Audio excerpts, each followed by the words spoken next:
Morning and welcome to day 3 of the RDRC annual meeting. I want to thank everyone who made it here in person despite the flood and tornado warnings. You guys are the brave ones, so you're going to be in for a really good day, I'm sure. We've had some outstanding sessions the last 2 days, and I think today's going to be another one. My name is Susan Wilschke. I'm with SSA's Office of Research, Demonstration, and Employment Support. And I want to open it up today and just spend a few minutes talking about the importance of the RDRC work to SSA. I serve as SSA's evaluation officer, and in that role, I'm responsible for overseeing the development of SSA's learning agenda. If you're not familiar with it, the learning agenda is our strategic evidence building plan. And it includes several priority questions that, when answered, will provide important information to help us improve our programs, our policies, and the way we deliver services. Our learning agenda includes kind of practical operational questions that can really help us to make changes to the way we deliver services. And then it also includes more strategic questions that can help us understand how we're doing in meeting our mission to promote economic security both today and to make sure that we're positioned to do that in the future. This really comes out of the Foundations for Evidence-Based Policymaking Act, and the goal of that act is just to position agencies to be better users of data and evidence and to be making evidence-based decisions. So what I want to share with this group is just how critical the RDRC is in our ability to do that, to make evidence-based decisions. The work that the researchers and the centers are doing is really helping us to answer those priority questions and to drive towards progress. I think for all of you, this is really not new. You've been asking and answering these important questions around Social Security for years, for some 26 years, right? But I think what is new and where we're getting better is in making those connections between the research and the programs, and really making sure that there's an intentional alignment between the questions in our learning agenda, our priority questions. And I think the things that you heard the commissioner talking about in security stat are critical needs, and making sure that those are aligned with the focal areas in the memos that we're going out to you so that you can understand our needs and better address those through your research questions. And I think we definitely saw that, we're seeing that throughout this meeting in a number of panels that really get at the critical issues that we're addressing in terms of outreach, communication, access to our programs, those kinds of things. Where I think we're making progress, but where I think we can still continue to improve is for us at SSA to make sure that we're really using that information. And that really relies on, I think, internally for us to kind of take what you're producing, to disseminate it internally, and to make sure that it's actionable for us. Yesterday, Deb Whitman, I think, made a really excellent suggestion about focusing on solutions, and I agree with that 100%. I think the more that the research centers can know our programs, really understand the issues that we're dealing with, the stronger our partnerships will be, and the more we will be able to kind of have that actionable research that we can use to make things better.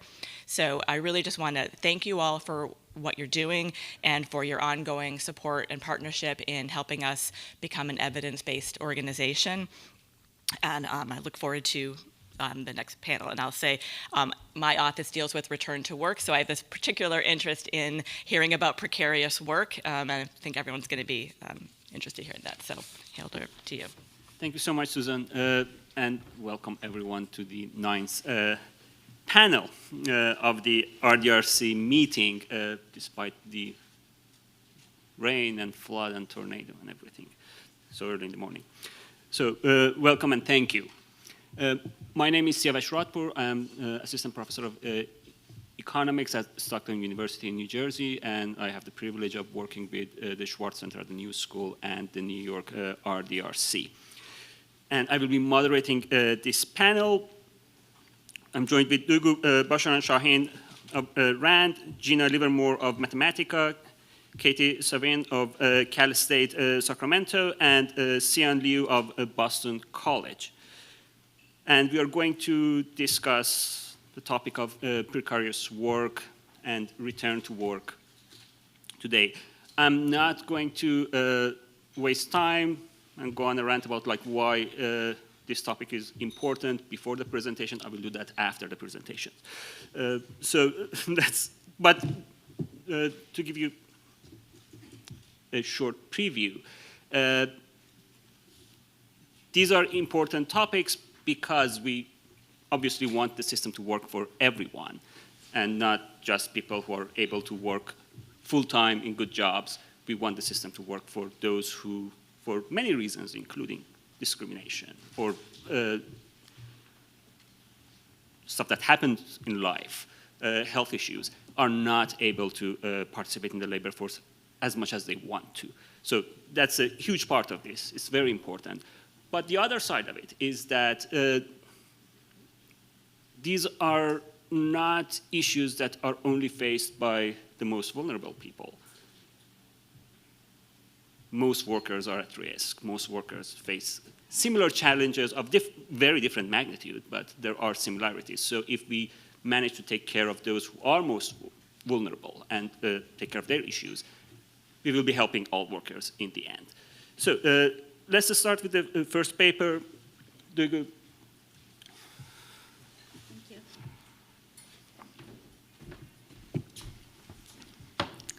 All right. Hi, everyone. Good morning.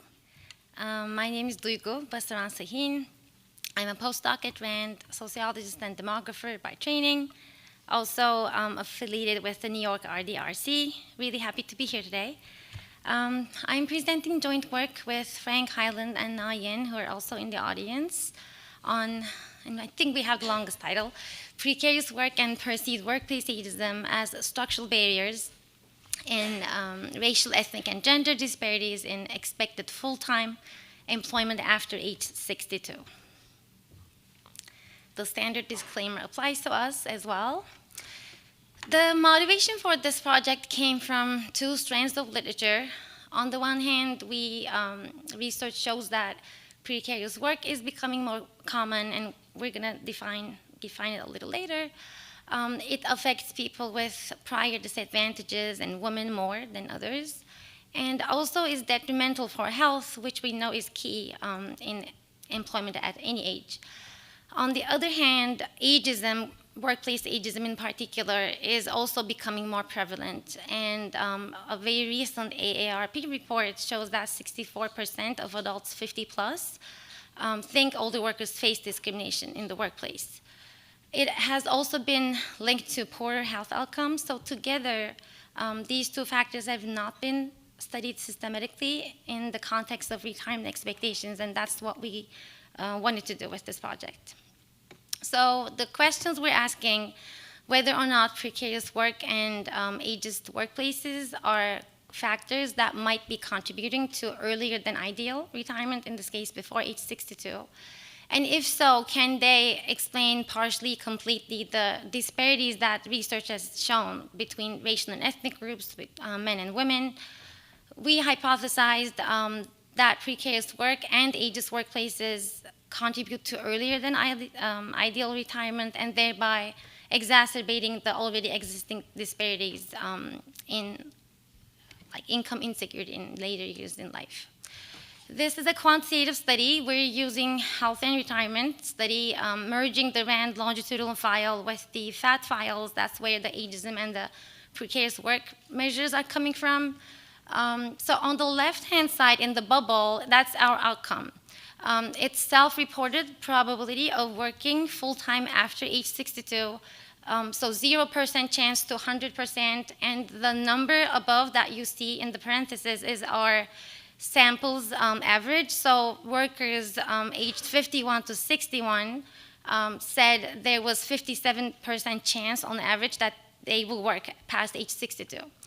So in the middle, we have the two key independent variables, precarious work status. We relied on Donnelly's paper to describe what a precarious work status is. So we're using part-time work, perceived job insecurity, and insufficient work hours. So on average, 12% of our sample were part-time workers. 20% of the sample thought there was 50% or more chance that they'll lose their job within the next year. And 37% wanted to increase their work hours with a proportional increase in their pay.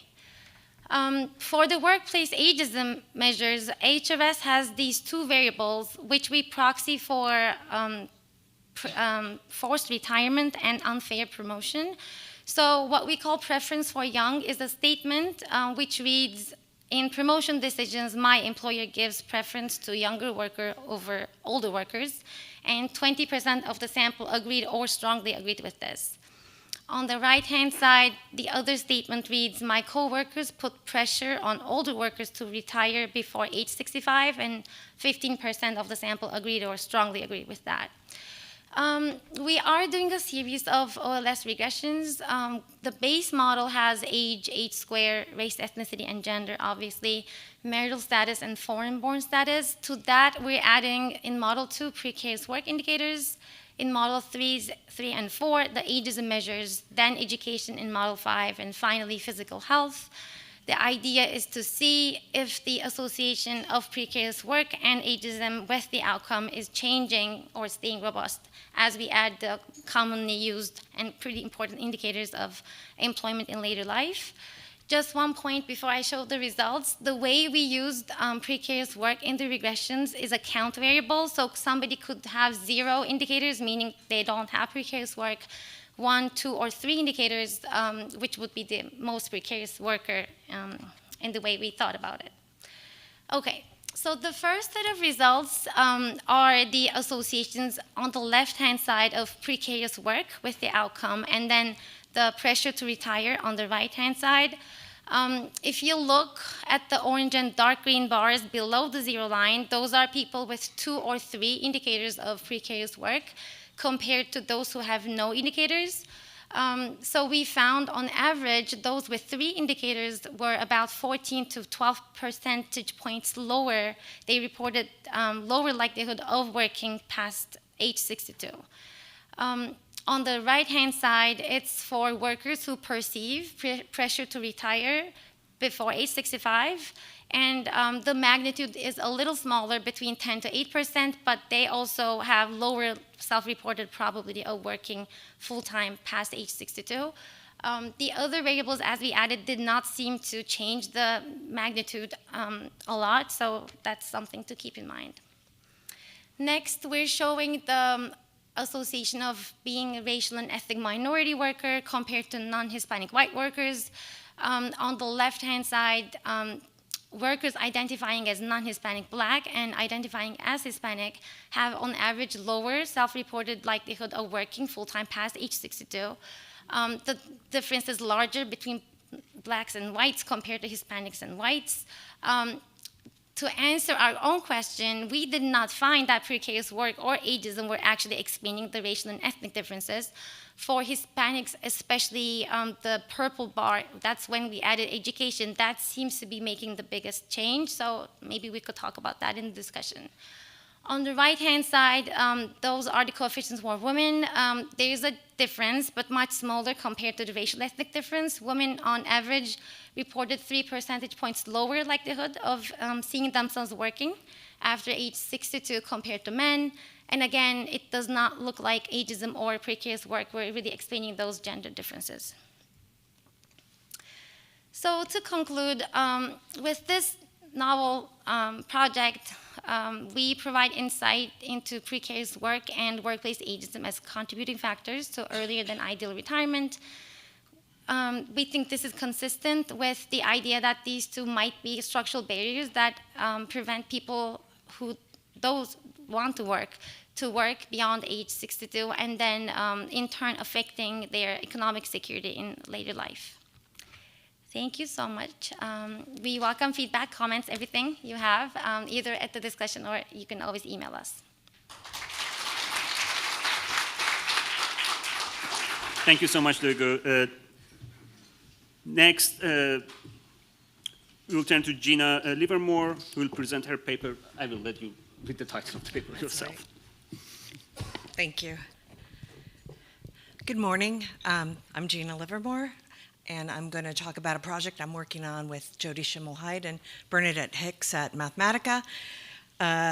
It's funded by the Boston College, RDRC, and we're looking at factors associated with successful work among both SSI and DI beneficiaries, but I'm going to focus today on just disability insurance beneficiaries in the interest of time.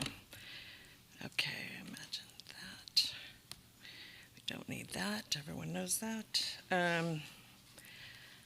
All right, so the motivation for this, inherent in a lot of the provisions of the Social Security Administration, hidden in some and more apparent in others, is this goal of helping beneficiaries go back to work, leave benefits, if possible.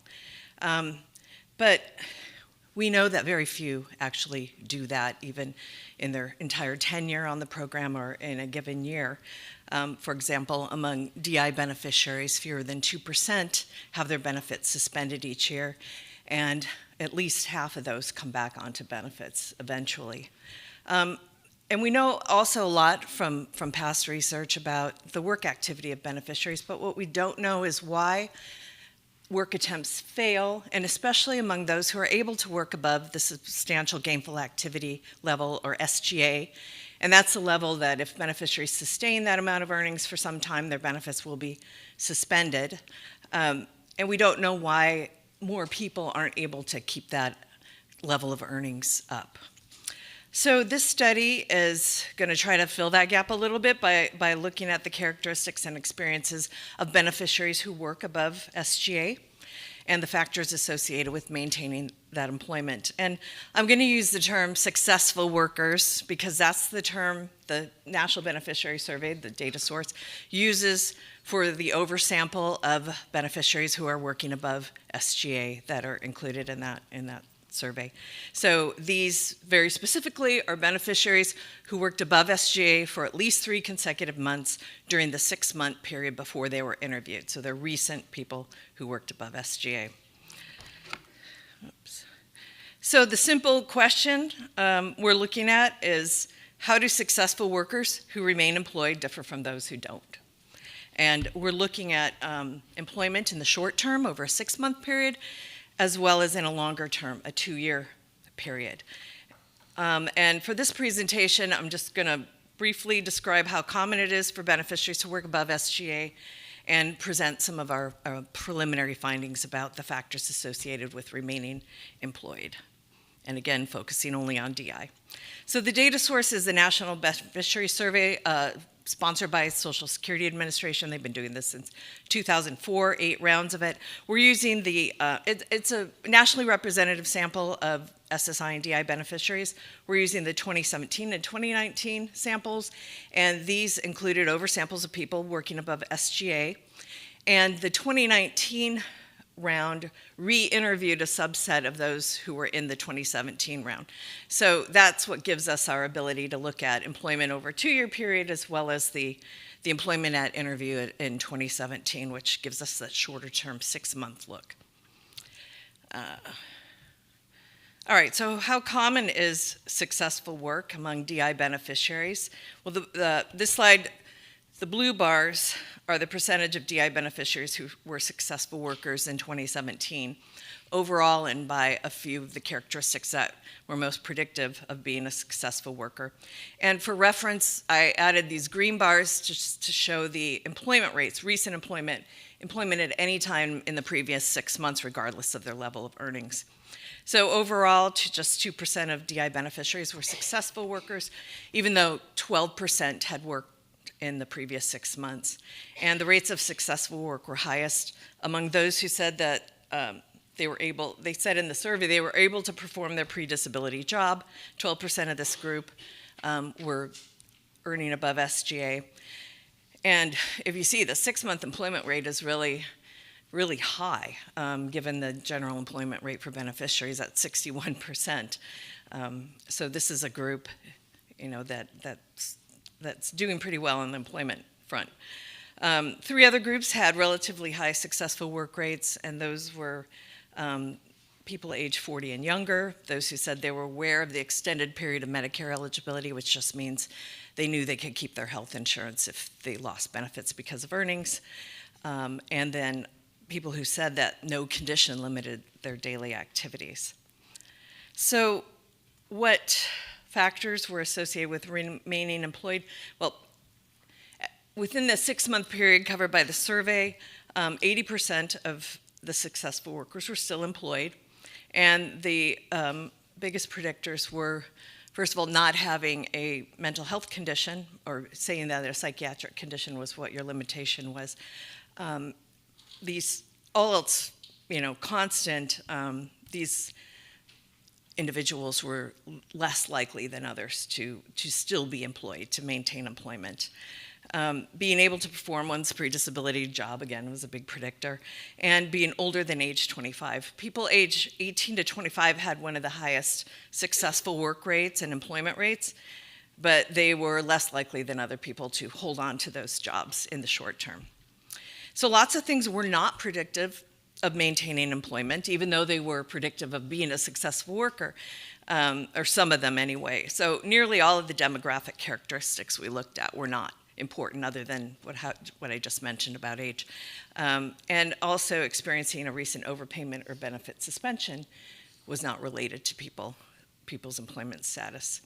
And health status in general was the most important thing. In different ways we looked at health status. And this appears also to be true looking at the 2-year employment.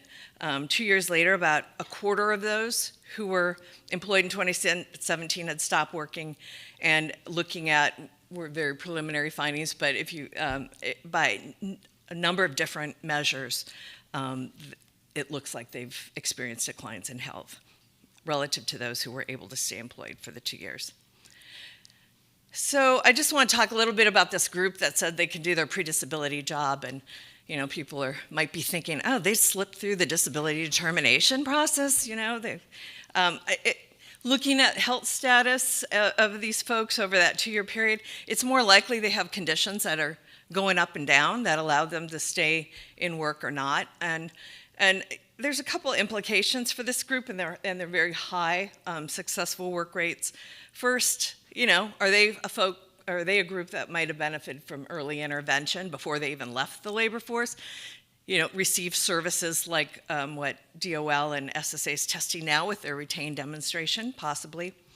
It also suggests that, the success of this group might imply that temporary or transitional benefits could work for some folks on the program. And these are policies that have been proposed in the past. But it's also important to keep in mind it's a tiny group of people, 2% of all DI beneficiaries, and it could be really hard to try to identify those folks for any kinds of targeting of services or policies. So just to wrap up, pending analyses, looking at short and longer term employment, we're going to refine our health status measures and pull in more a look at the job settings and the employment and how those factors affect the likelihood that people remain employed. So more to come. Thank you.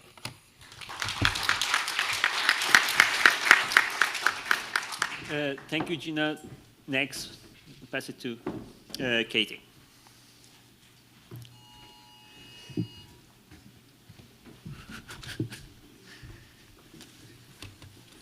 Good morning, everyone. My name is Katie Savin. I'm with California State University, Sacramento. My co-PI, Nev Jones, is not able to be here. She's with the University of Pittsburgh. And we're funded through the UW RDRC. And I'd also just like to thank them for the last couple of years of their support and mentorship. So I'll be talking about what informs SSI recipients' work-related decision-making. The standard disclaimer applies. So we have seen demonstration projects designed to support recipients in returning to employment have minimal impact on return to work. We just heard a bit about that from Gina. So our project is looking at the context of SSI recipients and their considerations in returning to work. The policy context, which is likely familiar to most people in this room, but briefly I'll mention on benefits alone, SSI recipients live below the poverty line with a $2,000 asset limit. if SSI recipients decide to work, their benefits could be impacted. They could experience reduction in monthly benefits, potential loss of benefits if their earnings are too high, potential loss of access to linked benefits like Medicaid or home and community-based services, as well as eligibility prioritization for services like low-income housing. And they will likely experience or could experience fear of negative impacts for redetermination. And in the precarious work context of this panel, a lot of the work that is designed for SSI recipients tends to be low wage and often has minimal career growth opportunities. So in that context, we know this question has been asked again and again, what can support people returning to work? And we're taking a step back from looking at the individual level and trying to take really a multi-system approach, looking at some of the structural factors. So the aims of our study are threefold. First, to investigate the context and socio-structural factors, including race, class, and disability identity that underlie SSI employment-related decisions. To identify potential educational and employment-related supports and resources, or the lack thereof, that have shaped this decision-making. And third, to develop a thick understanding of how poverty, particularly racialized poverty, influences risk aversion with regard to returning to work after benefit receipt. So our methods are qualitative. We're doing in-depth interviews that last about 60 to 90 minutes with SSI recipients across 2 sites in the Central Valley of California and in Pennsylvania. We're talking to people ages 18 to 61 and asking that people participate if they have considered work, but they do not have to have actually completed work while receiving benefits. So our interview guide covers a range of topics covered in our aims related to school and work background, their application, SSI application experience, maintenance and recertification, work and income reporting, administrative burden in all of the above, and also we're asking them about their policy recommendations. Our sampling goal is 30 to 40 participants across the 2 sites, and to date we've completed 23 interviews. So I'll just briefly share some of the demographics. Our sample, 8 people identify as Black or African American, 1 as Indigenous, 6 as Latino, 3 as multiracial, and 5 as white. We have 14 women, 7 men, and 1 non-binary or gender-fluid people, and ages range from 19 to 20. We also have been trying to stratify for really a range of types of disability and ages of disability onset. And everyone on the research team, the co-PIs and our RAs, identify as disabled, and most of us have experience with SSI or SSDI benefit receipt. So our findings are very preliminary. We coded about 20 interviews and have done 1 initial round of coding. Our first area of preliminary findings was really set up quite well by Gina, looking at kind of this idea of intermittent disability. Really participants talking about the misfit between the fluctuating nature of their disability and the binary nature of disability in SSA policy. Really, the majority of our participants expressed a desire to work. One person said, actually, I'd rather work than get SSI, to be honest. But they fear that, maybe I feel okay today, maybe I have the last few months, but I know how my disability works, I could have a future flare-up. And with the asset limit, people feel unable to build the safety net that they might need to weather those future periods. And those who had more limited social networks and resources, and those who relied on multiple benefits, such as Medicaid, in-home support services, Section 8, in addition to SSI, felt particularly vulnerable to these fears, and those did tend to be participants coming from lower socioeconomic backgrounds. So diving a bit more into that, when we look at socioeconomic background as well as race, ethnicity, and culture of our participants, we find that really people's experience of risk aversion varies. So loss of housing, a loss of housing subsidies was a central fear for many of our participants. However, it was notably absent from those who lived with family members who had stable housing. So people who had home ownership in their background felt less, seemed to feel less risk aversion. And that tended to be white participants. We also found that degrees of family support really coming from childhood in education, things like did your parents advocate for accommodations for you to be mainstreamed in school, kind of set people up on different trajectories that impacted their work, their career. And we also found really interesting ways that participants made different meaning of their benefits. So some people described coming from families where if you don't receive help, you're supposed to be independent. You have this kind of Puritan ethos. And then we had other participants, particularly our Black participants, who talked about, in my community growing up, the people who had SSI were the most stable. And one of our participants said, with a bit of a laugh, but seriously, in my community, getting on SSI means you made it. So that has really important implications for what it means to think about getting off of SSI. And then lastly, and really echoing, I think, the conversations we've been having over the last few days, we saw that participants who had worked or had tried to work described a lot of barriers relating to race and disability-related discrimination, and how those intersected. So one of our participants who was a blind participant who was Black described employer skepticism over their ability to do their job. So they said, they get funny. How are you going to do the job? You can't see. And other participants talked about, trying work experiences designed for SSI recipients, such as through state vocational rehabilitation programs that had really low pay and poor working conditions and felt unsustainable.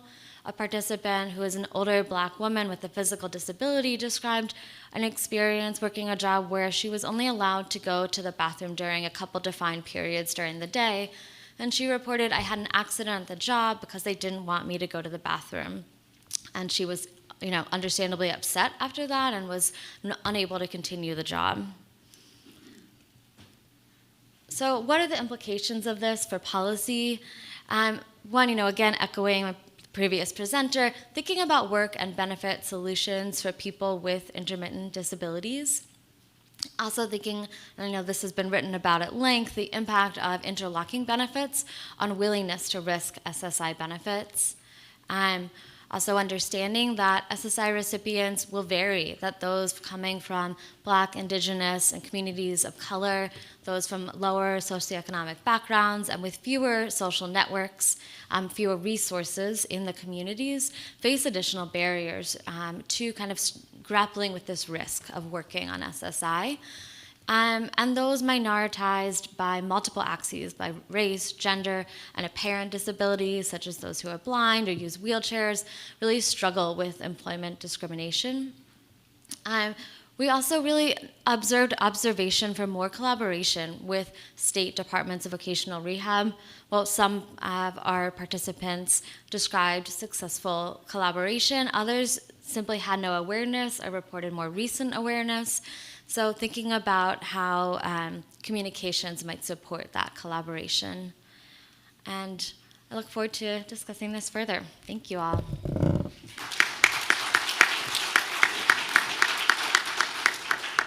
Thank you so much, Katie. And the last presentation for this panel, Sian. Thank you, Sia. My name is Sian Liu. I am at the Center for Retirement Research at Boston College. I am presenting my paper, Has Remote Work Improved Employment Outcomes for Older People with Disabilities? This is joint work with my coworker, Laura Quimby, at the CIR at Boston College, who is also here. As usual, the findings expressed here do not reflect the views of SSA. So since the pandemic, we have seen a lot of changes in the labor market. And one of the most striking features that has attracted a lot of attention is the improved employment outcomes for people with disabilities after the pandemic. This is despite this group having been disproportionately affected by the pandemic in terms of health shocks and reduced access to healthcare. I do want to point out that in this study, we are focusing on older people with disabilities, ages 51 to 64, and this group has also saw considerable gain in employment. As you can see from this figure, the employment to population ratio for this age group has dipped in the height of the pandemic, rebounded, and has risen by more than 10% as of 2023 compared to the first half of 2019. And this could have important implications on Social Security's disability insurance program, given that this age group is most likely to apply for and receive DI. So what could be driving this improvement in employment outcomes for this group? So as our paper title suggests, and as many researchers, including many of whom in this room, have hypothesized, remote work could be playing a prominent role in improving employment outcomes for people with disabilities. So remote work could both lower the cost of accommodations on the employer side, as well as reducing barriers to employment on the employee side. So to set the stage, we can start by doing a very simple exercise by breaking down the increase in employment rate by occupation. So we do this using the Health and Retirement Study and focus on a sample of older individuals reporting work-limiting condition, ages 51 to 64. So we use two waves of the HRS specifically. We use the 2018 HRS wave as the pre-pandemic comparison for the post-pandemic wave of 2022. So we do this in two steps. So we first classify the occupations of employed workers as teleworkable or not as amenable to telework, according to the widely cited paper by Dingle and Neiman. In the second step, we calculate the change in teleworkable and non-teleworkable employment and relate that to the overall increase in employment rate. So here are the results for this very simple exercise. As you can see, the changes in teleworkable types of occupation employment has really contributed to 12% increase in the overall employment rate. And this is relative to a baseline employment rate of 48 percentage points in the 2018 wave. So this is suggesting that remote work may be playing an important role in improving employment outcomes for older people with disabilities. And this is in contrast to virtually no change in non-teleworkable types of employment. But that simple comparison does not necessarily tell the whole story.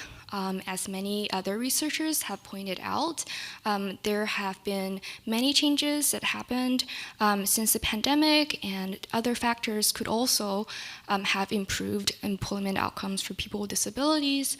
Number one, the share of the population reporting a disability has grown, and it is possible that the new impairments are less severe that do not necessarily result in labor exits for people with these new impairments.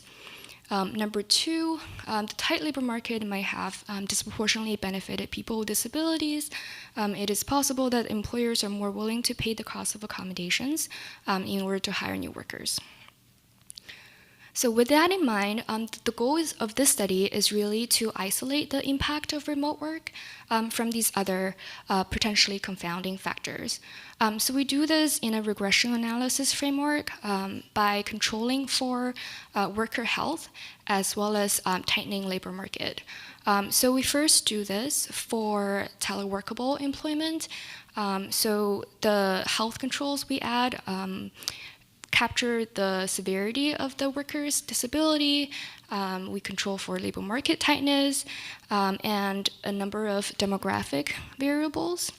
So after controlling for all that, we attribute the remaining change in employment from 2018 to 2022 to the rise of remote work. And that is going to be reflected in the coefficient for the year dummy variable for year 2022 with the 2018 year as the baseline. And in the next step, we repeat this exercise for non-teleworkable occupation. So the idea is if we think remote work is important and plays a role, then we would expect to see a much larger change in teleworkable employment after controlling for the confounding factors. In contrast, we will expect to see virtually no change in non-teleworkable employment after controlling for all of these factors. And indeed, that is what we find.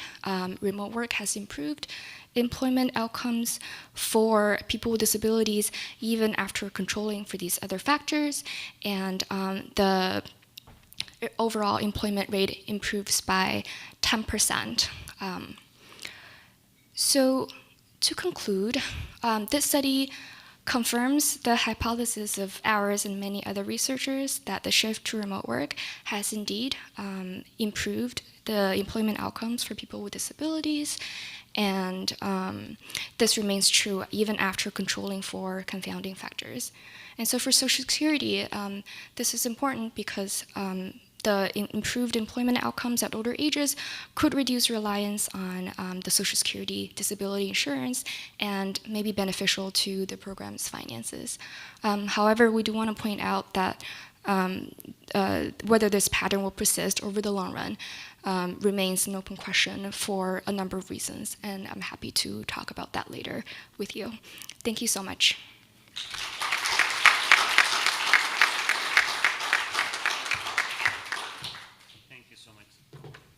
Thank you so much, Xian. So, fascinating presentations. I learned a lot from just looking at the summaries. So, let me start with you, Doug. So, you look at the perceived probability of working at older ages. You don't observe the actual outcomes. There are other research from Boston College and New School, for example, that shows that actually during pandemic, part-time workers were hit harder, impacted more than others. So it's not just perception. The reality kind of confirms this perception that, yes, people who feel like they're in more vulnerable positions will face these consequences later. But what are the mechanisms that can potentially lead to these outcomes? And is there anything we can do about that? Overall, perceptions are very different from reality in general, especially in the case of discrimination. It's such a hard thing to prove. And you need lots of resources and means if you can prove and take it to court and things like that. So in general, I think doing research on perceptions versus reality is challenging. That being said, a couple of things about our sample, which may be overestimating the probability. We're looking at relatively younger people, like 51 to 61. And the perceptions around that could be different as opposed to someone, well, I should also say that the mean age is around 56, 57. So, you know, until the earliest possible age, which is 62, there's like 6 more years. A lot can change, maybe not many things change. So it's like very dependent on, I think, individual circumstances, what people think they could do. And if you remember, the average probability was like 57. So like they're a little more hopeful than, like it's still above 50. I think health is a major determinant of employment in any age, and I think if you think or you feel you're in good health, and we did control for that, self-reported physical health, then you're more likely to think that you could keep working.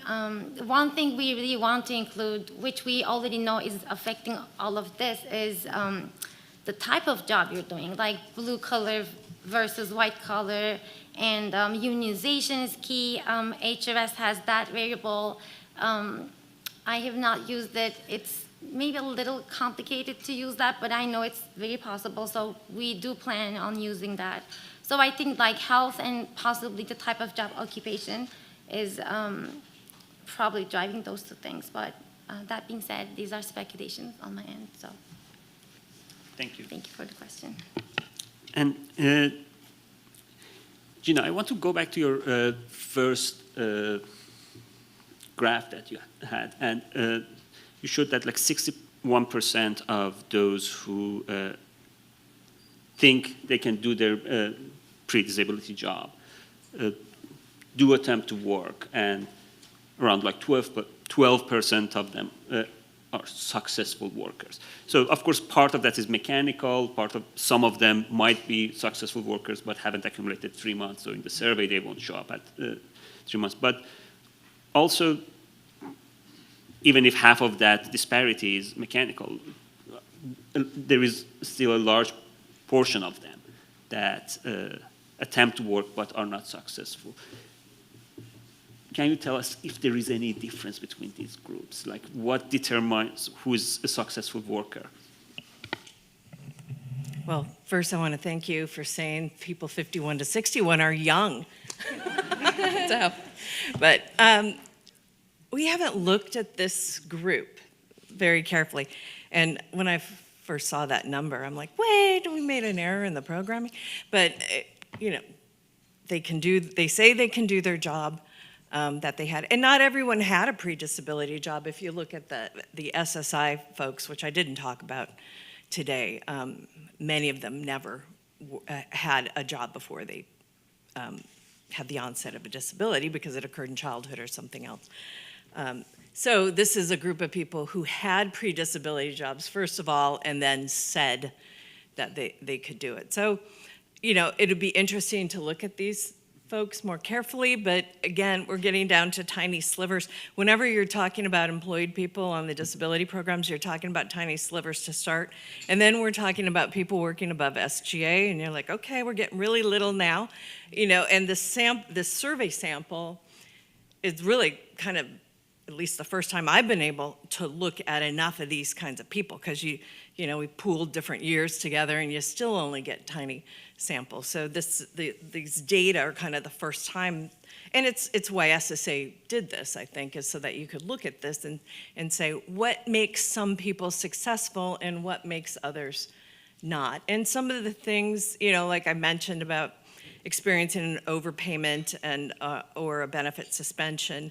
And these are things that people have in the past thought, oh, fear of losing your benefits and those sorts of things are going to make you not work. And we're not finding that. But these are already people who've decided to work above SJ, so they might have better knowledge of the work incentive provisions. And, you know, getting to Katie's paper or Katie's project, one of the things that just has come out year after year after year when we look at these MBS data is that people don't know how the programs work. They don't know they can keep their health insurance after they lose their other benefits. They don't know about this thing called expedited reinstatement, that they can get back on benefits if they stop working. So it's just the awareness rates of these, the knowledge is abysmal, and it probably contributes to some of the precariousness we see because, you know, we're going to work up to SGA and not anymore because they don't want to, even though they say in this survey, very few people who are employed, probably it's a lower down reason why they stop working. Health is always the number one. But for these more successful people, we are seeing that job-related reasons are higher up. After health, there are things, and always number two for people not working that were working, they say they got discouraged by their previous work attempts. So what is it about that? What can we do to people to help people not become discouraged? And it's a whole range of issues related to health and related to their employer and related to their personal circumstances. So it's, we start looking at these tiny slivers of people, it's hard to come up with patterns because everyone's got their own reason why their work attempt failed. So. Yeah. Sorry, that was long-winded. No, it wasn't. And it was very interesting to read the two papers next to each other because they were very informative and they kind of complemented each other. And I have limited experience with like close family members who are facing these issues. And we had a conversation about them going back to work. They're on SSI. And I tried to figure out like what are the conditions. I spent like half a day doing internet research to figure out these things and how that would interact with their other programs. And I gave up. And I consider myself like tech savvy and familiar with the policy and everything, but it's not really easy. You need to be a real expert to navigate these systems sometimes. And also, like when I was reading your paper, immediately my thought was like, oh, can we streamline these expedite processes and make it easier for people to get back on the benefits?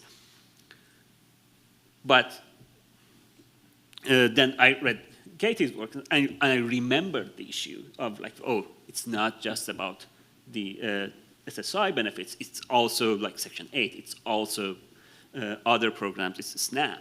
And it's not just about the hassle of applying for these things. Like for someone who has experienced homelessness, like the fear of losing these benefits, the fear of losing SNAPs. And it's not an easy process administratively to navigate, but also the feeling they get from going through this process is not something they want to repeat. And now that they have the stability, it's really hard for them to risk it and even think about the possibility of like losing their housing or other benefits. So the papers complemented each other very well for me, at least. Thank you for that. And again, to both of you, so does it help rethinking the way we approach benefits of work for these people? Because I'm assuming there are many benefits other than financial gain from working, and that's why many people want to work. Can we focus on those benefits and rethink the way we are rewarding work and penalizing work sometimes? Yep, both of you. I'm just using survey data, and you can't tell that from that. So maybe she, from talking to people, can tell us something about that. Well, I want to make sure I understand the question. Is it, can we use like more of a carrot kind of to get people to work? No, Look like, at what might motivate? Like thinking about the benefits of work. So if there are like mental health benefits, if there are benefits from social inclusion, do we want to still encourage them to work, even if that doesn't really reduce the financial burden on the administration? Or Yeah, I mean, I think that all of those reasons are reasons people speak to as why they want to work. I have not talked to, beyond this study, talked to maybe 75 people through other projects on SSI and SSDI, and in my experience, people want to work. People want those things that you're talking about, and they experience barriers to it. And so I think, we see people continuing to try in the face of all of this administrative burden. Even, sometimes people might experience an overpayment that impacts them so much they think, oh, I can't do this again. But overall, people really are wanting to work. And it especially when you're on SSI, the financial like component is significant. Even if for us, maybe they're making $400 a month and, you know, that's a couple nights in the hotel next door. For people on SSI, that means they can eat enough, you know, that month. And so I don't think there's an issue of is working beneficial enough for participants, and do people want to enough? In terms of, and I guess to me that's kind of where the question kind of starts and ends, is that that working is something that people value and that people need from a very basic needs perspective, right? It's a supplemental security income. It isn't really enough for people to live on. Yeah, thanks. Yes, and my last question to Sian. So you have observed, like, maybe something like remote work can reduce some of the barriers these people face towards employment or reemployment. Do you observe any reactions, like do people actually move to remote work? Do they switch industry, switch occupation to go where the remote work is? Or is it people who were already doing similar works just staying in those jobs? Thank you, Sia, for that good question. So, yeah, I want to put a positive spin on things with my study, because really it points out that there's a silver lining of the pandemic that has hurt this group so much. Due to the time limit, I wasn't able to present additional results that we found. So actually, we were looking into which group of older people with disabilities benefited the most from the rise of remote work. And we found that, very interestingly, there were two groups that stand out. So the first group is people who have prior experience in remote work, but they were out of the labor force before the pandemic. And so they were really responding to the rise of remote work and being able to take advantage of that and rejoining the labor force. So that's like increasing the inflow to the labor force. And the second group that relates to you, like Sia's question, will be very interesting, is the job switchers. So we do see that a group of people who were in the labor force but working on non-teleworkable types of jobs, being able to switch over to teleworkable jobs, such as sales or like office or admin types of jobs that allow them to work remotely. And these people are able to that allows these people to delay exits from the labor force, so that's reducing the outflow from the labor force.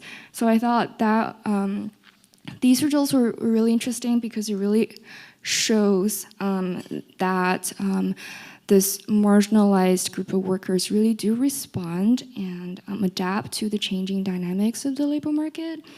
And it also I feel like it shows resilience of this group of workers who were probably previously constrained by, as my panelists have pointed out, health. But with the new technology and the new norms in the labor market, they're able to really adapt and improve their outcomes, which might be good news for everybody. Thank you. So, are there any questions from the audience?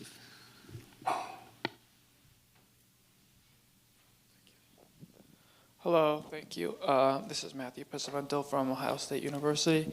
I have a question, and I actually really like where the panel went in the discussion. So I wonder, maybe pushing a little bit further about the interaction between sort of the financial benefits that an individual gets from working and also the type of job that he or she works at.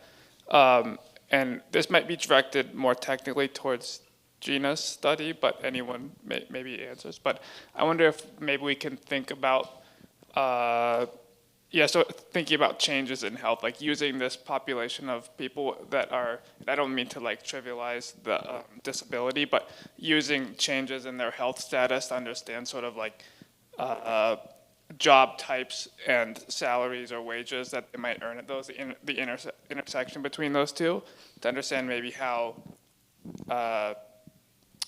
yes, it's sort of like how you might slow down the progression of a disability or help improve their sort of physical or mental health. Yeah, I think the data are really rich and would allow you to look at some of these things, but they also get really complicated when you start looking at the changes.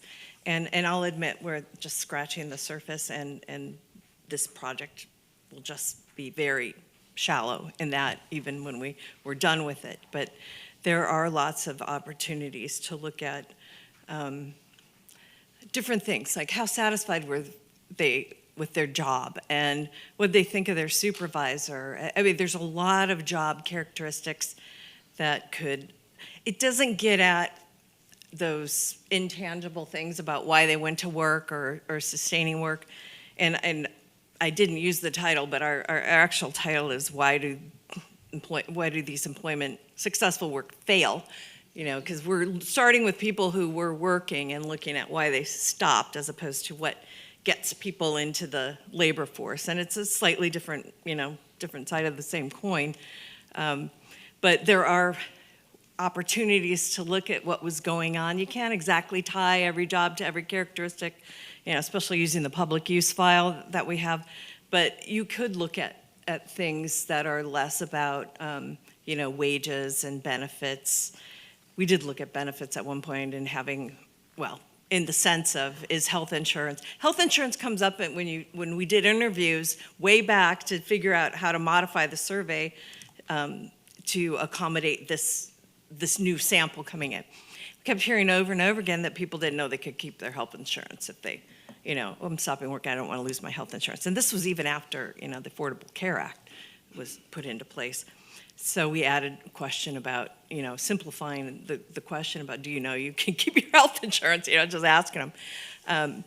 But I don't even know where I was going with that. But so we were trying to look at if people had health insurance that was independent of SSA insurance and independent of, or at least independent of Medicare, Medicaid, and independent of their employer, is that something that keeps their employment stable? And no, that probably because it's a pretty small group of people that have private insurance, either through a spouse or military or some other means. But there's a lot of things, it's a huge survey, and there's a lot of things that you could look at in terms of other factors that are contributing to employment, and we're really only going to touch on the surface of it.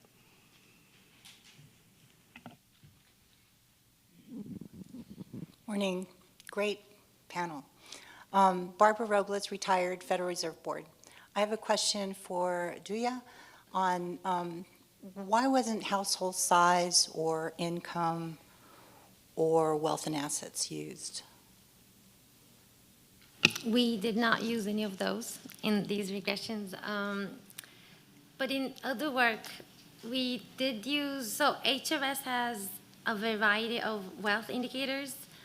And I believe we had used with the same group, actually, a very comprehensive wealth measure. And that was looking at cognitive performance, though. It had nothing to do with, employment probabilities, so it's slightly a different thing. But for this one, we have not gotten at those socioeconomic status indicators except for education. And our plans include having occupation type, some sort of, I'm not sure about income. I think wealth might be more suitable for this household size as well. But thank you so much. I'll take a note of the household size. We have not thought about that. Thank you. One other question on the, and this is for Sion. This is conditional. The HRS is, I guess it's a survey that's done through the internet. So I've never used it, so I'm not familiar with how it's administered. Oh yeah. So I think the HRS, they do both in-person and phone interviews. I think that's for the core HRS, and for like the yeah, I think that's right for the HRS.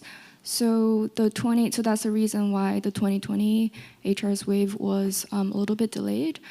But that does not affect the 2022 wave as much. So that's why we're kind of choosing to leave out the 2020 wave.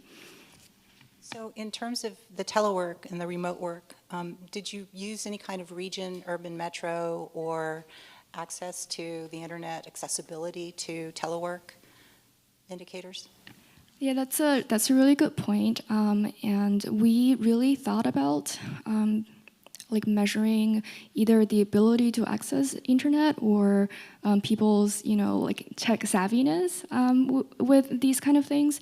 But unfortunately, the HRS doesn't really have much information on that. I think in our regression, we control for a bunch of like worker characteristics and hoping to capture like some of that. And also, like I think in terms of regional differences, like that's a benefit of remote work, right? Because if you have a fully remote job, you can pretty much access the entire national labor market. And I thought that was like an interesting feature.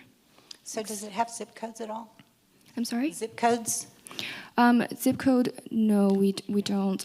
So I think in the restricted version of the HRS, there's state information.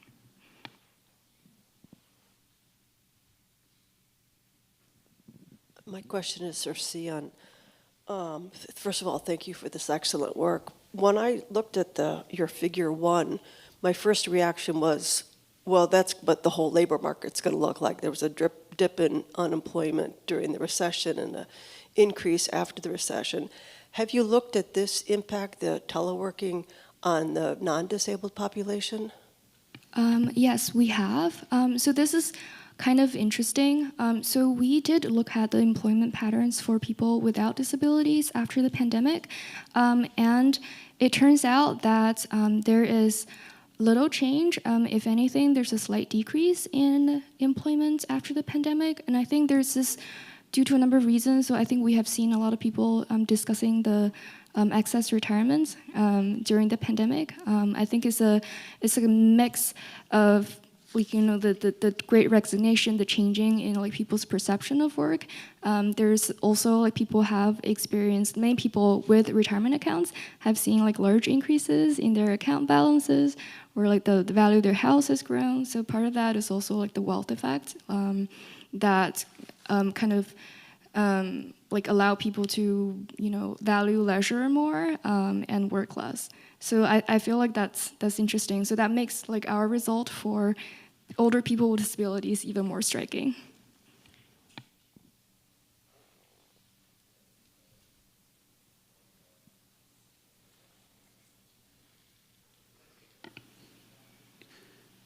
I wanted to, there is one more question before we move to.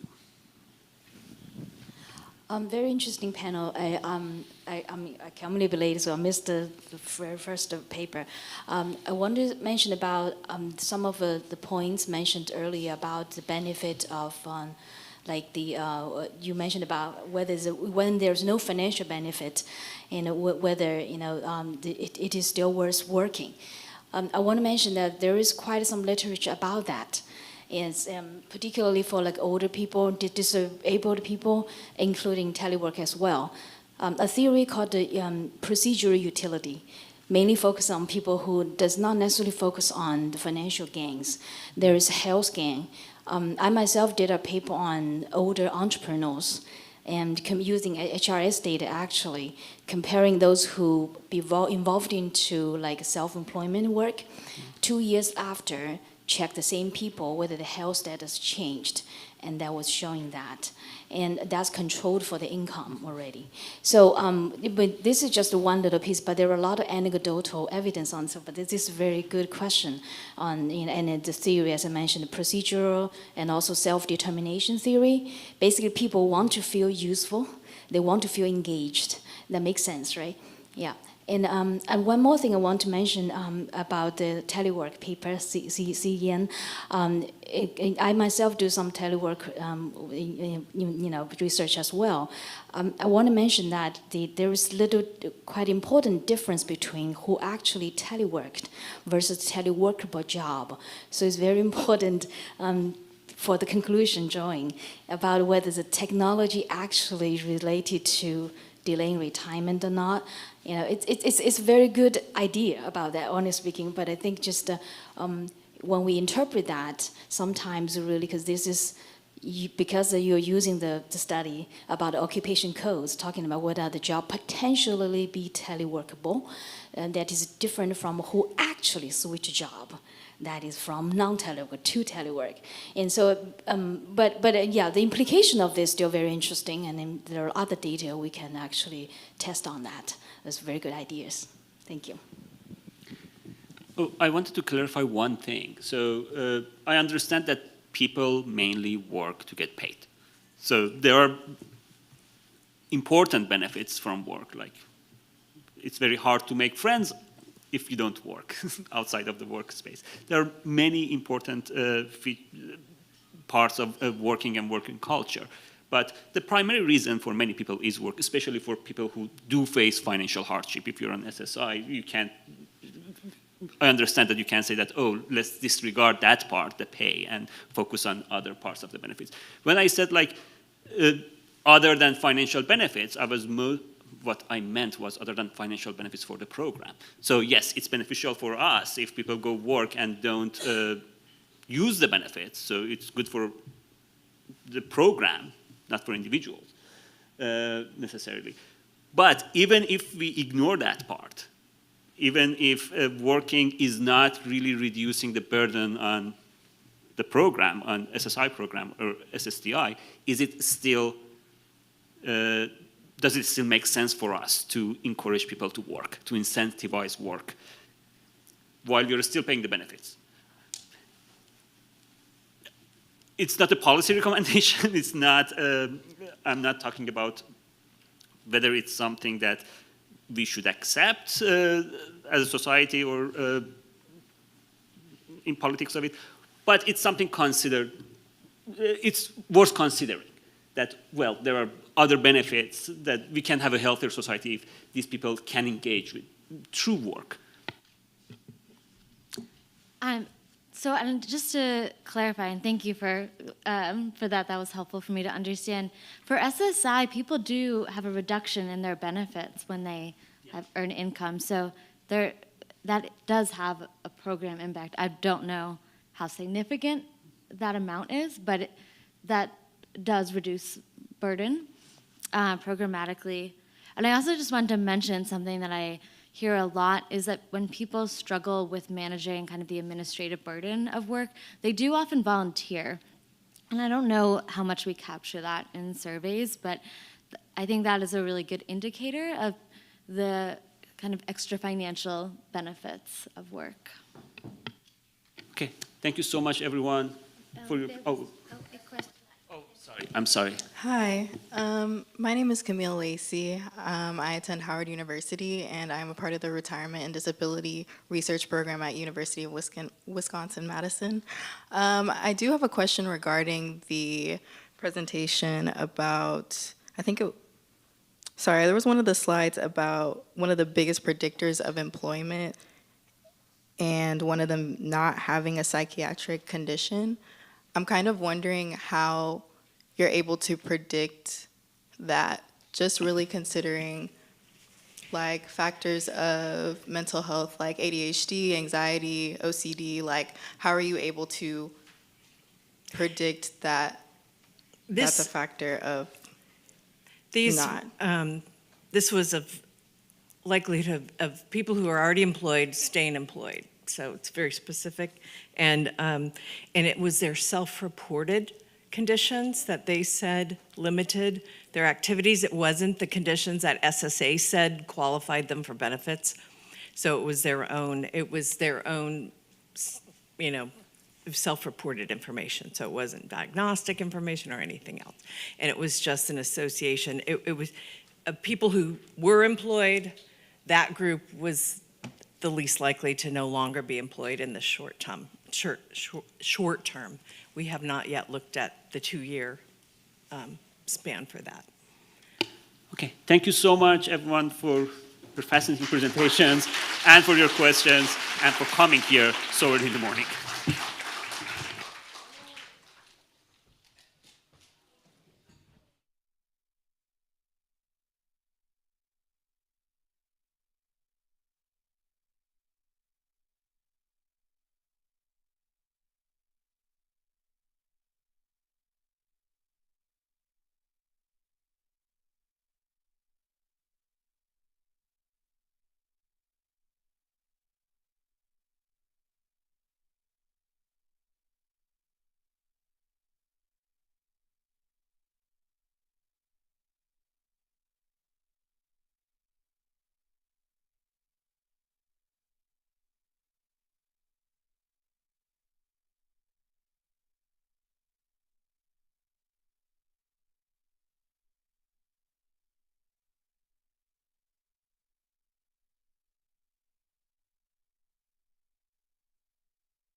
If you all could please find your seats in just a moment.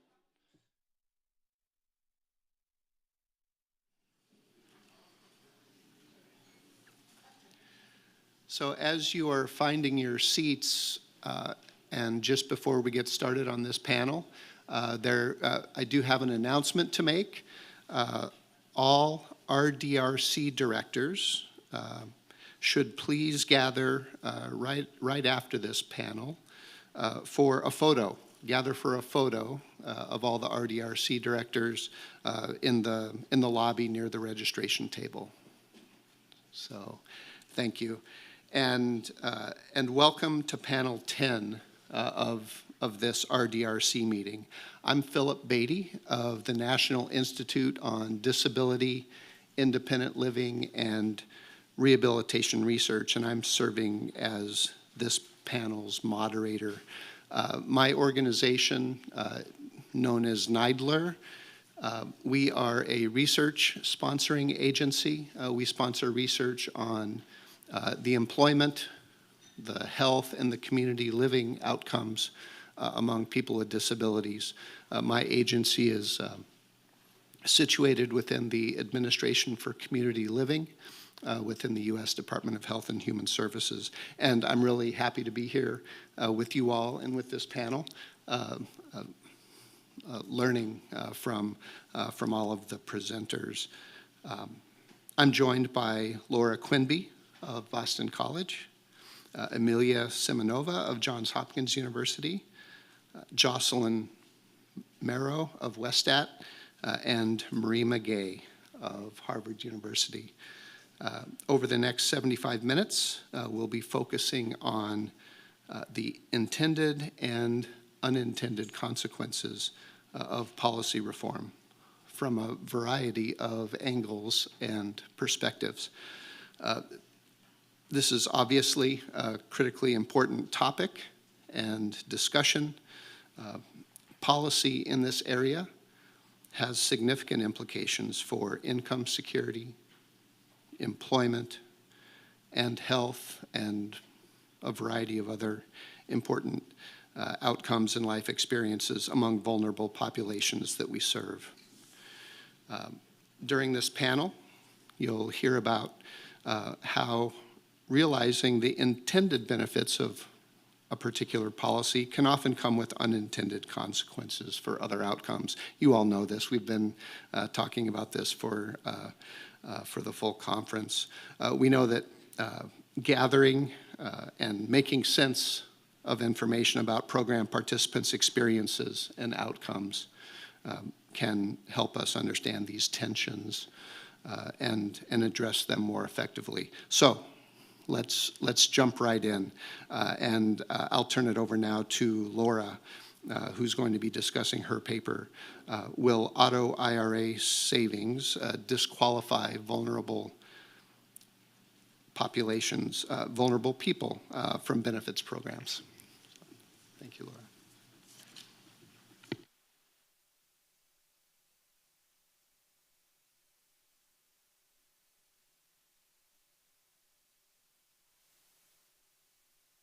At Boston College, who is also here. As Phil mentioned, the title of our paper is Will Auto IRA Savings Disqualify Vulnerable People from Benefit Programs? And I really want to emphasize that the views expressed in this paper are our own and don't represent the SSA, Boston College, or any other organization.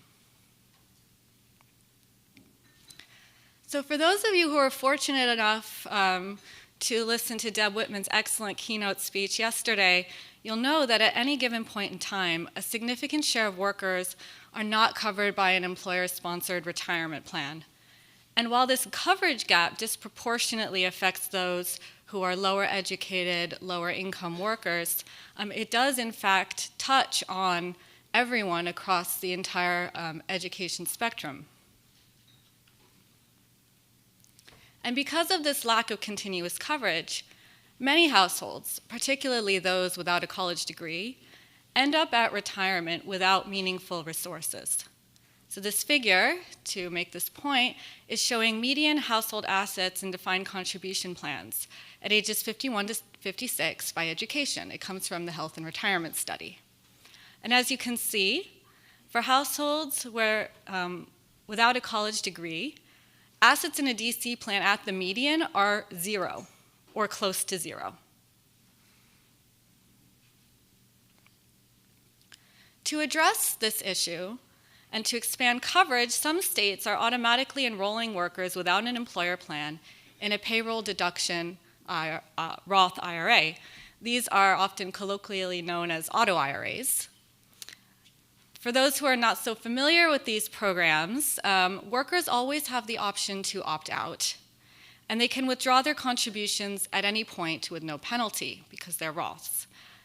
Most programs set the initial default contribution rate at 5%. Many of them auto-escalate after that point. And the first $1,000 of contributions are invested safely, with the rest invested in a target date fund. Now, these auto IRA programs, they're extremely young. It's hard for me to emphasize that enough. They are showing early promise. But the question that we are addressing in this paper is more of a medium to long run question. Looking into the future, will these auto IRA savings prevent some low and middle income households from accessing other safety net programs? And in particular, we're focused here on the Medicaid program for many reasons, one of which is because many households eventually will end up relying on Medicaid, if for no other reason than it's one of the primary providers of long-term services and supports. And of particular concern for us, Medicaid has a financial asset test for applicants over age 65. The rules vary by state and the type of Medicaid services sought. For example, Medicaid for SSI recipients as opposed to LTSS. But in many cases, household financial assets cannot exceed $3,000. So to explore this question, we're estimating auto IRA savings for future households, assuming that a national program had launched in 2019. This is a hypothetical simulation, and it starts with households in the 2019 Survey of Consumer Finances. It proceeds in 2 steps. First, we project lifetime employment, earnings, and 401k plan coverage based on demographic factors such as age, education, and race. Then, we project auto IRA balances based on participation, contribution, and withdrawal behaviors as currently observed in the live programs. It turns out that our results are actually quite sensitive, in particular to a key assumption about 401k coverage. Specifically, do workers cycle in and out of 401k coverage over the course of their career, or do the uncovered workers always lack plans throughout their career? And so to show you the range of possible outcomes, we run the analysis twice. First, assuming that all workers have some probability of 401k coverage each year, and these probabilities vary depending on the worker's education, race, and other demographic factors, age. I'll refer to this throughout the rest of the talk as our intermittent coverage scenario. And then again, we will run the analysis assuming that some workers gain 401k coverage at the start of their career, again, based on these probabilities that vary according to demographic characteristics. But that coverage status persists for them over the rest of their work lives. I'll refer to this as the continuous coverage scenario. So our preliminary findings for the intermittent coverage scenario are shown in this table. It's actually pretty interesting. So in this case, most workers across all education groups end up in retirement with some savings in the auto IRA program. It's about 70% across the 3 education groups that I've shown here. And among those with balances, the median balance is in the range of $20,000 to $30,000. Now, how to think about this? This is actually quite a meaningful increase in savings for these workers, particularly for the low and middle education workers who are starting out in the status quo with 0 at the median. And these ending balances also really don't show the value of the auto IRA program as a precautionary savings account as well as a retirement savings account, because of course workers have been making continuous withdrawals throughout their work lives. And so to illustrate that point, the last column in our table is recalculating the balances, assuming that workers never made any withdrawals throughout their work life, and we see that balances are in the range of $40,000 to $50,000. This is a very meaningful increase for this population. In our continuous coverage scenario, though, we get a slightly different story. We actually have fewer workers ending up at retirement with balances in the auto IRA. For those with a high school degree or less, it's about 44%. But among those with balances, the median balance is quite high, even accounting for withdrawals. So we're talking in the range of sort of $70,000 to $100,000. The question, of course, is how to interpret these findings within the context of our broader question. So the results do suggest that auto IRAs are likely to produce meaningful new savings for less educated workers who are most likely to rely on other safety net programs such as Medicaid. The question is, what are households going to do with those balances in retirement? If households value other benefits, such as Medicaid, more than their new savings, it's possible that they might have to spend down their auto IRA balances in order to qualify for those programs. And this might look very different for different types of households. For instance, a household that is relying on Medicaid for long-term services and supports might be more likely to draw down their auto IRA because LTSS is so expensive to purchase on the private market. A household that's relying on Medicaid for assistance with covering Medicare premiums, for instance, might be facing a different calculus here. Alternatively, states could update Medicaid asset tests to disregard a portion or all of the auto IRA balance. That's another option. The auto IRAs are really still much too young to actually observe how the participants are spending down their balances in retirement. The participants, they have only been in these programs for a few years now.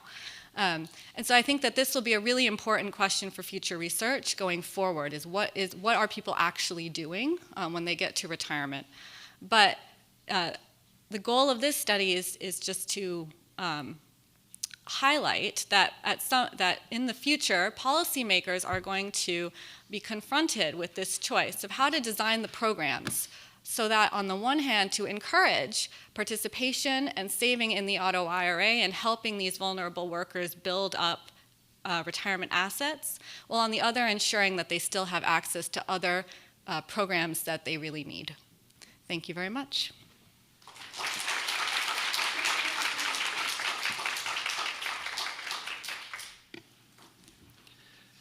Thank you, Laura. We'll now turn to Amelia, who will discuss her paper about the effects of Medicaid expansion on the use of SSI and SSDI by American Indians and Alaska Natives. Thank you, Phil, and thank you all for being here. And I want to thank the NBR, the RDRC, and the SSA for sponsoring our work. The usual disclaimer applies. Laura was very clear. It's the same thing. Nobody has endorsed our work. It's just reflecting on our own conclusions. Neither the SSA nor the RDRC, the NBR, or our institutions are endorsing these conclusions. So it's just me and Randy Akey, who's at UCLA. This is work by us, and I will be talking about a very interesting project that relates to a generally understudied group and underrepresented in public data. So a lot of what I'll be talking about is comparing what we find in different data sets and what our conclusions are based on different sources of data. This is quite preliminary, and I'm very open to suggestions both at the Q&A and after the talk. So please reach out and talk to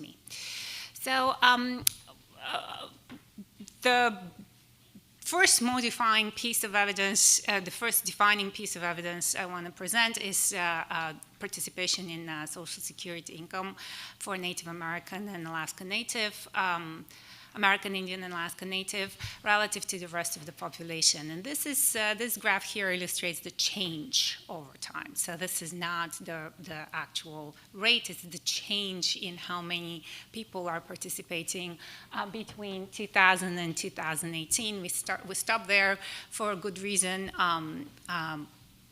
Some of it is COVID and others too. But as you can see, if you just look at American Indian alone, American Indian Alaska Native alone, they have the highest rate of positive change. So over time, more and more and more people, proportionally speaking, are getting on SSI relative to other groups in the country, other minorities and whites. The other piece of motivation I want to show you is, well, they have also had, the same group has had the highest COVID infection and mortality rates. And also there's increasing evidence that long COVID is very prevalent in this group and underdiagnosed from what we see. Hopefully this is going to change with the new data that we are collecting. But I'm showing you two graphs here. One is the difference in mortality by race, and I'm deliberately not doing it I'm not showing age-adjusted, it's just what is the overall mortality rate, and you can see what happens during the COVID period. The green line there is the Native American mortality. It's going up. That may be a little bit misleading, because one thing that's happening is that there are more and more Native Americans that survive to older ages. That's what's bringing up the mortality rate. But you can see that during COVID, it really shoots up and reaches the white mortality rate. That's overall mortality rate, not adjusted by age. So you can see that's a really, really big shock, much bigger than for any of the other groups that we're following. On the right, we have the COVID deaths by million. So these are per million people by month for Native Americans versus whites. And you can see the green line with the little dots is Native American mortality. Vast differences there, especially in the first COVID wave. This is from data coming from the CDC, the restricted mortality data. We looked at that. We also looked at Medicare data. Interestingly, in the Medicare data, we got something very similar. We were concerned that we would not be seeing similar rates because a lot of Native Americans are not on Medicare, which is subject for a different discussion, but or that they're misclassified as Hispanic. However, we see very similar patterns there. So overall, we have high SSI participation and high death rates from COVID, which suggest, and high infection rates, which we suggest that, well, is there a connection between the COVID epidemic and SSI take-up during this particular period after the COVID epidemic struck? One thing that could be happening is as people are experiencing these very high COVID infection rates, they just become disabled and they're not able to work, or they fall into poverty along for different reasons, because they get because of the restrictions, for example, they lost their jobs, and the rebound in jobs was very different depending on areas. So what we were interested in first looking at this, and the other one was a long-standing question we've been interested in is whether access to Medicaid coverage affected this SSI take-up in this particular population. And I have to say, though most more than half of Native Americans live away from tribal land, so in more urban areas, the most disadvantaged population is those who live in rural areas and on tribal lands in general. So we have looked at some publicly available data and are currently looking at restricted data from Centers for Medicare and Medicaid Services. But from the publicly available data, this is what you would get. You will look at, we plotted Social Security income participation and COVID mortality rates. So we looked at hospitalization rates. Actually, the data on hospitalization rates are quite spotty. So mortality by race was a little bit more available, so that's what we looked at. So we looked at the the first to the fourth quarter of mortality. We binned mortality, and we looked at SSI participation percent for American Indians and whites in different quarters of mortality. And this is by HSA region. So there's 10 regions in the US for the year period 2020 to 2023. And the one thing that comes out of it as well, SSI participation among Native Americans is much higher than it is among whites. And that's the one thing we can say. We didn't really see much of a pattern in terms of quarters. So then we plotted the SSI participation and mortality rates per 1,000 people in the population, just as every dot represents a month by HSA region observation. So what you can see here, this is for the Native American population. What struck us is this is a negative correlation. So, but what this suggests is that if you have a lower mortality rate, you have higher Social Security income participation, which I will get back to very soon. That was we expected, honestly, we expected to see the opposite from what our hypothesis was before. For when we look at this for whites, it's flat. So if you were to fit a line on this, there is really no relationship. If anything, it's slightly positive. So then we looked a little bit more carefully at this, and what we think is happening is that as the physical offices closed for applying for benefits, that had a much stronger effect on the Native American population than the white population. And so what we see here is actually people not being able to get on the benefits because they were not able to get signed up because of the COVID burden that they were experiencing at the time in their area. So far, we're trying to unpack this negative relationship that we found. We found it also in individual data that happened after I was done with these slides. We're looking more carefully at exactly what happened in what area. We also realized that the long COVID diagnosis that came up in the ICD-9s is not really used until probably the most latest data in Medicaid and Medicare.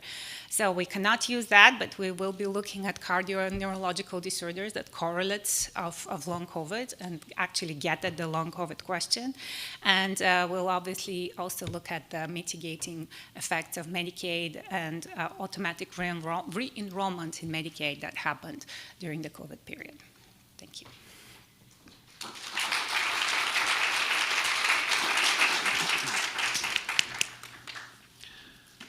Thank you, Amelia.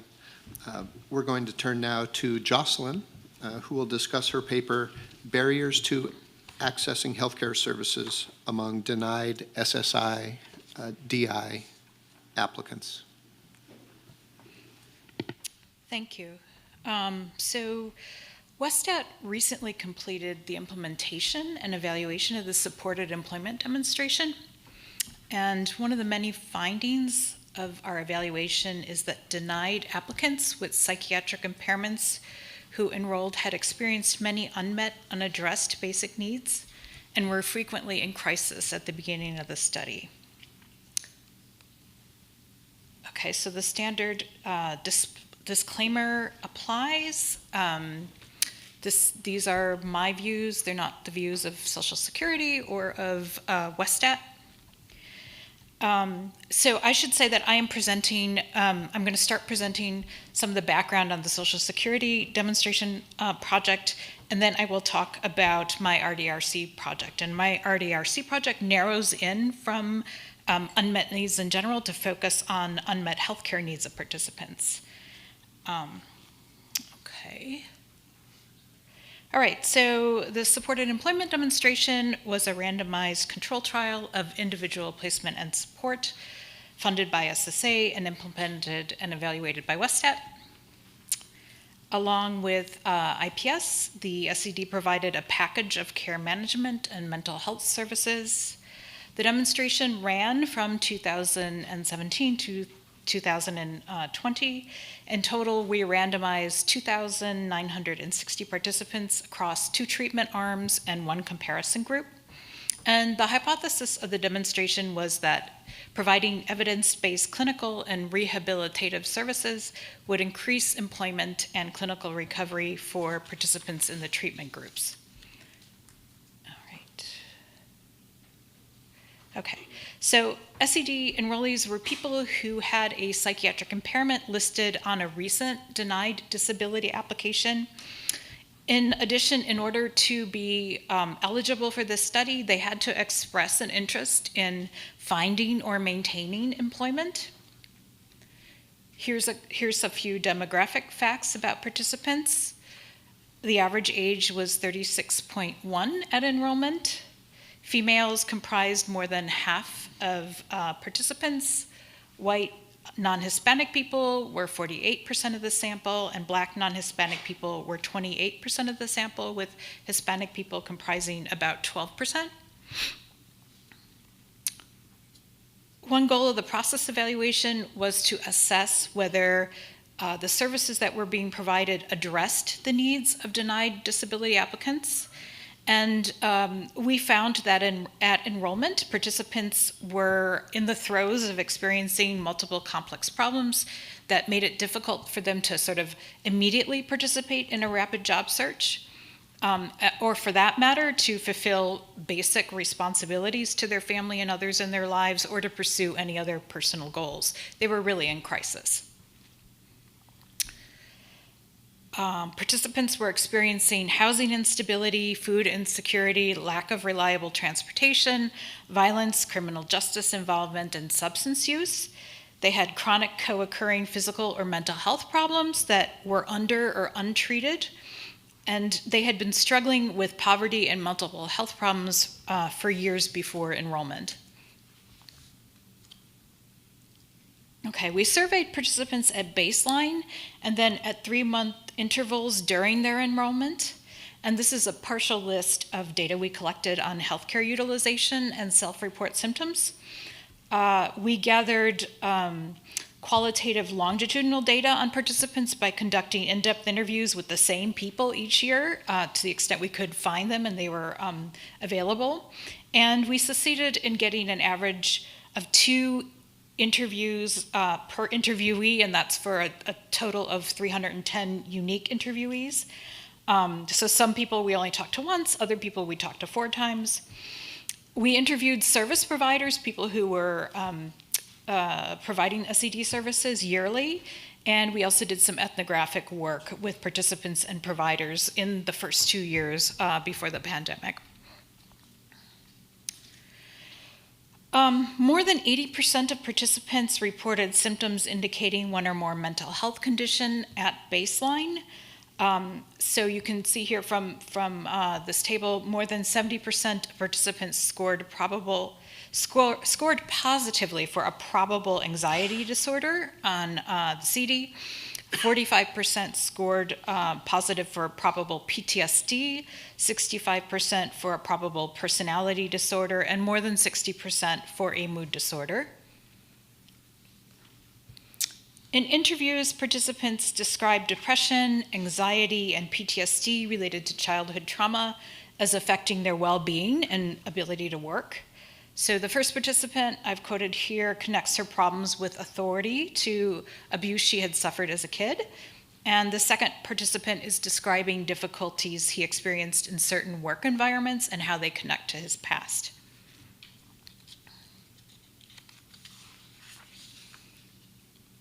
And here are some quotations from providers that we interviewed about how they perceived participants' mental health conditions. So the first one is talking about how they were seeing less of psychotic symptomatology than anxiety, depression, and PTSD.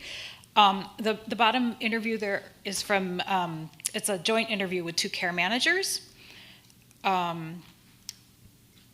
Trauma was a common experience in many participants' lives, according to providers. Providers reported that some participants entered the study with little or no experience with community mental health services. So these folks were unfamiliar with expectations of the client role and uncertain about whether they really wanted services. A theme from our interviews with staff was that staff needed to spend time socializing participants to the client role and explaining the service delivery process to them, or else participants would become disengaged. In addition to mental health conditions, each participant reported an average of 3 physical health problems. The top 4 problems were back pain, obesity, hypertension, and lung conditions, but impairments really ran the gamut from heart failure to stage 4 cancer to uncontrolled diabetes, multiple sclerosis, anything you can imagine we heard about. Lots of people described chronic pain. That was definitely a concern of many people.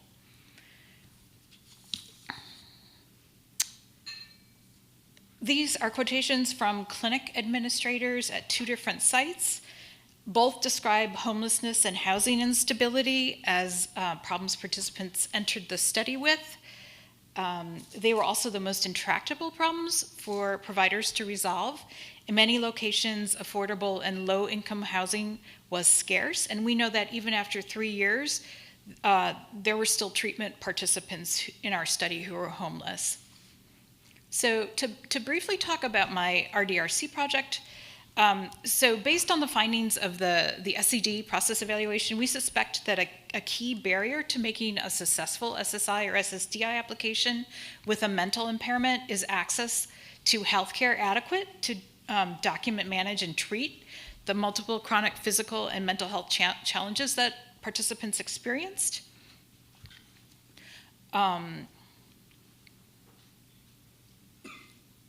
Okay. I guess, all right. Okay, so there are 3 goals to our secondary analysis of SED data. One is to assess whether healthcare usage was adequate before participants' enrollment in SED. And because there was such a wide range of conditions that participants experienced, we want to parse out what conditions were treated, which were not, and which seemed to respond to treatment over the 36 months of service usage. And we want to also develop strategies for helping applicants address adequate health care. And so we're going to rely on the publicly available SED data for assessing healthcare usage at baseline and for assessing treatment and improvement of various conditions. And we will do some new data collection to develop ideas about how to help applicants prepare medical documentation for their applicants. So this will involve focus groups with and interviews with service providers, advocates, and policymakers. Thank you for your time and interest. And this is my contact information and that of our consortium.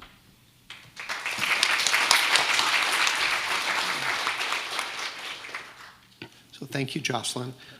We're now going to turn to Marima. She's going to discuss her paper, Structural Barriers to Receipt of Income and Health Insurance Among Adults with Disabilities. Thank you, Phil. Good morning, everyone. This work is joint with David Cutler and Ellen Mera at Harvard University and the NBER, and Rand Obeda at Bowie State University. And none of the views expressed in this presentation are those of SSA, Harvard, NBER, or Bowie State University. So the motivation for this project is the fact that applications and awards for Social Security Disability Insurance, or SSDI, have been declining over the last 15 years. And we know that there have been different changes to sort of the process that one goes through to apply for SSDI, but it remains unclear how the composition of folks who are on SSDI have changed over this time period, particularly the racial and ethnic composition of SSDI awardees. So we sought to answer 2 research questions, the first being how have outcomes of SSDI applications changed over time and across adjudicative levels, so at each point in the decision-making process of the application process. And our second research question is how has the composition of new SSDI awardees changed as allowance rates or approval rates have fallen. And so I want to quickly walk through, at a high level, the process that someone goes through to apply for SSDI. So first, they submit an application to their local SSA field office, and this field office reviews the application for non-medical eligibility. And so then the field office can decide to grant the application a technical denial, meaning that the application has been denied for not meeting the non-medical eligibility, or the application is forwarded to the State Disability Determination Service, or State DDS, who then reviews the application for medical eligibility, and this is called the initial review stage. Then at the initial review stage, an examiner at the state DDS can approve or deny this application. If an application is approved, then the applicant receives disability benefits. If the application is denied, then the applicant can choose to appeal this decision at the reconsideration level, meaning that a different examiner in the state DDS will re-review the application for non-medical or for medical eligibility. And again, at this reconsideration stage, the application can be approved or denied. And if it's denied, the applicant can then appeal this decision at the hearing level. So in this case, an administrative law judge will review their application. Again, this application can be reviewed or denied, and there are 2 additional levels in the appeals process, but the data that we're looking at combines everything into a hearing or above level of the adjudicative process.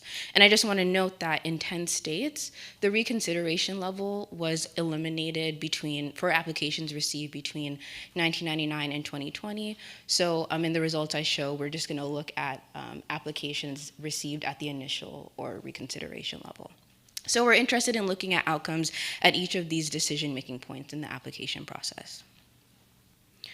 And so to answer this question, we use data from the 2022 Annual Statistical Supplement to examine outcomes of SSDI applications between 2000 and 2019. And so we calculated the percent of applications that were approved or allowed overall.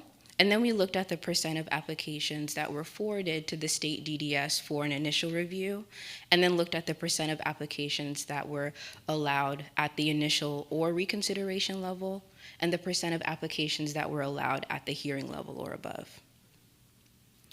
And so first we find that allowance rates have declined from 51% in 2000 to 31, or 55% in 2000 to 31% in 2019. And then when we look at each step of the application process, we also see declines in sort of forwarding behavior and approval rates. So the percent of applications that are forwarded to the state DDS fell by 1/3. The percent of applications that were allowed at the initial or the reconsideration level also fell by 1/3. And the percent of applications that were allowed at the hearing level or above fell by 1/2. So now turning to some newer results, focusing on the composition of new SSDI awardees over this time period, we use data from Medicare's Master Beneficiary Summary File, which is their enrollment data, because you're able to identify new disability recipients because people who receive benefits will be automatically enrolled into Medicare after a more than 2-year-long waiting period. And so we grouped beneficiaries along 5 dimensions. The first, based on their race and ethnicity as reported in the summary file. And then we looked at some area level characteristics because we don't have access to this individual level data. So we used data from the American Community Survey to group people based on the zip code quartile of the percent of the population with the college degree, zip code quartiles based on the percent of the population with income above the federal poverty limit, and zip code quartile based on the percent of the foreign-born population who speak English well or very well to get a measure of English language proficiency. And then lastly, we grouped awardees based on the rural-urban commuting area category of their zip code. And I'm going to show results for the 45 to 54-year-old age group, which made up about 21% of new awardees in 2019. But the results I show will just be trends in the rate of new SSDI awardees per 100,000 population. So first, looking at the results by beneficiary race and ethnicity, we find drops in new awardees across all groups, but Black awardees experienced the largest absolute decline in the rate of new awardees, while American Indian and Alaskan Native awardees experienced the largest relative decline in new awardees, so the largest percentage drop in new awardees. Then when we look by zip code quartile characteristics, I'm going to focus on the triangle marked lines and the diamond marked lines to compare the lowest and highest quartiles. Individuals in areas with a lower rate of English language proficiency experience a slightly larger decline in the rate of new awardees relative to individuals in areas with the most English language proficiency. Now, turning to zip code quartiles based on college level education, we find that individuals in areas with a lower percent of the population with a college degree experience a decrease in new awardees that's 2.5 times as large as the decline experienced by individuals living in areas with a higher percent of people with a college degree.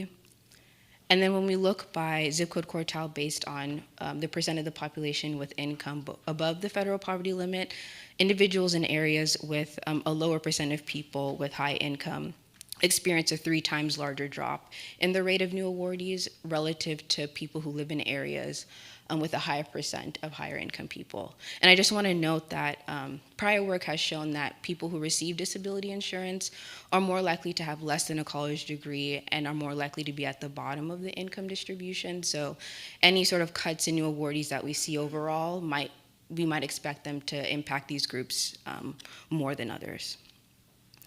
And lastly, when we look by rural-urban categories, we find that awardees in metropolitan areas experience a slightly larger decrease in the rate of new awardees relative to people living in rural areas. And so to conclude, this is really, the first set of results aren't new, but we find that the allowance rate has decreased between 2000 to 2019, partly driven by higher rates of technical denials, so less applications are being forwarded to the state DDS, and we're finding fewer allowances at sort of higher levels of the adjudicative process. And we find that as new awardees begin to decline after 2010, that racial and ethnic minoritized groups experience a disproportionate decline in new awards. Awardees in zip codes with the highest levels of poverty and lowest levels of college education experience the largest absolute declines in new awardees, but we might expect that given the representation in the SSDI population. And then lastly, we find that awardees in zip codes with a higher proportion of non-English speaking populations and non-metropolitan zip codes are not as disproportionately impacted. And these are just some next steps in our analyses, and I'm open to any other suggestions of how we can move this work forward, but we want to analyze application outcomes at each adjudicative level by state to look at geographic differences. We also want to stratify our results based on the body system of the qualifying medical condition to receive disability insurance, and we're also working on obtaining aggregated level at the field office to see sort of how there might be differences in how field offices are forwarding applications to the state DDS. And that's all I have. Thank you so much.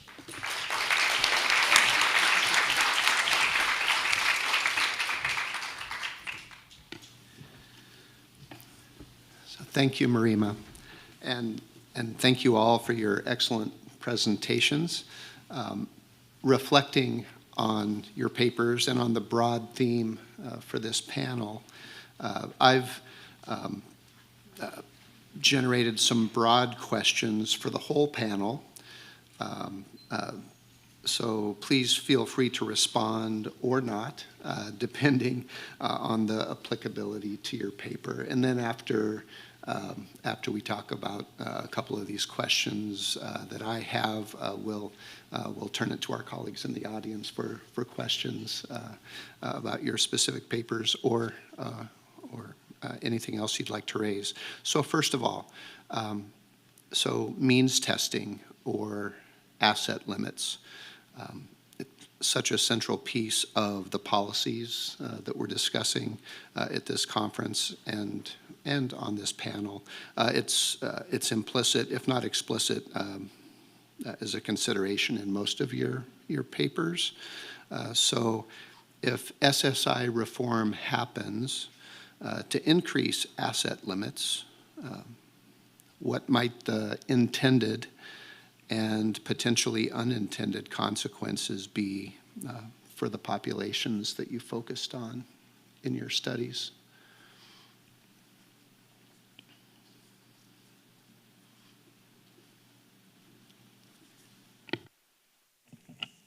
Thanks, Phil.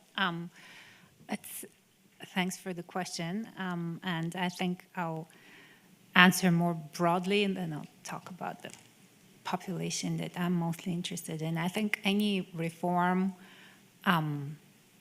any policy reform should be carefully thought out, but also rely very much on prior assessments and independent assessments by researchers of other things that have happened, and sort of take a very careful look at the evidence that we have, take that into account. And I think we can, we've been doing pretty well with that, but there's always room for improvement. I'm sure people in this room and other researchers that are studying these topics would be very excited to consider questions like that with what we already have as historical evidence and contribute to the debate. With respect to the population and the issue that I'm studying, I think we need to be careful about the particular living arrangements, environments, social and physical environments of different populations. They vary substantially across the United States, and be particularly cognizant of the fact that policy reform can work very differently depending on the population, and be very aware of the fact that minority populations in particular may experience policy changes in a very different way from the majority, and pay particular attention to their prior experiences, and specifically look for data on underrepresented populations in a public data set. The fact that they're underrepresented usually means that they're understudied. It does not mean that they should not be studied. So let's not only look under the lamppost, but try to shed light on a broader area as well. So that's my appeal. Good, thank you. I can try to speak to that as well in my context.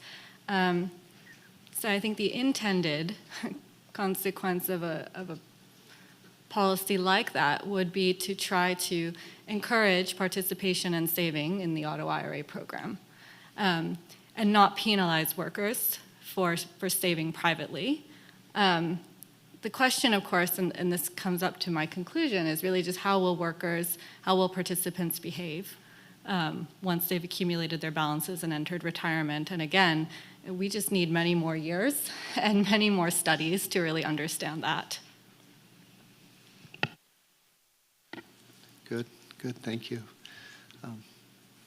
Any responses on that question before I turn to the next one? No, please go ahead. Yeah, I was just going to add on the intended consequences that, I mean, our work is focused on the SSDI population, but I think in recent years about a quarter are concurrently applying for SSI or eligible for SSI. So I think, it'll add more income support for people who are on SSDI. And then sort of back to Amelia's point about the unintended consequences and how sort of racial minoritized populations might be differently affected. I think something looming around sort of asset limits is the existence of the racial wealth gap, and just thinking about who would be sort of the first people who would be initially eligible when sort of this policy, if this policy were to be in effect. Good, thank you. Okay, I'm going to turn to my next question, my next observation. So SSA, in prioritizing RDRC research in recent years, is increasingly prioritizing community-engaged research and really digging into beneficiary experiences to better understand how different communities experience and interface with SSA programs. So as research on specific topics that you're researching becomes more community engaged and more inclusive of the voices of the populations that SSA intends to reach. How might that impact the relevance and maybe the impact of the research that's going on? So I guess this is more of a methodological question than a substantive question, but I'm just wondering if you all have any thoughts or reflections on that.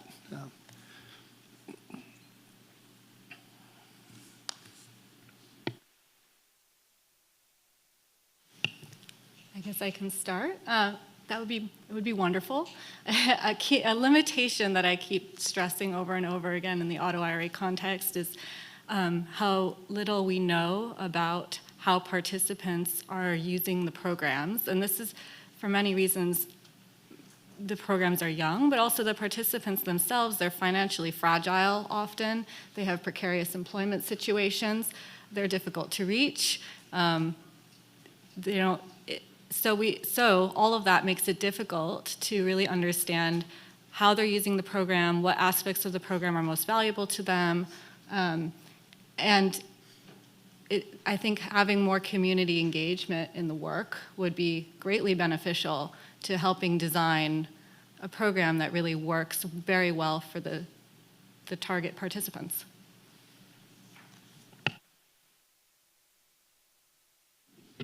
So I have 3 things to say about community engaged research. So I think it's a great idea, and certainly what we did in collecting qualitative data was on a continuum of community engaged research, which I think can span, from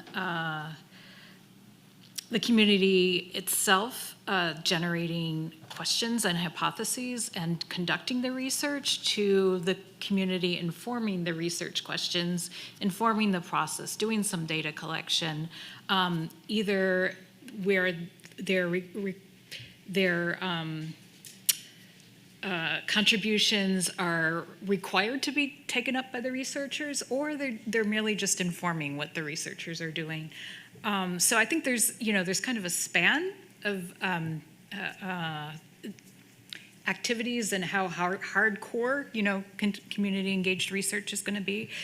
The other thing I would say is the time and money required to do it. I mean, especially to take people from the community and teach them enough about research, get approval for doing certain sort of things. So I'm thinking of a project I'm working on that was looking at integrating data sets in Camden. So they were health data sets and criminal justice data sets. And it took a lot of time to get the community on board. It took about 10 years to get approval to do that research. They felt it was very important that they got local community approval to do that integration. It took about 10 years just to develop that trust. So, for folks like us, Westat, on contracts, it can be a very expensive process.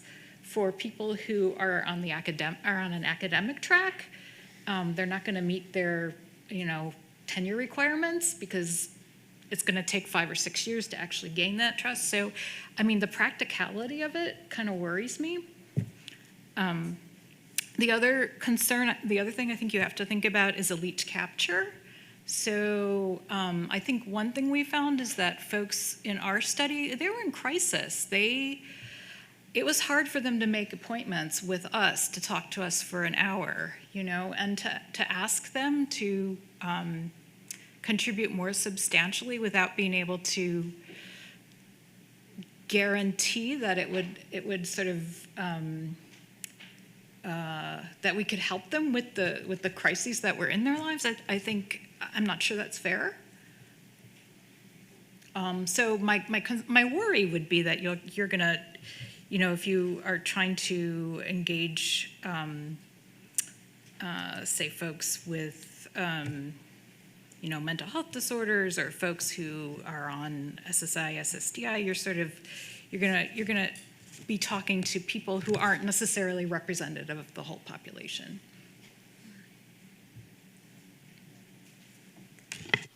Some of those experiences and concerns that you just described are, I think, or can be findings in themselves. I mean, just to take those things into account as findings or supplemental to the findings that your research is coming up with. So. Just to follow up on Jocelyn, I want to emphasize the importance of trust. She used that word a couple of times. And yes, with vulnerable populations, it is crucial, but also with populations that have experienced repeat trauma and marginalizations, it's very, very important. And, of course, it would be fantastic if we get more community engagement. How we get that community engagement will vary depending on prior experiences, I think. And one of the stories that we've heard repeatedly is, well, researchers come in, they do their thing like an anthropological exercise, right? And then they just pack their computers and leave, and we never hear anything about anything, right? We don't even know what they did and what they found.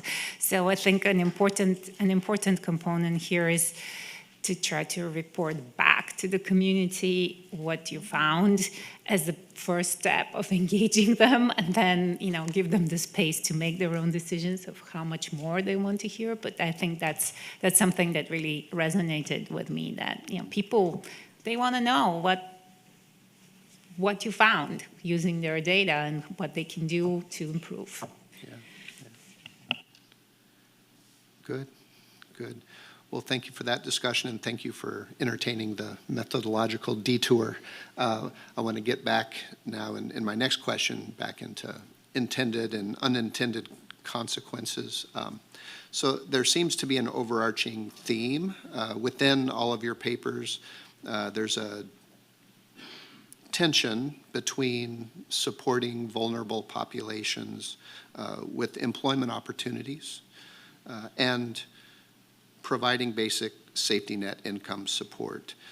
So does the research that you've been doing suggest maybe how to address that tension and potentially strike a balance? What do you think about that?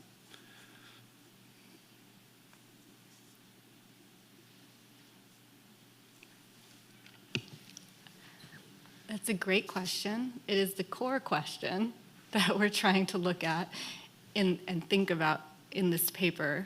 I don't have any easy answers. I don't think anyone does. Or we wouldn't be having this conversation. Like I said, auto IRAs really can be very beneficial for people who are employed. They can help to even out disparities in job quality across people who are employed. But of course, they aren't going to close any gaps that are caused by underlying differences in employment. So I think that there's a lot of promise in the auto IRAs. I think that's what our results show. But also room for other policies and other innovations to go one step back and think about that initial, how do we get people who are vulnerable, who are in precarious financial situations and other precarious situations into employment? Do we want to? How do we do it?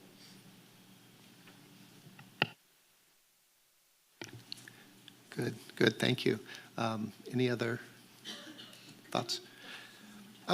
Yeah. So there does seem to be a tension in the papers that you all presented between supporting vulnerable populations with employment opportunities on the one hand and providing basic safety net income support on the other. And how does your research potentially speak to that, and how to address it over time? Yeah, so I think previous research done by Bob Drake actually finds that people who are doing the worst, and I think the SED project we did also confirms that if you're homeless, if you're having a lot of financial difficulties, you're not even at the point where you can make use of employment services or go to work. So there has to be some sort of, base from which people can start to do those things. So I'm not, I don't think they're intention in some ways, Okay, good. Okay, well, thank you for the discussion. I have one more question before we turn it to the audience. So the next panel this afternoon is about the legacy of COVID. So as a segue to that panel, how have the COVID years impacted program use among the populations that your work is focused on? And what do you all think is the COVID legacy for SSA program administration based on the research that you've been conducting? I talked a lot about COVID, so I should start that. So I think we're yet to see the wave of the tsunami of long COVID and consequences of COVID, long-term consequences that may or may not be diagnosed as long COVID. I think the experiences that people have will vary vastly based on their socioeconomic situation and where they live. I think the populations that usually get hit harder with any kind of bad news are going to get hit harder with this bad news too. And I do have very strong expectation that we'll see people claiming disability due to long COVID. I am not aware of the latest data. Maybe somebody has access to it. They can tell us what the rates are. But we will have that from the health standpoint, and it will be very different depending on the population we're talking about. And that's the thing that we were trying to see. Seems like not very obvious in aggregate data. The other thing that COVID did was it did affect how people work, which was some of what the previous panel touched upon. And I think that we still have to wait and see how it's all going to shake out. But the fact that some people work in more unpleasant environments, they get more stress from work, and they are also more likely to get COVID because of the nature of their jobs, is going to have an added twist to what we shall see. I think also that the long-term consequences are going to be potentially different from what we've seen in the short run. That's usually the case with these with pandemics. Actually, the flu, the 1918 Spanish flu also has been studied extensively, and we've seen similar effects there. But I think on the flip side, I think it's a great opportunity for us to get on it. While it's still recent, I feel like there's been a general reversal of the tide, so to say, where there's lots of stuff going on around COVID while COVID was still happening, and sort of everyone kind of lost interest when we moved on. I'm hoping that we'll change back to studying that, because there will be some very interesting facts coming out once we have all the data. Good, thank you. Any others? Okay, well, thank you all for entertaining my broad questions. I think it'll be good now to turn it over to our colleagues in the audience who I imagine will have some specific questions for your particular papers. So, please. Hi. Is this on? Okay, now it is. Okay. Hi, this is Cristian Gonzalez from the New York Center. So I have a question for Marima in particular. I was really interested in the dynamics that you observed by quintile in different zip codes. And so, but it got me to think about what the interaction is between benefits from SSA and other social services benefits, in particular housing. And I wonder if there's a relationship there. I mean, it's like people who are getting housing benefits in order to help them pay for rent, whether that affects for any way their ability to get benefits from SSA. And in particular, I wonder whether the classifications that you have for the zip codes in terms of those, by those various measures, I wonder whether those are static across the time period you look at, or whether they're dynamic. In particular, what I'm thinking of is housing costs have increased during that time. Does that affect the take-up of housing benefits, and does that in turn affect Social Security? So I wonder whether you looked at that interaction and whether that sort of complicates the results. Yeah, no, thank you for that question. That's a really great question. We haven't looked at the interaction of receipt of SSDI benefits and benefits from other programs, but especially since we're looking at area level characteristics, you would expect that there's some interaction there. But that's something that we can look into. We haven't just done that yet.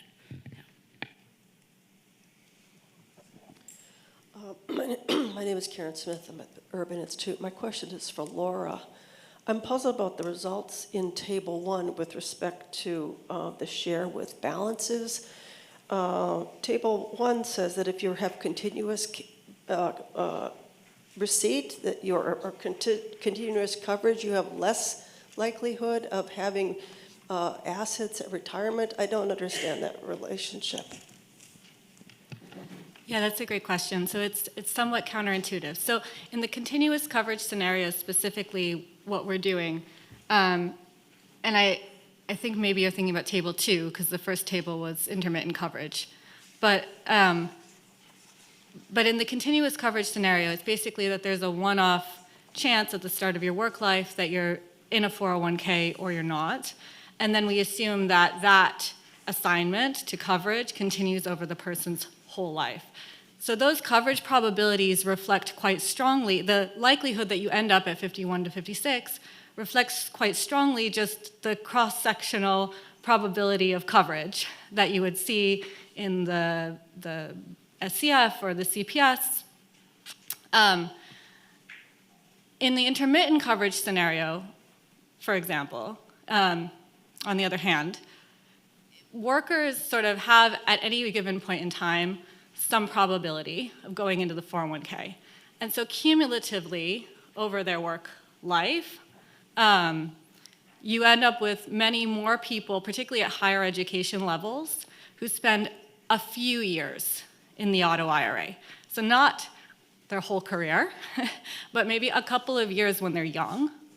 And that's why you see that in intermittent coverage, more people sort of end up with a balance, but those balances tend to be smaller because you're getting some people who maybe don't have coverage in their 20s and 30s, but then they gain coverage in their 40s because they're college educated or they have a professional degree. Eventually they end up in that quote unquote good job with benefits, and that good job is providing for most of their retirement security, but they also have this small auto IRA piece. So I'm not sure if that answers your question. You're looking at only the auto IRA piece? So this table is only showing the auto IRA piece. It's not also showing the 401k. Can you look at the final balances for those retirement accounts combined? Because I think you should end up with the opposite relationship if you do the modeling right. So yes, and we're working on that for the 401k piece as well. I think this was to point out that for the lower and middle education workers, the final balances in the data at the median are 0. So that's the first figure that I showed in the HRS, right? So for the lower education, for those two lower education groups, the auto IRA in either scenario is going to end up being the vast majority of their assets. For the higher education, the college education households, that won't be the case in either, particularly in the intermittent coverage scenario. Does that answer the question? I will talk to you more about it Absolutely, after the yeah. panel.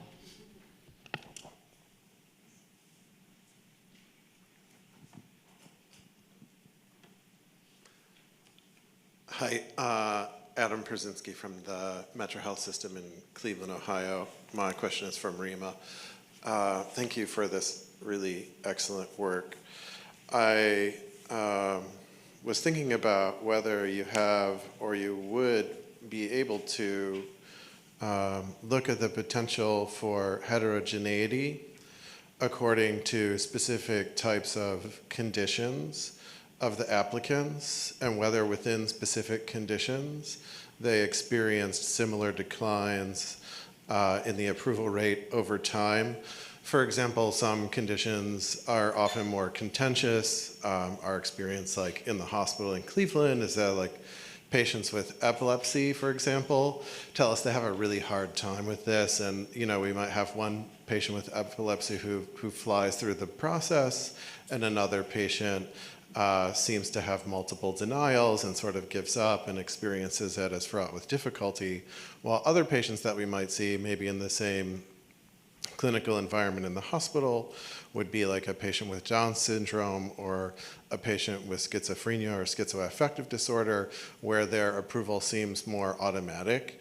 And I wonder if you observed or if there might be differences in the approval rate over time according to those conditions where we feel like it might be more automatic versus less automatic.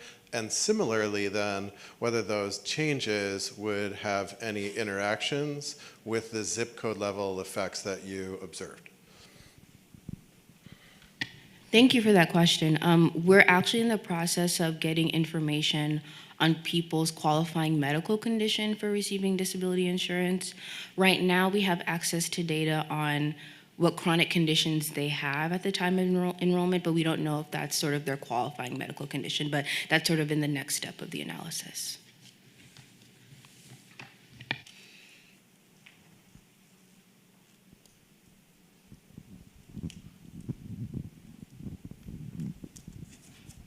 Angelino Vicesa from Spelman College and NBER RDRC. I have a question for Jocelyn that's particularly on the methodology of the randomized control trial. We only have a few minutes, but can you give us more of a glimpse under the hood of the car, how you went about this process and what community organizations you did or did not collaborate with, the whole recruitment thing, et cetera, et cetera?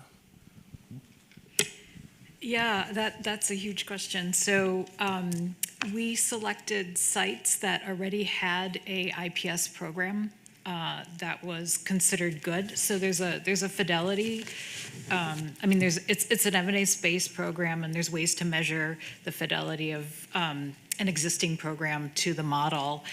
So we selected programs that were quite good. There was a long process of negotiating with the programs. We also had, which I was not involved in, implemented a previous study, the mental health treatment study. So we already had some awareness. I think there were some repeat programs that had been in that study that also participated in the SED, but there were 30 sites across the United States.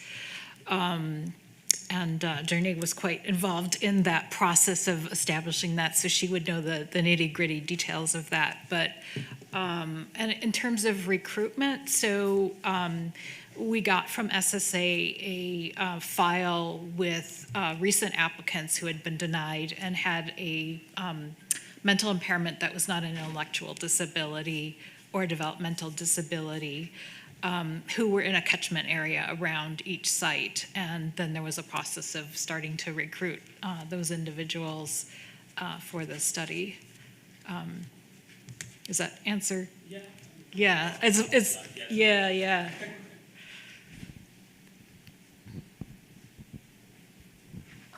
This question is for Emilia.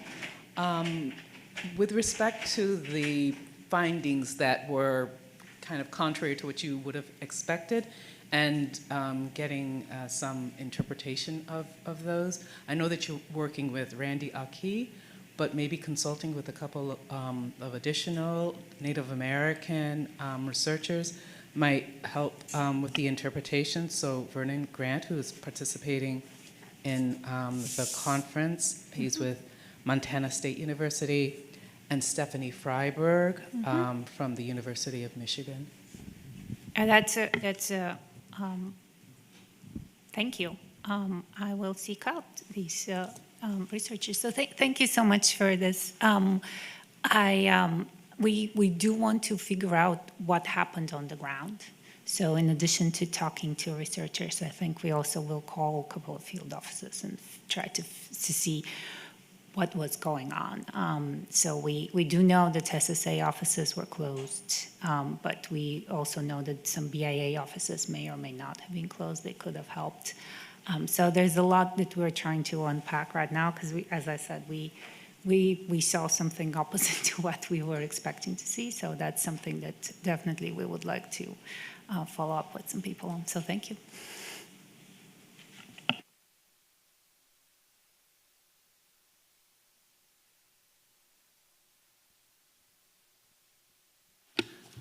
We are right on time. I want to thank all of the panelists for their excellent papers and the wonderful discussion. So thank you. Let's.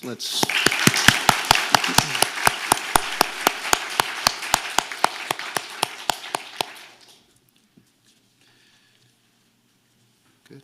So yes, we'll break for lunch, and RDRC directors, please don't forget to gather for your photo opportunity.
please find your seat so we can get started? Great, thank you. I have the pleasure of introducing today's keynote speaker, Dr. Maya Rockeymoore-Cummings. Dr. Rockeymoore-Cummings is the founder, president, and CEO of Global Policy Solutions. She's also a non-resident senior fellow at Brookings Metro. Maya's areas of expertise include health, social insurance, income security, education, women's issues, and youth civic participation. And in line with this audience, she's conducted extensive research and policy analysis on aging, Social Security, the social determinants of health, and the racial wealth and achievement gaps, all topics I think we've been talking about the last couple of days, so it's perfect timing. She's the author of the forthcoming book, Rageism, Racism, Ageism, and the Quest for Liberation Policy. Her accomplishments are many. Maya serves on the board of the National Committee to Preserve Social Security and Medicare, the National Association of Counties, and she's a member of the National Academy of Social Insurance. She's a frequent guest on television and radio news shows. She's testified before Congress on Social Security policy issues, and she's published in numerous news outlets. Maya conceived and co-authored the first study examining the labor market impact of Level 5 autonomous vehicle technology. I could go on, there's a lot more I could say about her, but I think you'd rather hear from her than me. I think we're all really looking forward to this conversation, and I want to give the standard disclaimer that we've been hearing that Maya's views do not necessarily reflect those of Social Security. We're also joined by our moderator and my colleague, Dr. Jeffrey Hemmeter. Jeff is the Deputy Associate Commissioner of the Office of Research, Demonstration, and Employment Support at SSA, and is a longtime RDRC collaborator. So with that, I'll turn it over to you all. Thank you. Welcome. Thank you. Glad you're able to be here today. Yeah. So you just had a great introduction here, but I want to give you the opportunity to fill in any gaps and maybe tell us a little bit more about your progress toward these topics and how you got interested in them. Well, I got here to Washington, D.C. 27 years ago as a Congressional Black Caucus Foundation Fellow. And it was as I was working in the office of former Congressman Mel Watt that I got a constituent letter about an obscure, arcane Social Security issue. And I dug into that issue like nobody's business and ended up meeting the staff on the House Ways and Means Committee. At the time, her name was Sandy Wise. She was the director, staff director of the Social Security Subcommittee of the House Ways and Means Committee. And so she tells me, she says, I say, what about this issue? And she's just like, well, this is the explanation for it. And I said, actually, I don't think that's right. Now, she's the director, and I'm like a lowly fellow, which is like just a tad above intern. And I think she was taken aback that I challenged her. And after digging some more, it turned out I was right. And she said, hey, do you want a job? And thus began my very long career working in Social Security policy. So I got my start literally 26 years ago on the House Ways and Means Social Security Subcommittee. Interesting start. So in that time, as Susan mentioned, you've been part of the Coalition for Protecting Social Security related to privatization and modernization. So a lot of that work has been a couple years old now. I'm just kind of curious what you see as the progress that Social Security has made or the policies have made since the reports from those commissions have kind of really come out.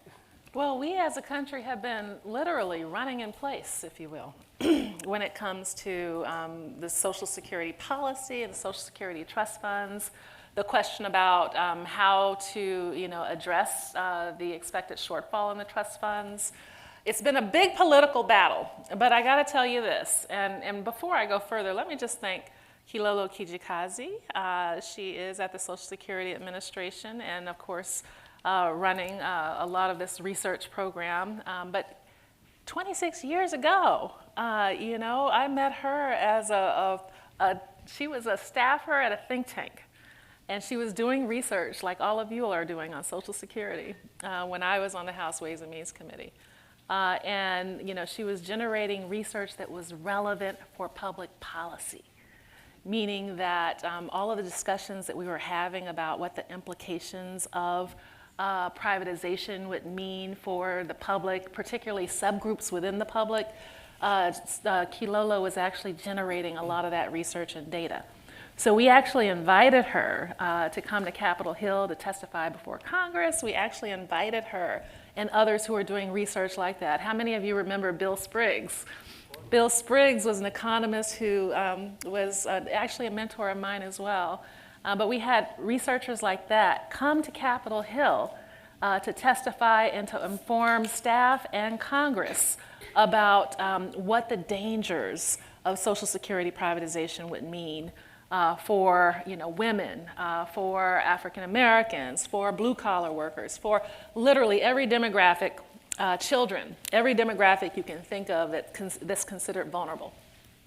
And so, from that work, the Democratic Party, and I hate to talk in terms of partisanship, but I was working for the Democratic staff on the House Ways and Means Committee. But the Democratic Party was able to formulate an early agenda that was opposed to Social Security reform because the analysis, the data, the evidence base showed that it would be detrimental to all of the population groups that we so very desperately were trying to actually strengthen the income security for. And so rather than go that direction, we formulated a direction, and it was my responsibility to actually help formulate those coalitions that were responsible for fighting back against those proposals. Let me tell you, back then, I was like, God, why are you making me an expert in Social Security policy? I mean, I remember one night, does anybody know what the Green Book is? Oh my God, I mean, I had been reading this, a big, thick book about Social Security, the arcane aspects of the Social Security program and policy and all financing. And I was making my way through it, and I was just like, God, why? Why me? Why me? Why me? And don't you know it? I ended up going to work for the House Ways and Means Committee ranking member at the time, Charlie Rangel. He invited me on his personal staff as his chief of staff. I left the Hill. Then I went to go work for Bill Spriggs at the National Urban Leagues think tank. Then I was invited to become the vice president for research and programs at the Congressional Black Caucus Foundation. And at that time, George W. Bush won re-election. And the first thing that he declared after winning re-election, that was what, 2002, 3? 4, 2004. Thank you. 2004 was that he was going to focus on privatizing the Social Security system. And then it was like, zing! I mean, I was everywhere. So was Kilolo. We were everywhere, doing everything, trying to educate everybody about why this was such a terrible and bad idea. The unions got on board. You had women's groups who were on board. You had civil rights groups who were on board. You had literally everything just popped off. And then it just hit me. I was just like, okay, that's why you had me reading the Green Book 4 years ago. And so with that, I was proud, actually, to be a part. Everybody always talks about what you can get done in Washington, but nobody talks about some bad things that get stopped in Washington. And so I was proud to be a part of a very broad and vast team of people who basically came together to create a coalition, a master coalition, if you will, against the privatization of Social Security. And we were able to beat a sitting president of the United States of America. So, what was the question? Before we get there, I do need to give the obligatory, the views expressed are not those of the Social Security Administration or the federal government. But how has the conversation changed since that time? Yes. Yeah. So now we're not so much talking about privatization of Social Security, but we are talking about the expansion of Social Security. And so we know that the Social Security program has done a yeoman's job, if you look historically at what it's been able to do over the decades since it was created in 1935. of lifting seniors out of poverty, of doing a lot to lift other vulnerable groups out of poverty.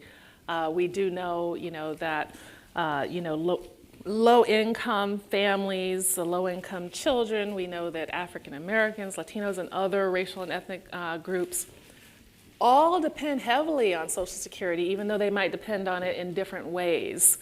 And so with that, we also know that there are inadequacies with the system. And so, I'm also proud to have been amongst the first wave of people to propose a plan for closing the solvency gap on Social Security. We pulled together something called the Commission to Strengthen, to Modernize Social Security. And it was comprised of women's groups and African American civil rights groups.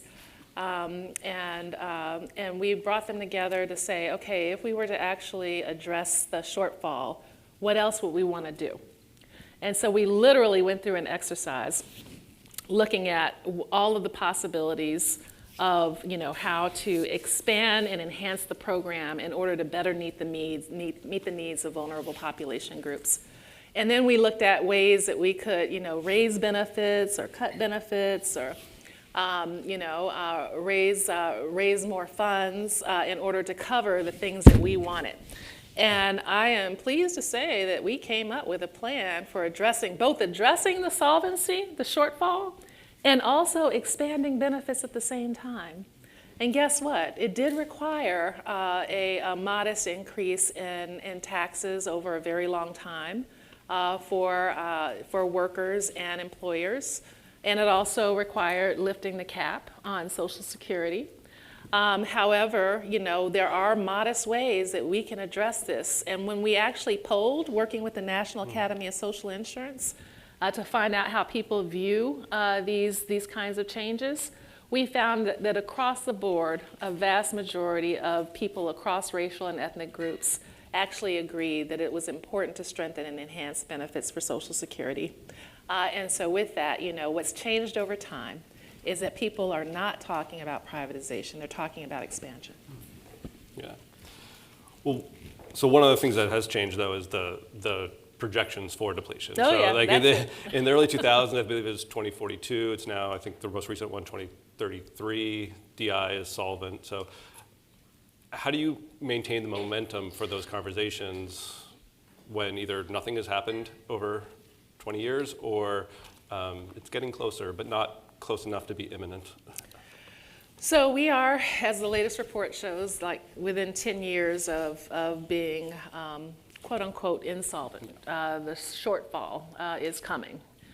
And so I do believe, and I've always believed, that as this time frame approaches, the urgency to actually address the shortfall will become more apparent on Capitol Hill and whomever is leading in the White House. Unfortunately, we have seen leaders over the past some decades, both in the White House and on Capitol Hill, try to jumpstart efforts creating commissions or trying to do grand bargain deals to address the shortfall. I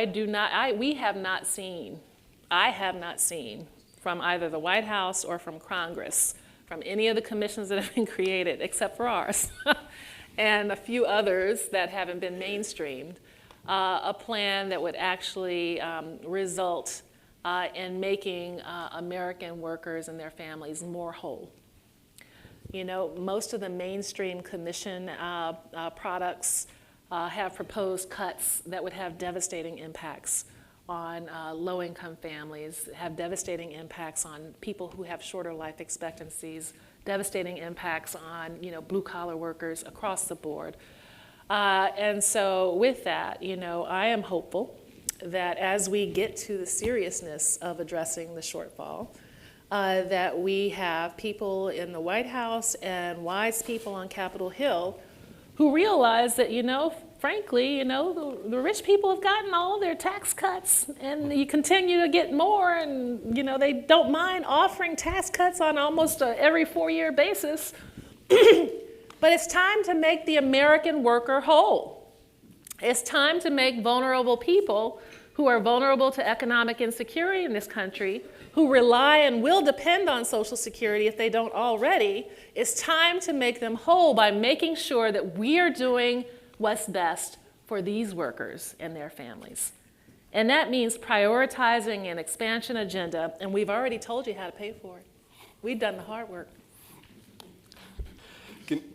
So one of the themes of the conference that we've had here has been race and place and how that matters more, and sometimes research has forgotten that.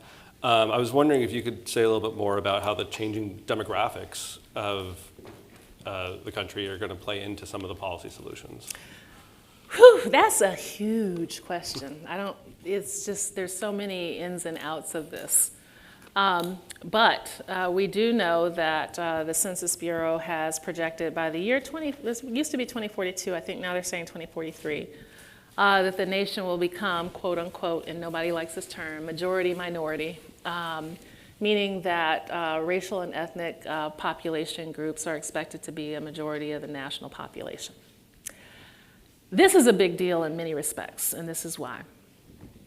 Many of the young people, for example, from these population groups have not been normed into the working population and the labor market in ways that can maximize their contributions, their tax contributions, meaning that their FICA contributions are not going to be, based on what we've seen thus far, maximized.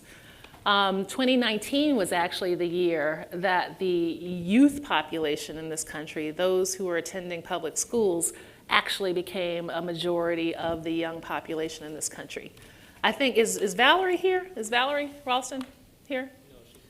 Valerie did a paper showing that the year, I think it was 2024, this year, is the year that the incoming wave of new workers are expected to be majority minority. And so because of the history of discrimination in this country, we have not optimized the ability of these young people to thrive, which means that they're not going to be optimized in terms of their contributions to the Social Security program. At the same time, we have AI and other technologies that are onboarding in ways that, are likely to reduce and this is actually, that, by the way, has been happening on a very incremental basis over time. The whole notion of how technology has been replacing human workers. But there is an expectation that perhaps the AI and other advancements might accelerate that in some spaces and places overall.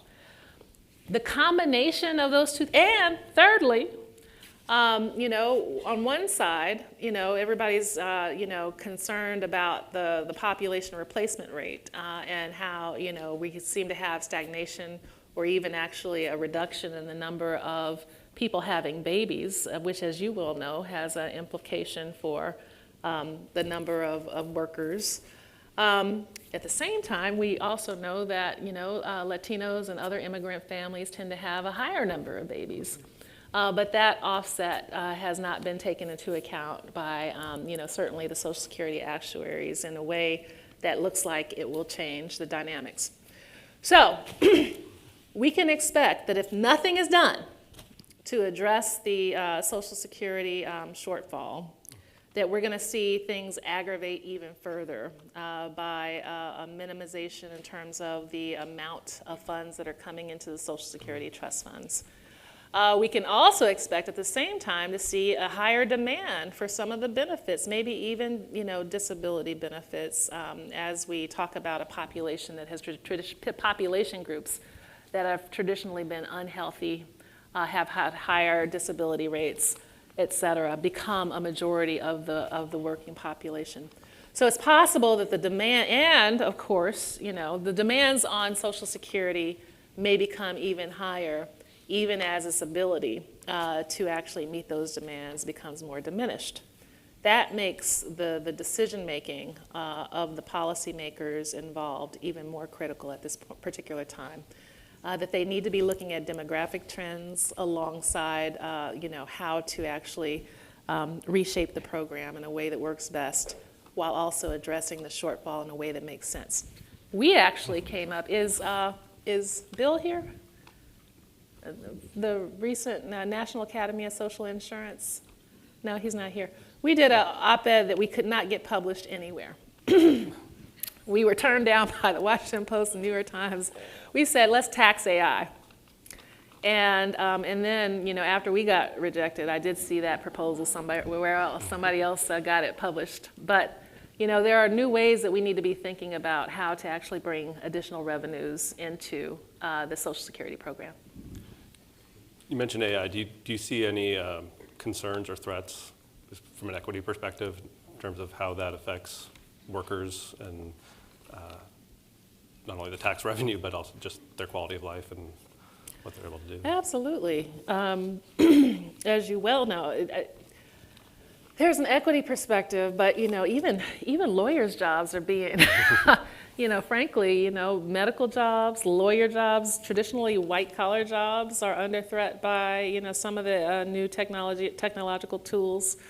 But absolutely, entry-level jobs, that traditionally, that have had a higher representation or over-representation of racial and ethnic minority populations, lower-income white populations. Certainly those jobs are also threatened in real ways. There is the strand of thinking that AI could actually generate more jobs. Well, we're on the cusp of this. We'll see whether or not that comes true. We do know that historically that there has been a shifting in the labor market. People upskill, they go into other areas, et cetera. We have yet to see how this is going to work in this era. But I do think that we should all be concerned. And in fact, Silicon Valley has been so concerned that they even, started to innovate around proposals like, making sure that there was a basic income for all workers in the future. And by the way, if we decide to ever go in that direction, because it turns out that some of the predictions were true, Social Security can actually provide a foundation for how to actually make that proposal work. Interesting point. So I want to pivot actually to Social Security's kind of little sister program, SSI. It's its 50th anniversary this year of when the checks first started going out. And it does guarantee a minimum income for some individuals. I'm just kind of curious if you have any thoughts about how that has impacted the program and how it interacts with the Social Security debate also. So first of all, let me just say this. Happy birthday, SSI. And congratulations to SSA and its leaders for highlighting the importance of SSI. There are more than 7 million families across the United States who are either very low income or have no income, who completely rely or partially rely on SSI benefits. They have disabilities, whether that's being blind or having some other profound disability. And this income is important for their households. And so, I think it's important that we celebrate the things that are important for providing economic security for our families, including SSI. Now, in some cases, SSI is a supplement to Social Security disability insurance, but in other cases, it's the only thing these families have, literally. And so we've got to make sure not only that we protect these programs, but we then enhance them. We enhance them in ways that work for the modern era. And we know that SSI, as you all so aptly have shown, that SSI needs enhancements, from, whether we're talking about the, gosh, I just had what do you call it, a brain fart? Whether we're talking about the qualification amount, the means testing, thank you. The means testing amount, or the offsets for the income, if you are earning income and you have they offset your income literally, all of these things are antiquated. So taking a look at that and more in terms of how to make it better for families is absolutely what we need to do. And we need to leverage this anniversary in order to push that message home on Capitol Hill. So I know we're getting close to time, but I do want to ask two other questions related to kind of the fact that this is a research conference. And I know you haven't had a chance to really attend most of the panels and things. There have been discussions about COVID, about barriers to participation, structural barriers. what do you see as the gaps that we still need some good research on for policymakers? So I thought COVID was coming after this because I want to see the data. I want to see the data about, did Social Security survivor benefit claims go up during COVID? Did we see more dollars go out to meet the needs of those claims? I'm just curious to know, and hopefully somebody out there has done the research. I checked out that big book, and I just want to congratulate you because you're doing excellent research. These are the questions that we need to be answering in order to improve the program for generations to come. What is the impact on the Social Security program on people who have been incarcerated for long times and come out as older adults? What are the barriers that they're facing? For African American older adult women, their experiences in the labor market. What things should we be considering as we consider how to strengthen and expand the program? I view the research that you all are doing as on the cutting edge and should be informing how we think about policy change in Washington. And so with that, what I would do is I would encourage all of you researchers to think about the policy relevance of your research as you're writing it. And you need to be doing it in several ways. As you are, I don't know, oftentimes researchers are not taught how to do policy analysis, meaning that, you often don't end with recommendations for policymakers. And also you write 25, 30, 40-page papers that nobody's going to read. And so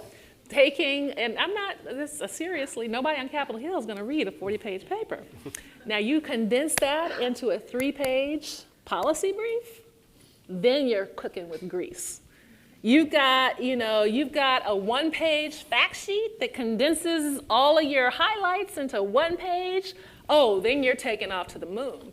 So literally, and if you've got solid policy recommendations, meaning that, okay, this is what the research finds, fine, good, you've got the results, but what are the implications for public policy?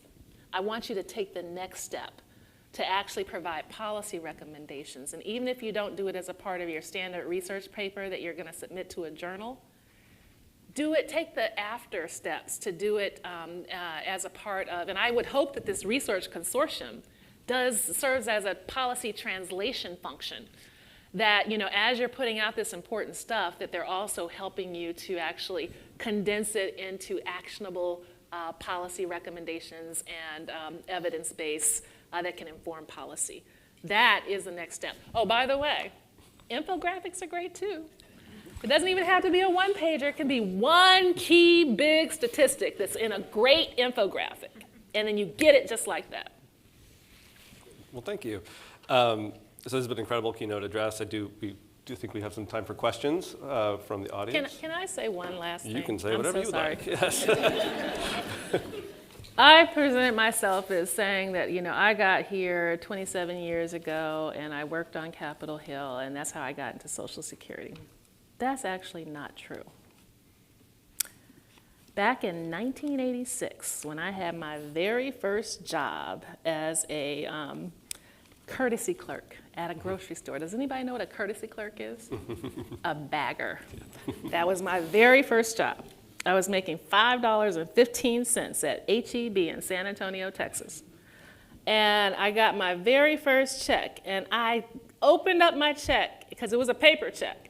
And I looked at that, and I had like about $2, and I was stunned. I was like, I worked so hard, and yet I don't have any money.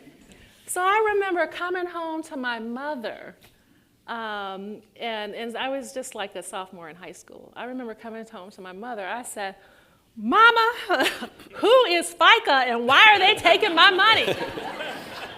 And I will never forget this for as long as I live. My mother said, baby, that is your Social Security and Medicare, and you're gonna need it one day. Now, my mother died in 2015 of stage 4 metastatic breast cancer, but I will never forget her saying that, because that, in my heart, was when I got to Capitol Hill and I ended up on the Social Security Subcommittee of the House Ways and Means Committee. That is what pushed me and drove me, and to make sure that not only I got my Social Security benefits, but everybody else who's worked for theirs get theirs too. Thank you.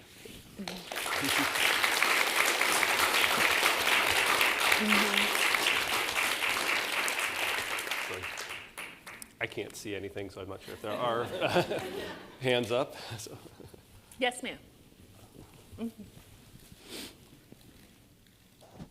Hi, Courtney Sanders with SSA. I'm actually going to take a different turn because we've been talking so much about research. I'd love for you to talk about the importance of mentorship and diversity in the research and how you have both on the Hill, but I actually personally know people you've mentored through their own PhD programs and through their master's programs because they care about Social Security and all this work. Why is that important? Why is it important to have different voices in the room, and why is it important to have mentorship and young people be a part of this work too?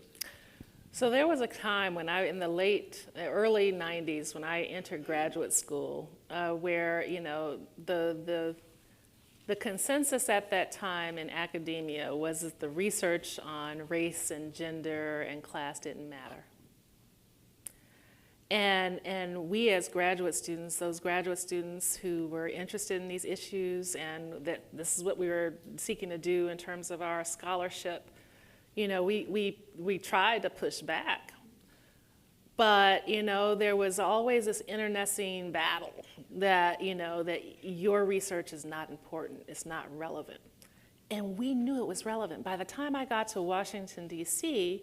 in the late 90s, all of the think tanks were just, the primary variable that they were doing the research by was class. As if that were relevant for all communities, a class analysis, you know, and so there's no surprise that the nature of the policy solutions that they were putting forward were not optimized for the needs of an increasingly diverse American population.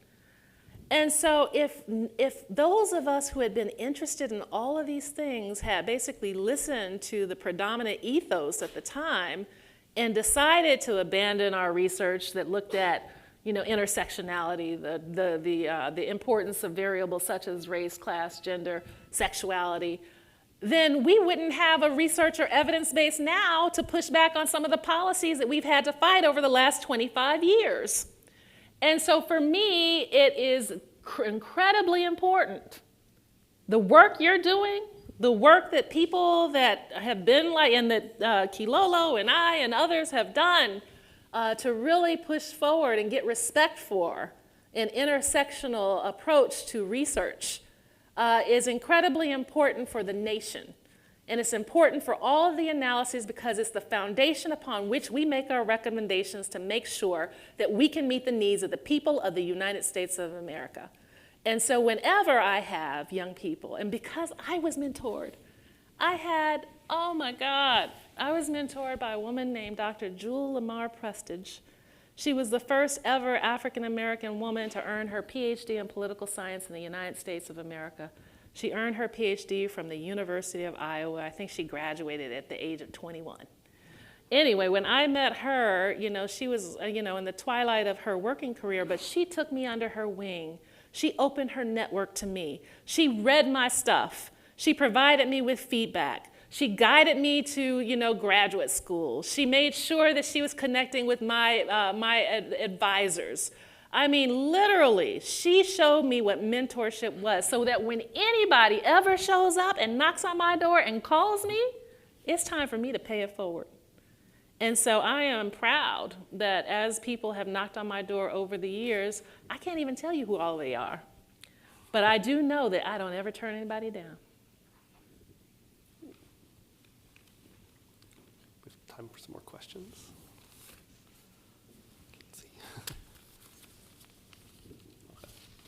Well, in the meantime, I have a couple other questions I was going to ask. So, reading through some of your other work, I'm just kind of curious, and this is going to get a little bit more wonky, but you had written about the 10, 20, 30 kind of way of targeting resources, and I think it was an interesting, like, very specific way of targeting resources to different communities. And I was wondering if you could say more about that, whether or not it's been taken up or whether or not there's alternatives. So actually, that was a proposal by James Clyburn, Congressman James Clyburn of South Carolina, came up with the 10, 20, 30 proposal some years ago. It basically is looking at the most depressed areas of the country economically, both rural and urban, and then making sure that we're putting adequate resources into those areas in sums that had never been seen before. I do think that it was adopted as a part of a strategy, and I don't know which bill, but I do think that some aspect of it was adopted. Has it worked? I think that we're still seeing the gaps that we need to address, both in rural areas and in urban areas. You know, we see all these large sums of money coming out, like infrastructure. And oftentimes the monies are released in ways that go to the states, and then the localities actually have to fight for the resources from their states. Now, you know, it's one thing that if you're in Maryland, because you might get a better distribution of resources, but it's quite another thing if you're in Mississippi or Louisiana, and you're fighting not only a partisan grid, but also other biases like racism. And so, we do know that I think there are additional ways that we need to be thinking about how we actually create an infrastructure for policy making that actually ensures that the resources get to where they need to be. And actually, with that, I'm going to talk a little bit about my book, which is Rageism. Yeah. Now, you might think rageism is rage. It's not. It's a compound word, racism and ageism.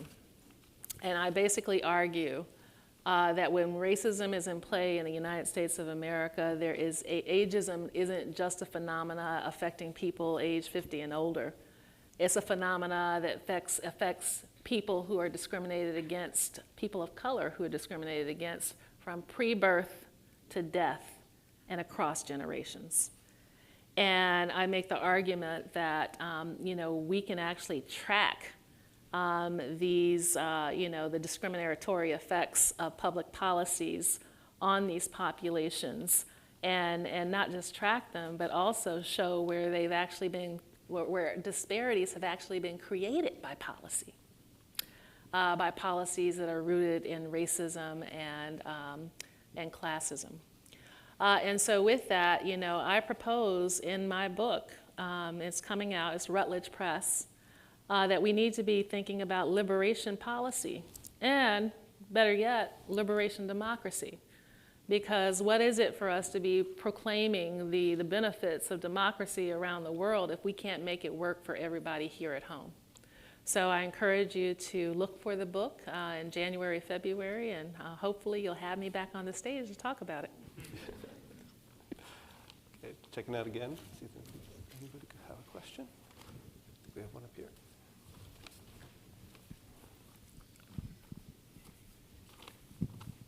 First of all, thank you very much for being here, and thanks for a very insightful talk. I have a question that's probably, it's not very quick, but I really would like to hear your thoughts as someone who spent time in policy and on the Hill and all the different things you've done. I'm thinking about policies that affect people versus policies that affect places, and you touched a little bit on that in your latest comments, and where you stand on that, and to what degree do you think we should be thinking more and placing more resources in one versus the other, or the intersection of the two, and also in the context of Social Security, which is a people-based policy. Actually, let me just tell you something. Social Security is an economic stabilizer for rural communities. My folks come from a very small town in West Texas called Paducah, Texas. None of you have ever heard of it. I barely even heard of it. But let me tell you, the median income is like $22,000. Can I tell you how poor these folks are in terms of low income? And the thing that keeps these small towns across America in business is Social Security and Medicare, literally. So we think of Social Security as an individual program because, you know, it's designed to actually, you know, you qualify based on your individual characteristics and your work history. But it actually has profound macro and microeconomic effects on places. And so we have to understand how these money flows of Social Security actually are also have a place-based effect. Now, that being said, I do think the work of like Raj Chetty and some of these other people who have been doing analysis about how places affect the mobility of the economic mobility of the people that live there, I think place-based work is incredibly important, but you can't separate the two. And so, you know, I think your lens can be place-based and be profoundly important for unveiling, like, you know, some of his work shows that, you know, when you have racism in play, you know, it affects not only the people who are most profoundly disaffected, you know, for example, African Americans, but the entire region. You know, it undermines the economic growth of an entire region. We need to understand those effects. So I think that having a both lens is what's needed.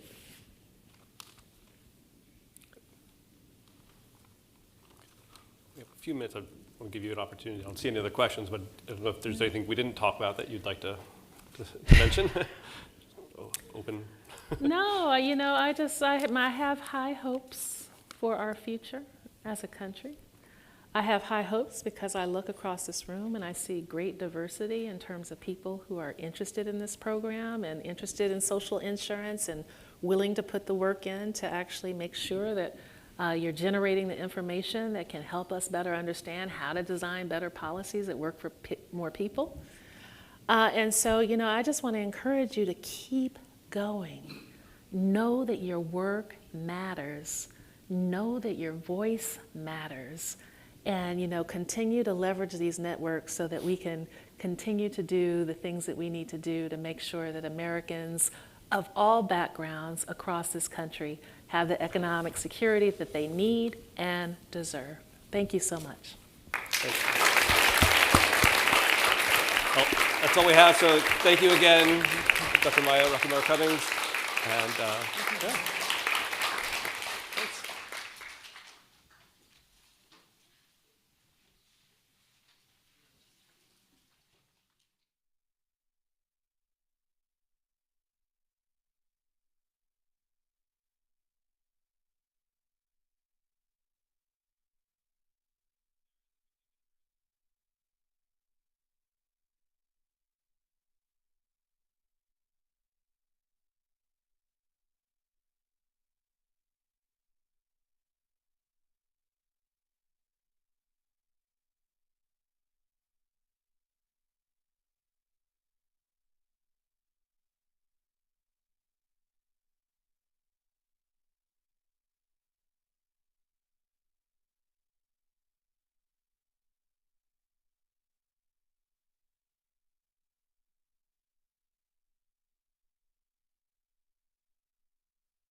Well, thank you all for being here. Welcome to the final panel of the RDRC meeting.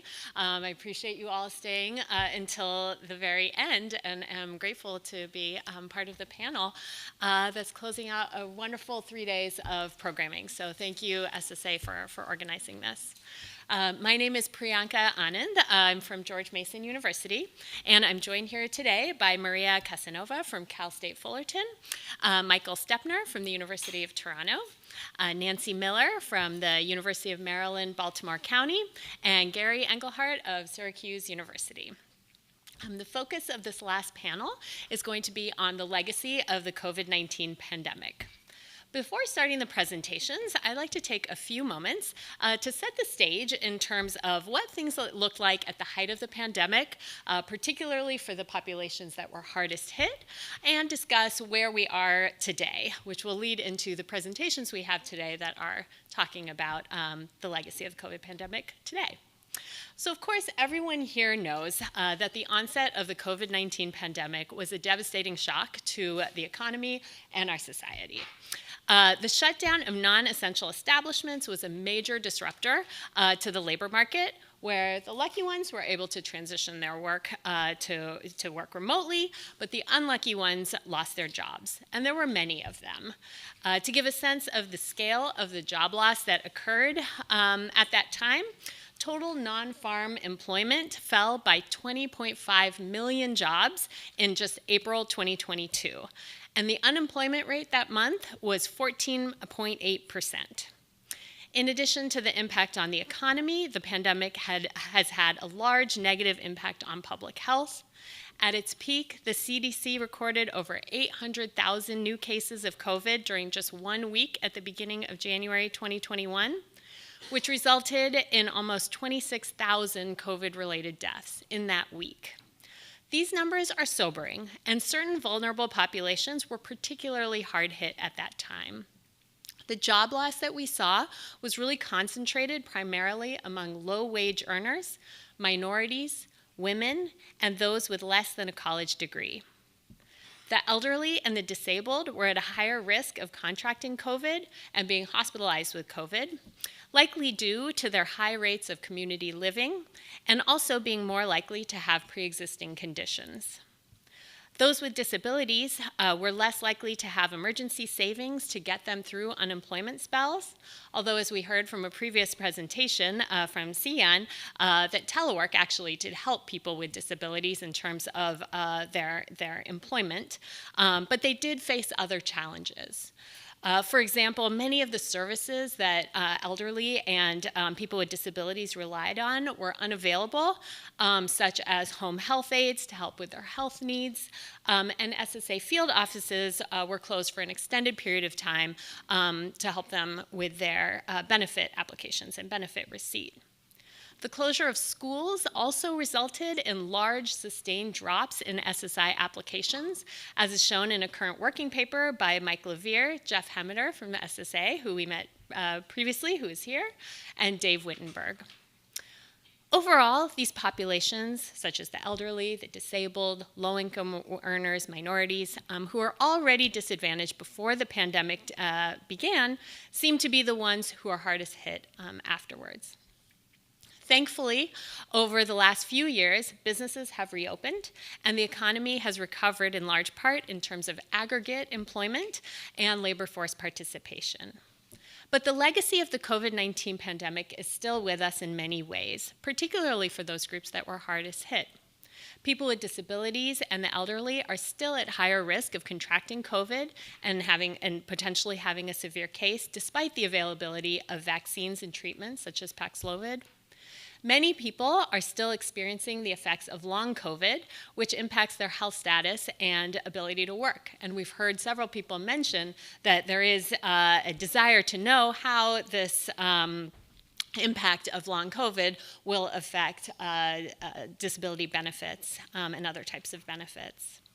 And even though aggregate employment has, for the most part, recovered, it's not clear that these gains were equally distributed across various demographic and socioeconomic groups.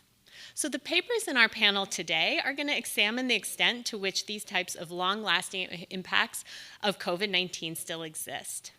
Maria is going to discuss the types of demographic and worker groups that were most vulnerable to labor market exits during the pandemic and examine the persistence of those labor market exits.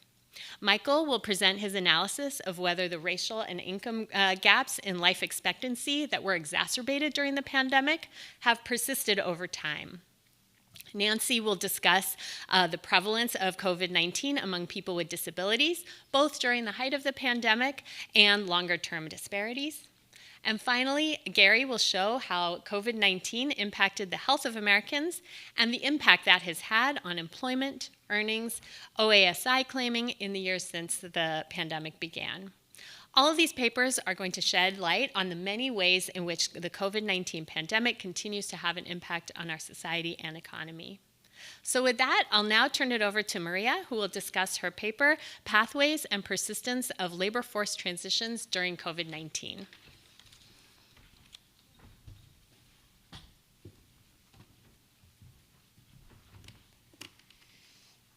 Thank you very much. It's a pleasure to be here. I wanted to thank the consortium and particularly the Michigan RDRC for the opportunity. This paper is co-authored with Dave Knapp at USC. The standard disclaimer applies that everything I'm going to mention today are our own findings and conclusions. And Priyanka set the stage so well that I don't need to get into detail, I guess, but I'll mention three facts that motivated our research. The first one was the observation that there was a large decline in labor force participation for individuals aged 55 and older during the pandemic. And even though labor force participation rates have gone back to pre-pandemic levels for older individuals, they have not recovered for those aged 55 and above that. As Priyanka already said, among workers aged 55 plus, low earners, women, non-whites, and individuals without a college education were more likely than individuals without these characteristics to exit the labor force during that time.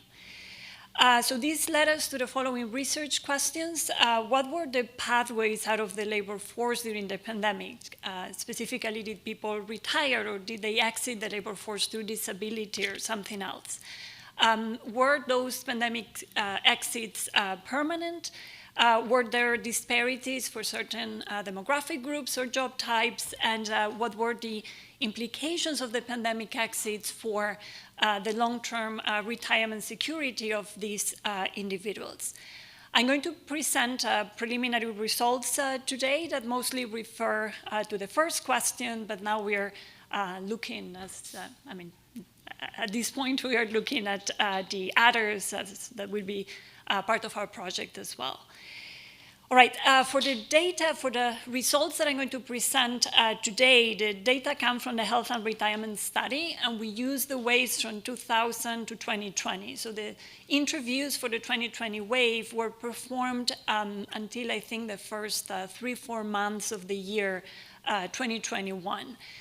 We are now using more recent data to look at re-entries into the labor force, but these are the data that we use to construct the results that you will be seeing today. And specifically, the results that I'm going to show you come from separate linear probability models that we estimate for men and women to analyze the determinants of 5 outcomes. One of them is all exits from the labor force for whatever reason. Then we focus specifically on exits through disability, through retirement, or exits due to other reason, not disability or retirement. And then we're also going to look at an additional outcome, which are transitions into temporary layoffs.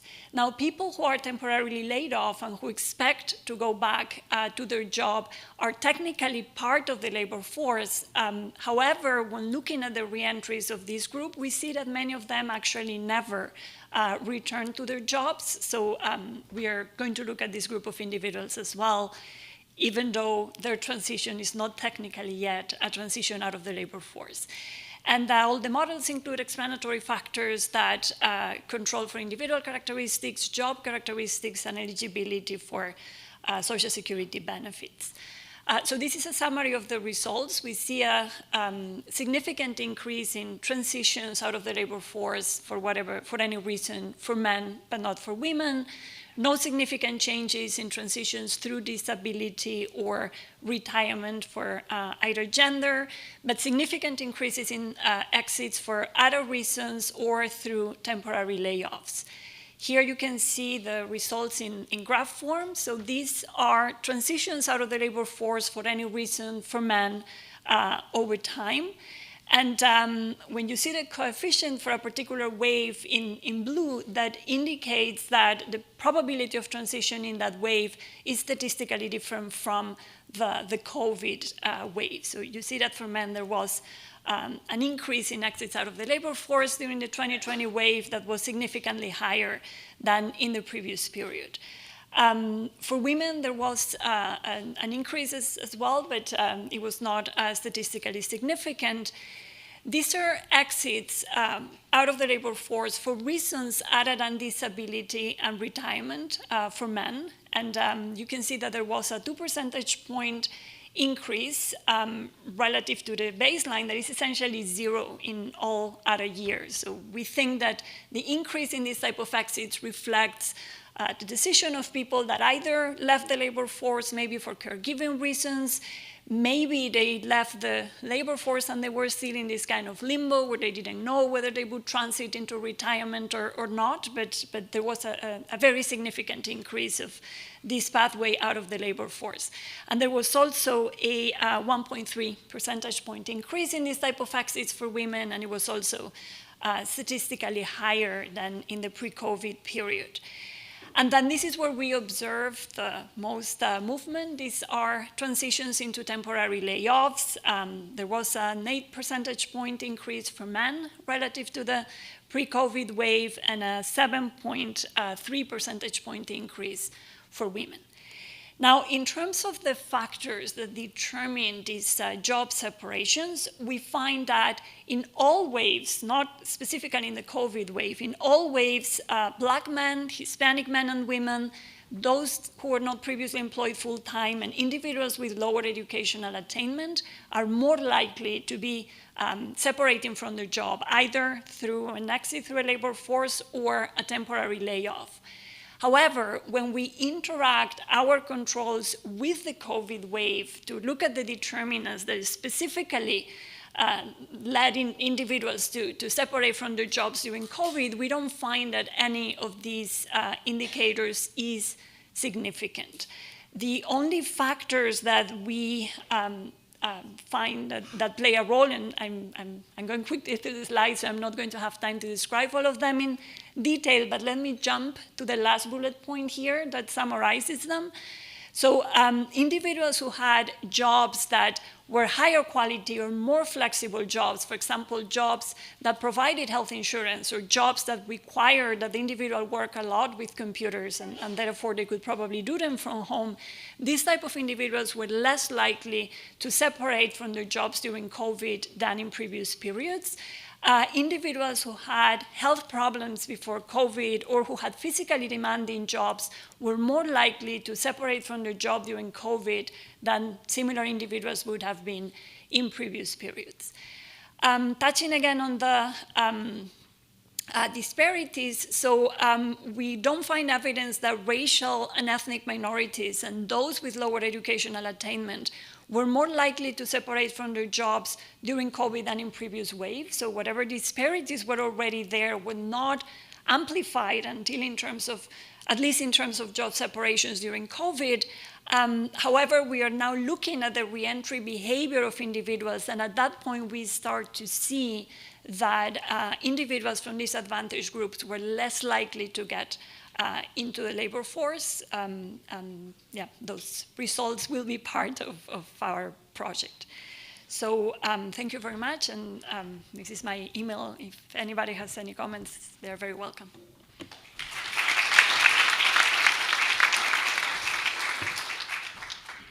Thank you very much, Maria. So now I'll turn it over to Michael, who will discuss his paper, The Medium-Term Effects of COVID-19 on Disparities by Race and Income. Thank you very much. And Let me start with an apology. I'm going to leave my mask on because I'm recovering from a virus, and I want to share my research with you, but not my virus with you. So I'm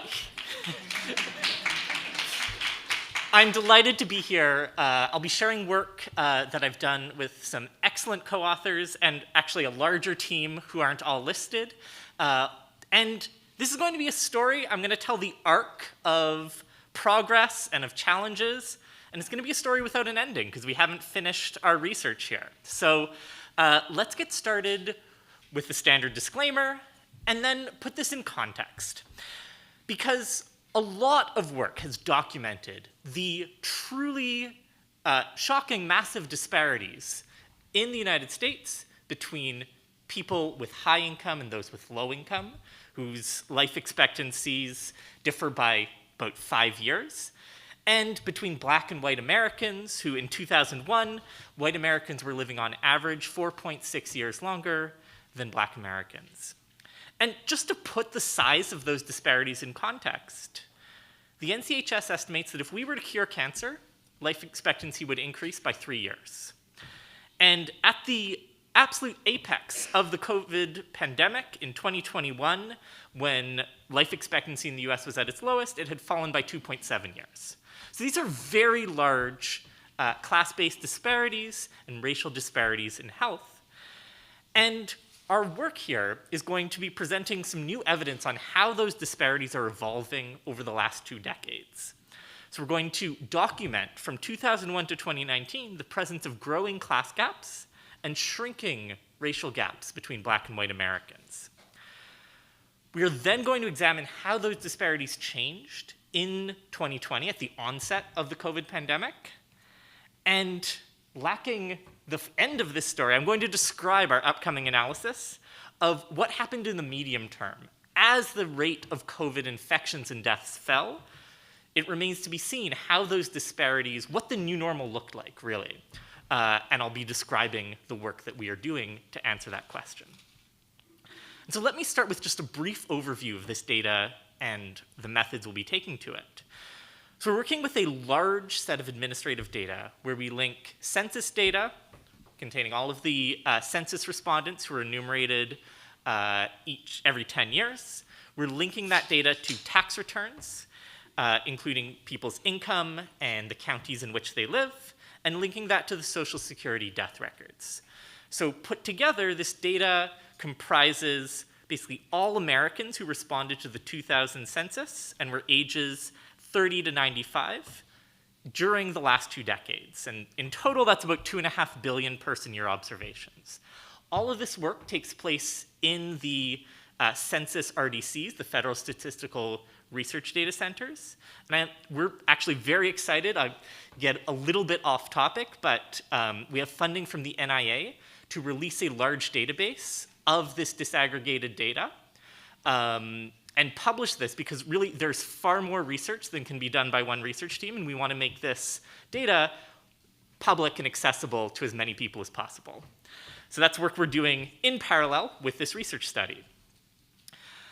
Now, in this study, the measure of longevity that I'm going to be using is period life expectancy at age 30. And basically the way we think about this is we're summarizing the mortality rates in a given year for a population with a specific racial identity, as self-reported on the census, a specific gender, and income percentile. So for example, we'll characterize the longevity of Black women at the 25th percentile of incomes in 2019. When we do this, we're aggregating mortality rates across ages in a single year, and then we're using period life expectancy. All right, so what do we find? Well, for starters, the gaps by class have been growing dramatically. So if we use the 25th and the 75th percentile to summarize this, what we find is that reweighting by race, so it looks very similar for white and Black Americans, this gap started at 4.7 years in 2001 and expanded to 6.9 years by 2019. And that has just been a steady rate of increase as high-income Americans have had their longevity taking off, while longevity at lower incomes has been stagnating. Meanwhile, the gaps by race between white and black Americans. If you look in 2001 at basically every level of income in the United States, black Americans with the same income as their white peers lived shorter lives. They were more likely to die an early death than someone with the same income but a different racial identity. And in 2019, that was no longer true. By 2019, two people with the same incomes had the same average life expectancy, whether they were white or black. And so that doesn't mean that white and black Americans had the same longevity, because there is still an enormous income disparity, enormous disparities in economic status. But those with the same income had the same average life expectancy. And we can see that was also a steady decline in that gap. So that is what happened from 2001 to 2019, summarized very quickly. What happened in 2020? As the COVID-19 pandemic unfolded, life expectancies fell for everyone, and in particular fell for lower income Americans and racialized Americans. One thing I want to draw your attention to is that the impact of COVID was very small compared to the gaps in life expectancy between rich and poor Americans that already existed in society, and compared to the gaps in life expectancy between black and white Americans. So if you look at the racial gaps in life expectancy, they reemerged in 2020 for people with the same income because COVID-19 hit racialized communities harder than white communities. And so this raises a very important question as to what happened after that onset of the pandemic. As the large waves of COVID-19 deaths subsided in 2022, going into 2023 and 2024, how did these disparities by race and income evolve? So there are multiple hypotheses. We do not yet know the answer to this question. One possibility is that this explosion, this reemergence of this large gap that set back over a decade of progress was driven by COVID-19 infections and was somewhat transient as the population became immune either through vaccination or through previous infections. As COVID-19 infections and deaths declined, perhaps these gaps started to close and the new normal could look more like 2019. But it's also possible that the pandemic triggered persistent changes in health and mortality. We have many reasons to believe that's the case, including some of the fantastic research presented at this conference. And so due to those factors, like deferred care, like COVID-related disability, including long COVID, these re-emerging gaps could be very persistent and be very hard to address. And so that is what we will be working on over the coming months to provide that answer, and I look forward to sharing it with all of you in due course.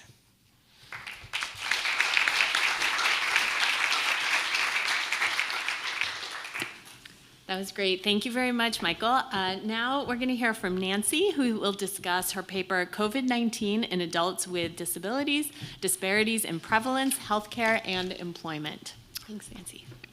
Great. Thank you. It's really a pleasure to be here and talk with you a little bit about the research we're doing focused on COVID-19 in adults with disabilities. I first want to acknowledge my co-author, Zoe McLaren, who's with us here today. I'd also like to express my appreciation to the Social Security Administration for funding this work through our new research consortium. So, I did have a disclaimer in there, but it's not here right now. So the standard disclaimer does apply. According to data from the Centers for Disease Control and Prevention, approximately 25% of adults in the United States experience a disability. And as we've heard in some other sessions, minority and lower socioeconomic status individuals disproportionately experience disabilities, and just one example of that relates to education. Among individuals with disabilities who've attained, have less education as measured by lacking a high school diploma, with 14.5% of individuals lacking the diploma versus 6.5% of individuals without disabilities lacking a diploma. In the realm of healthcare, we also know that people with disabilities receive fewer preventive services like screenings for different types of cancer. We know they receive fewer treatments than people without disabilities. We also know that they're much more likely to report unmet need for medical care. And we also know that they're more often likely to report that costs of health care serve as a barrier to their receiving health care. In terms of people with disabilities and COVID, we know that they've been disproportionately impacted by COVID-19. So one study that was used using data from the National Wellbeing Survey found that there was a higher prevalence of COVID-19 among people with individuals in that study with disabilities. They had 6 times the likelihood of experiencing a hospitalization, and they were also more likely than people without disabilities to have a negative health outcome. But the research to date has largely focused on specific conditions, so individuals with intellectual and developmental disabilities, for example. And it's also relied largely on, not entirely, but largely on convenient samples. And so the work that we're doing with this funded study is that we're using nationally representative data from the National Health Interview Survey to assess healthcare and employment outcomes for people with disabilities and how they've been impacted by COVID-19.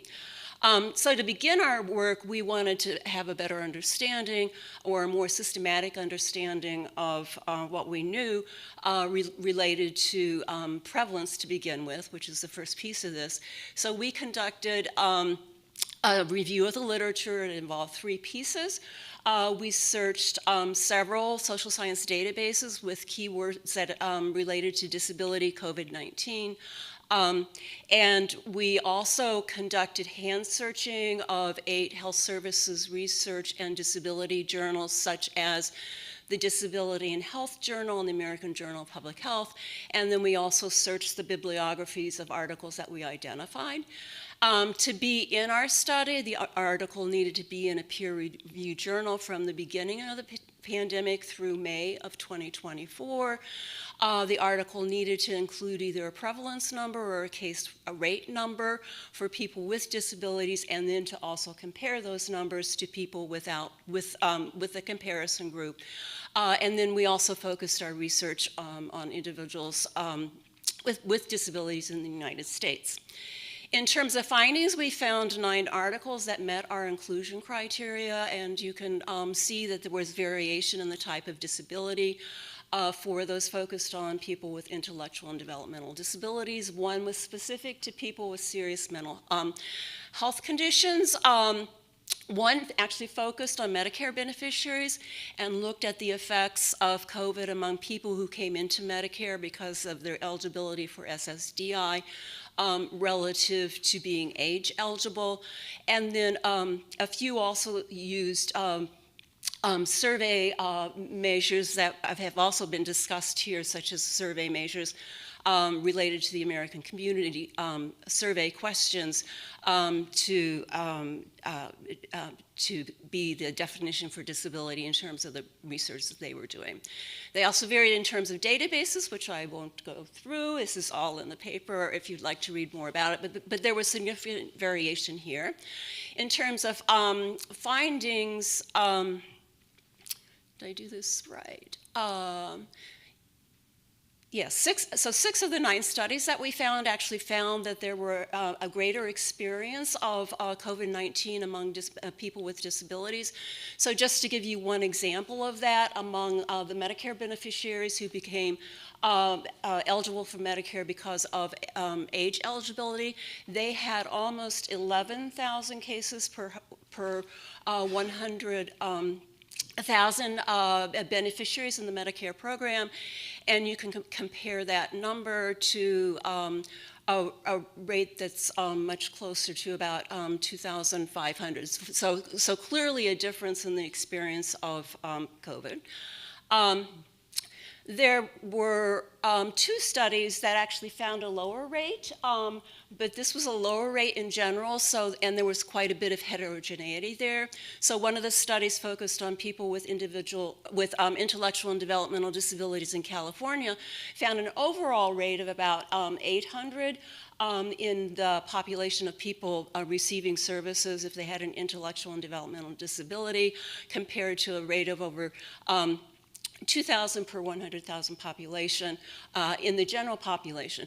But then if you look very specifically at people with intellectual and developmental disabilities receiving care in an intermediate care facility for people with developmental disabilities, you can see that there's a much greater occurrence of COVID-19 in that population. And then one study found no differences between people with disabilities and people without, but that study used an aggregate measure, so there were several questions such as vision and hearing, but in fact, they were aggregated into a single measure. So very quickly in terms of what we're doing, again, we're using the National Health Interview Survey.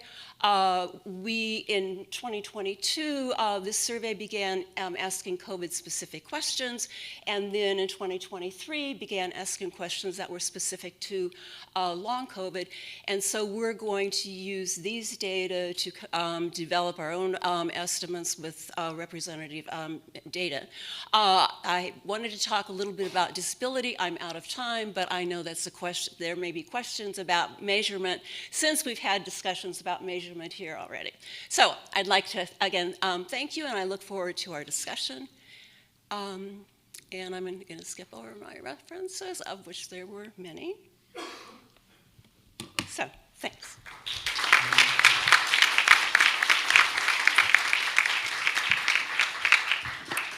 All right, thank you, Nancy. And so finally, we're going to turn it over to Gary, who will present his paper, How Might COVID-19 Affect Future Employment, Earnings, and OASI Claiming by Race and Ethnicity? Thanks. Thank you. So the standard disclaimers apply. Long COVID is characterized by one or more symptoms persisting 3 or more months past the acute phase of the infection. Most commonly, those symptoms are muscle weakness, fatigue, trouble breathing, but they may affect a large variety of organ systems. From SSA's perspective, long COVID is potentially a big deal. According to the most recent Census Pulse survey, 15 million Americans between the ages of 50 and 75 reported that they had ever suffered from long COVID, with 5 million of those reporting that they're currently suffering from it. Now, simple estimates from sources like the Census Pulse survey suggest that experiencing long COVID is associated with significant declines in the likelihood of being employed, in the range of 15 to 30 percentage points. If true, these results would suggest that long COVID is a potentially serious impediment to work. However, one of the fundamental challenges in interpreting and evaluating these types of estimates is that while they're strongly correlational, they might not be causal. In particular, who gets COVID is not randomly assigned in the population. And so we might worry that there might be other unobserved factors about individuals who get COVID that might be confounding factors in biasing these simple estimates. So what I'm going to do what I do in this project is the following: is I leverage very detailed data on health, COVID, and employment from the Health and Retirement Study to estimate the impact of experiencing long COVID on your likelihood of employment. In particular, my sample consists of almost 6,000 individuals who were between the ages of 50 and 75 at the beginning of 2020, prior to the pandemic, who resided in the US, survived the pandemic, and were re-interviewed in the 2022 wave. And in particular, 50% of these individuals were employed in the 2018 wave of the HRS, which is prior to the advent of the novel coronavirus. And so, as depicted here in this, no.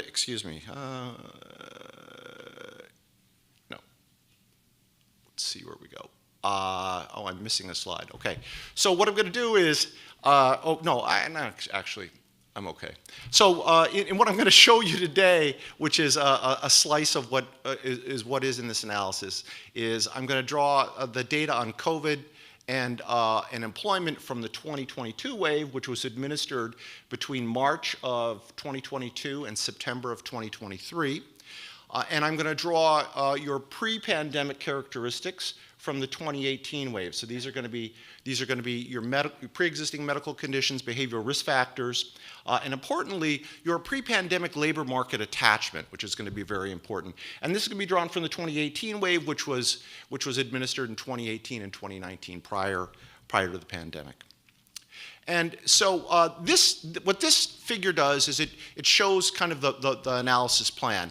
One of the main and important innovation in this analysis is the use of a measure of systemic or chronic low-grade inflammation to identify the impact of long COVID on work. In particular, I'm going to show you that inflammation amplifies your likelihood of of experiencing long COVID, and then long COVID then translates into a reduction in employment.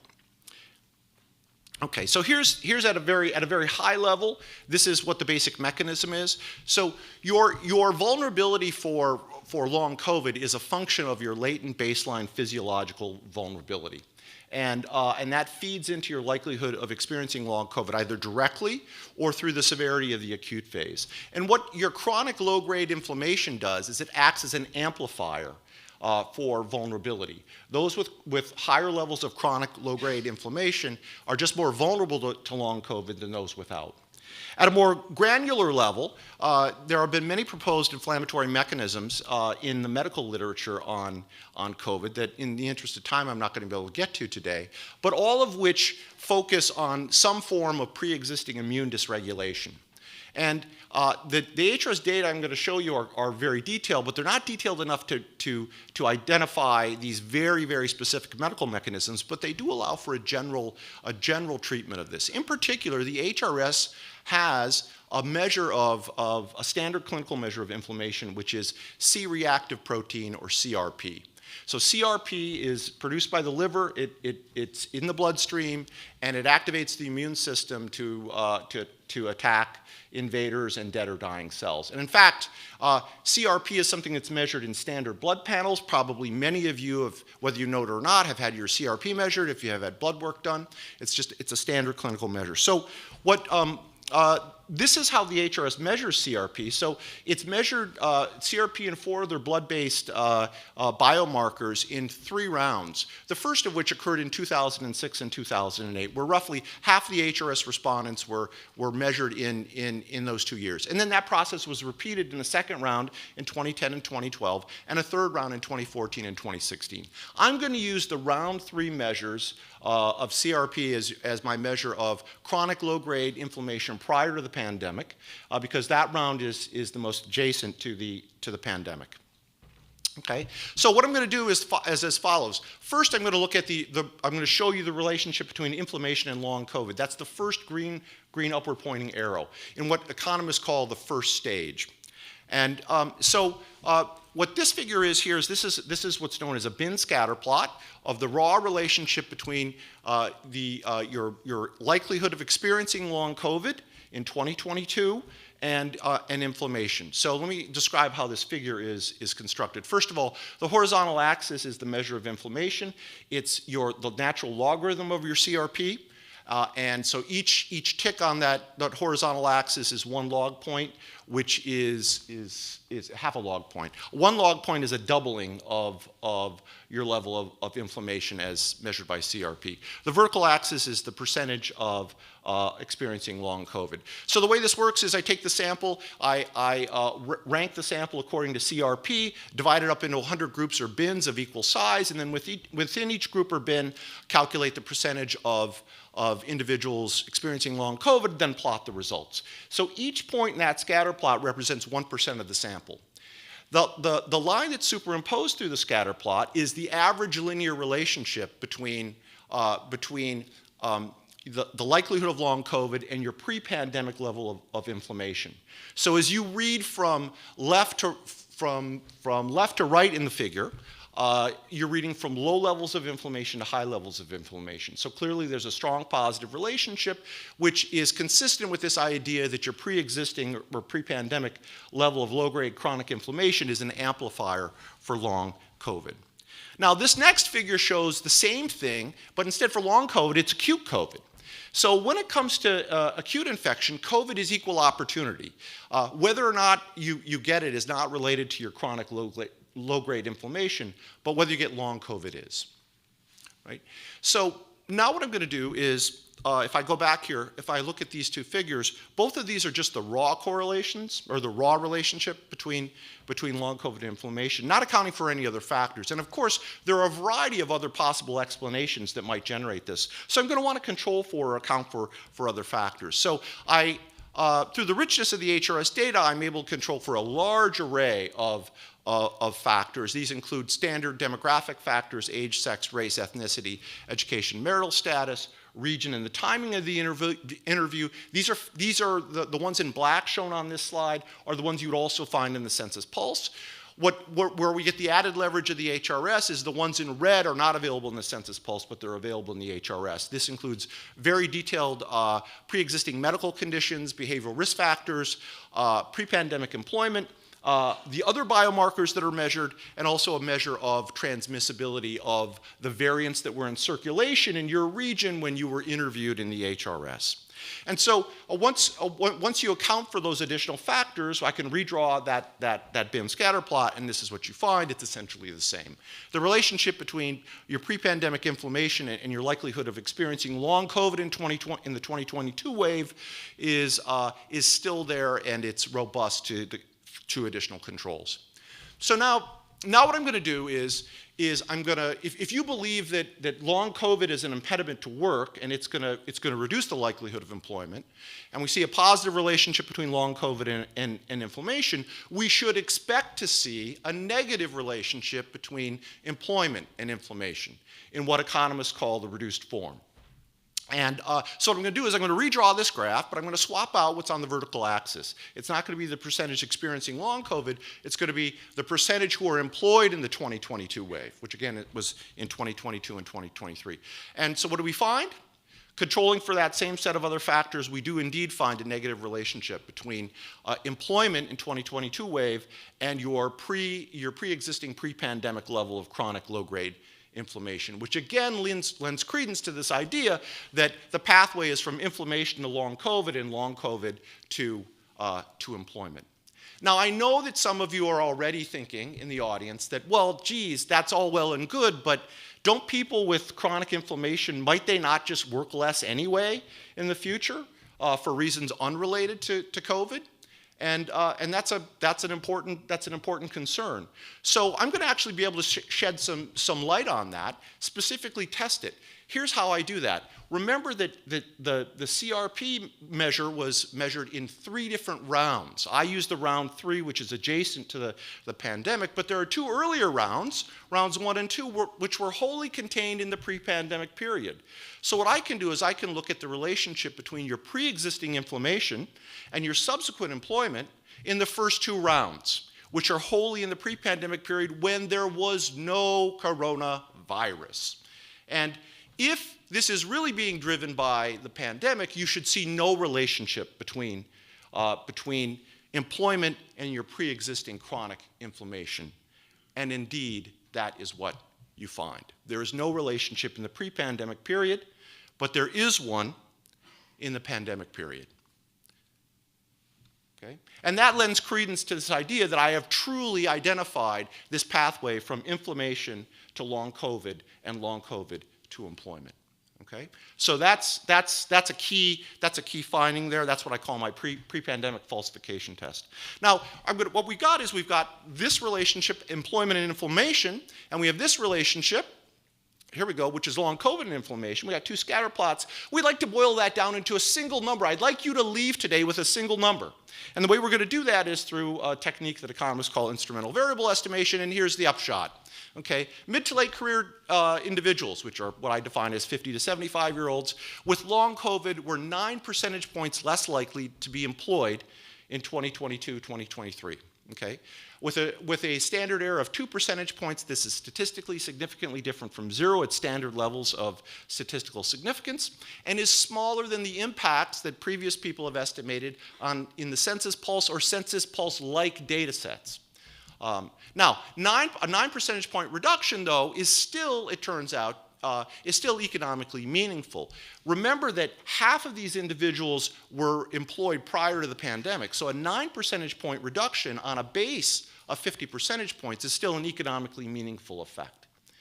In subsequent work that wasn't available before I put the slides together, I've since decomposed this reduction in employment into what portion comes from a movement from full-time employment to non-employment versus part-time employment to non-employment. And 3/4 of the effect, 3/4 of that 9 percentage point effect, comes from movement from full-time employment to non-employment. So the way you want to think about this is, for individuals who are experiencing long COVID who aren't working, they would have otherwise been working full-time. All right, so of course there are some key unanswered questions. The first one is, to what extent is this a persistent effect?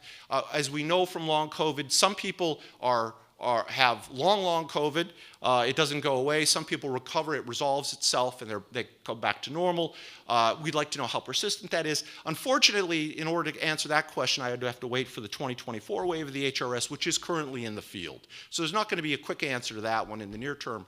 But the second question is, how does it affect not just employment, but earnings? And then finally, and it's related to the first one, which is, to what extent in the long run is long COVID a gateway to permanent labor force exit and OASDI claiming? And those are topics that I'm going to pursue as this project evolves. Thank you.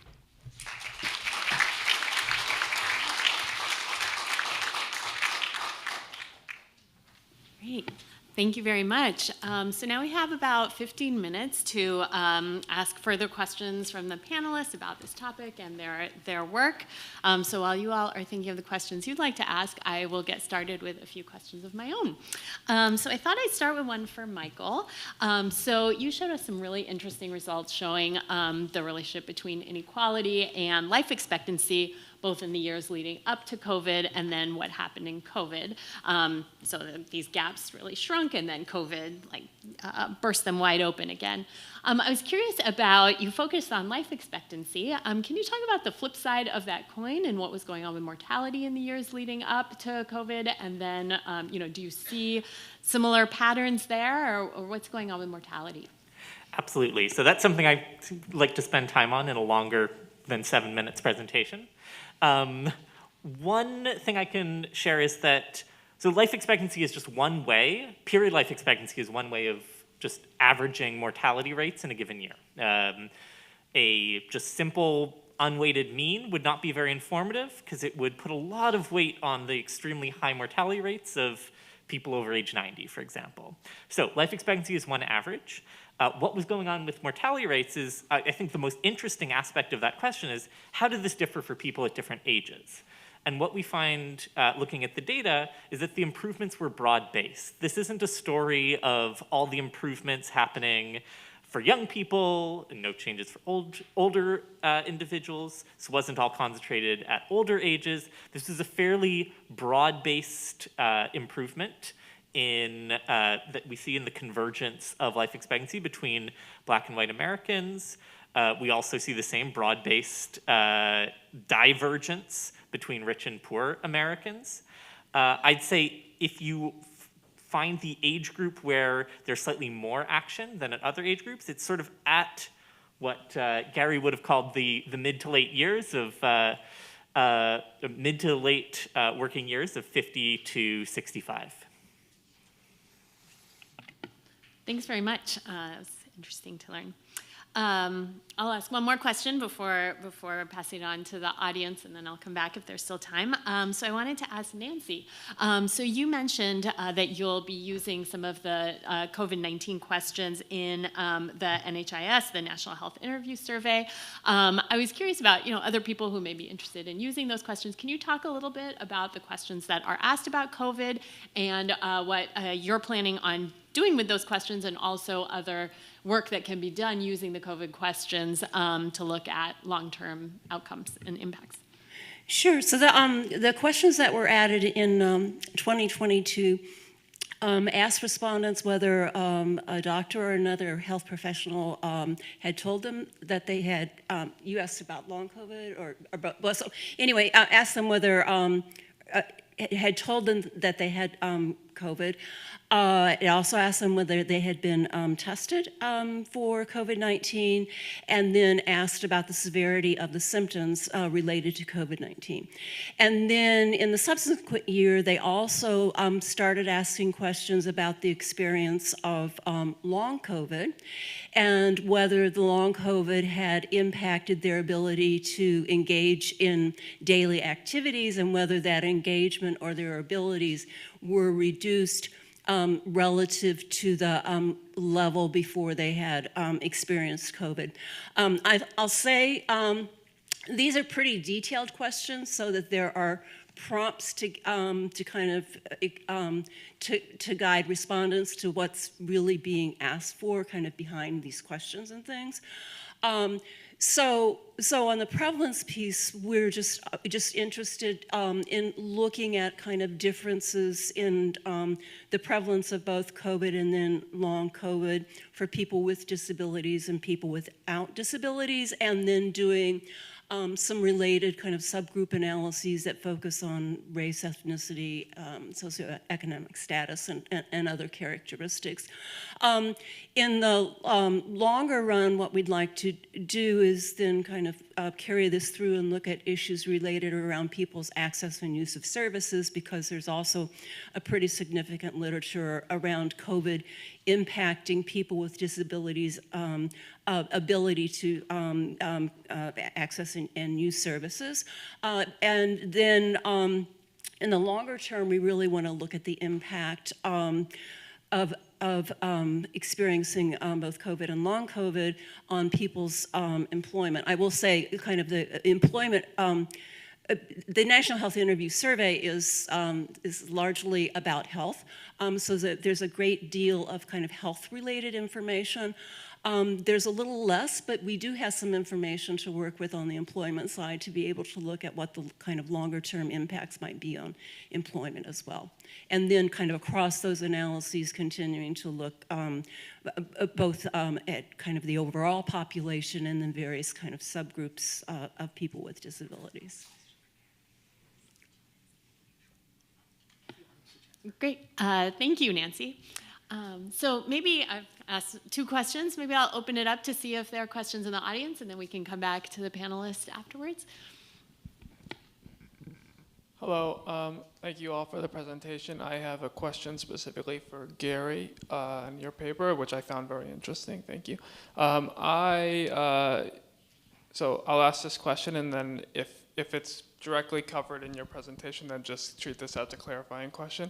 But I'm interested in sort of the endogeneity, perhaps, of the CRP measure that you use.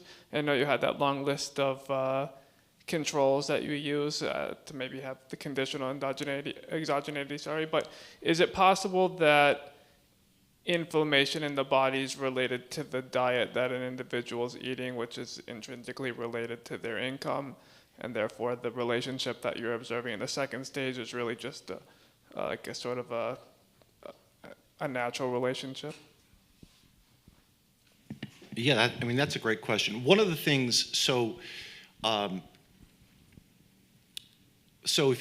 you peel this back, right, you want to know why is it that inflammation varies across people in the way that it does. How much of that is systematic, and how much of that is how much of it is genetic, how much of it is environmental, or a combination of the two. And I mean, that's where the HRS has advantages and disadvantages. So the disadvantage is it doesn't have the detail, like I said in the presentation, where you can really finely discern between different competing medical explanations. By the way, if you dive into the medical literature on this, which is really substantial, there are many competing theories about immune dysregulation and other physiological dysregulation that leads to long COVID. There's actually not a medical consensus other than some form of pre-existing immune dysregulation.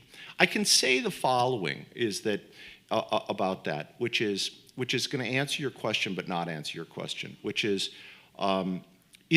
so one way you can think about this is kind of proxying for other, it's proxying for other determinants, but it's clearly not related to your employment in the pre-period, right? So that pre-period falsification test, if you thought inflammation was because of diet and diet was related to income and income's related to work, you would see that in the pre-period. And you actually don't see that. So that's actually evidence in my favor. I think that's really, I think it's really important evidence in my favor. The other thing I can say, which doesn't answer your question, is that there are other measures of inflammation. So there are other blood-based measures of inflammation from another part of the HRS called the venous blood study that was done in 2016. And these are proteins that the immune system uses to communicate with itself. These are things like interleukin 6 and interleukin 1 and interleukin 10 and names that we don't normally talk about in a room like this.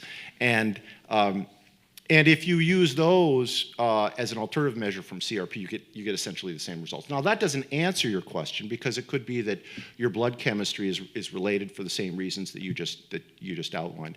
So really, it comes down to it's a faith-based response to you, which is that's the identifying assumption. And if you believe it, then you believe it's a 9 percentage point reduction. If you don't, then you don't believe it. Now, the 9 percentage point for some estimates based in kind of coarser data, they can be in that range, or at least within the 95% confidence interval. So they're smaller, but it's not dramatically. It's not like 0 relative to 30 percentage points. It's 9 relative to kind of 15 to 30. So yeah, it's on the lower end of what you'd get. Just one follow-up. So in the medical literature, has there been any exploration to the extent to which any of the inflammation measures are genetic? I mean, what percentage of it is genetically regulated versus environmentally? The answer is I am sure it's been looked at. I'm not aware of anything I could talk at any length about right now. Okay. Yeah. Thank you. Great, thanks. Hi, I have 2 questions. Great panel. My first question is for Michael. Why was it only males that you used on your graphs? Oh, there might have been one slide that was males, but for the most part, we were taking an equal unweighted average of men and women. And so throughout this analysis, we do this separately for men and for women.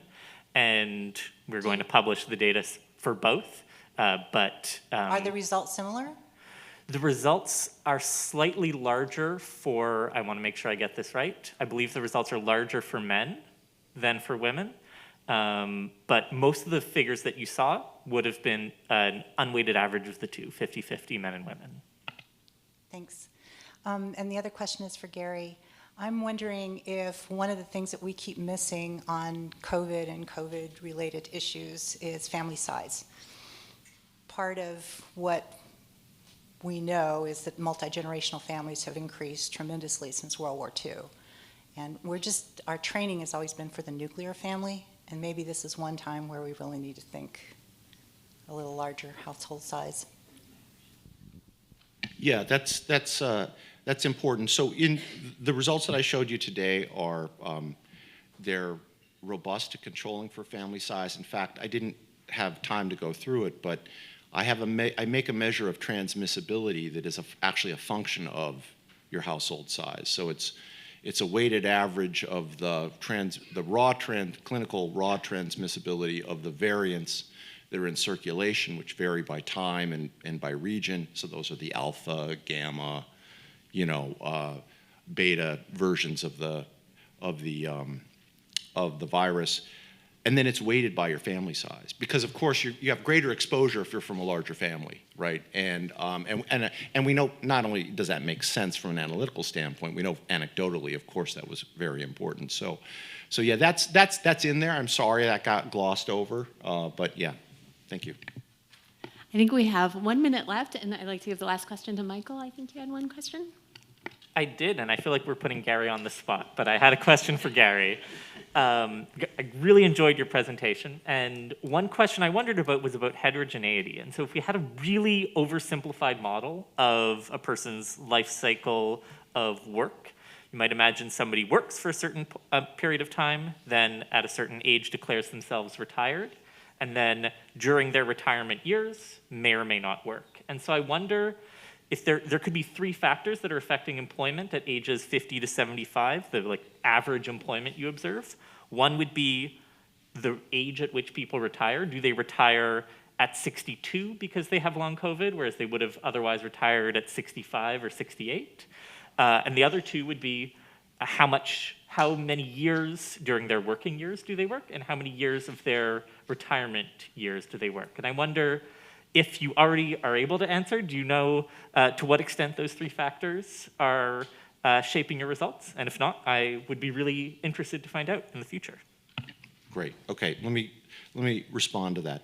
So there are two different concepts. There's how somebody identifies themselves in terms of their labor force participation. So the HRS, like many surveys, will ask you, are you currently working? Are you retired? Are you disabled? Are you unemployed? And then there are separate questions about whether you're working for pay. So employment here is whether you're working for pay. If you swap that out for a measure of whether you're retired or not, you self-identify as being retired, then long COVID is associated with a 17 percentage point reduction in identification of being completely retired. Okay, and those two things are not mutually exclusive. There are people who say that they're completely retired but are still working for pay, right? And right.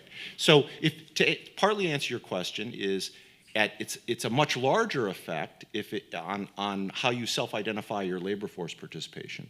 But whether you're working for pay itself, which is if you're thinking programmatically, for example, from SSA's point of view, it's in part whether you're working for pay, right? So that's the more important piece, and that's the 9 percentage point. The other things that you asked about are actually things that I'm analyzing in the they're outcomes that are in the project, and I do have some answers, but nothing I'm willing to go public with right now. Thank you though; those are very good. All right, I think that's all the time that we have. Another question? Oh, sorry. That's okay. Quick question for Michael. Great panel. So as your research addresses the decrease in life expectancy for Blacks during the COVID time period, is there any consideration given to the pre-existing, there was like a list of pre-existing health conditions like diabetes, high blood pressure, asthma, that are much more prevalent in the Black community? Does your research factor that into the maybe causation of the increase in deaths? So I'll give you two quick answers. The first is that the numbers I'm showing you are descriptive. So they describe the average reduction in life expectancy without factoring in the pre-existing conditions that might be causing that reduction in life expectancy. That said, I think the mechanisms, the causal mechanisms, are more nuanced than pre-existing conditions. And in particular, so if you look at disparities between different racial and ethnic minorities in the United States relative to white Americans in terms of longevity, there are groups that have higher average life expectancy than white Americans, including Hispanic Americans and Asian Americans, and groups that have lower average life expectancies than white Americans, including Black Americans and Native Americans and Alaskan Natives. And what we saw in the pandemic is that all racialized minorities had larger reductions in longevity than white Americans. So Hispanic Americans, Asian Americans, Black Americans, Native Americans were all hit harder, despite the fact that some of those groups had fewer pre-existing conditions than white Americans, while others had more pre-existing conditions. And I think that's a bit of a mystery. I don't have a story for why that's the case, but it suggests that there was something about racial identity and family structure is one aspect, the structure of communities, the number of people in a household, economic opportunities. There are many things going on in the pandemic that I think contributed to that beyond pre-existing conditions. To take into consideration is access to care. And what was access to care like for each of these communities compared to the white community? Thank you very much. I appreciate that feedback, and let me just conclude by saying I think that's going to be very relevant in thinking about the medium-term effects, in that access to care and the use of care changed quite a lot during the pandemic, and that could have long-term effects on people's health. So I look forward to finding out how that's evolved in the years since 2020. Thank you for your feedback. Okay, sorry, it's hard for me to see everybody, so I apologize if I miss you. But thank you all for those great questions. Thank you to the panelists. This was really interesting.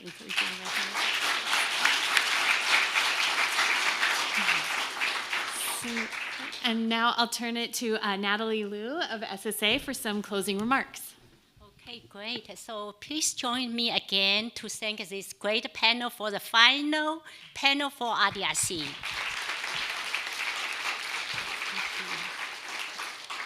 So good afternoon, everyone. And my name is Natalie Liu. I'm the Associate Commissioner for the Office of Research, Evaluation, and Statistics at the Social Security Administration.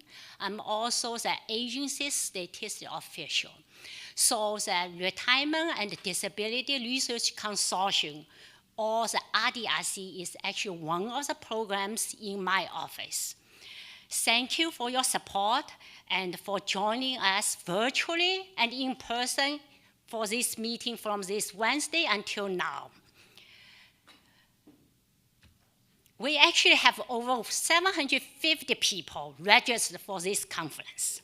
We have over 470 people registered virtually watching us.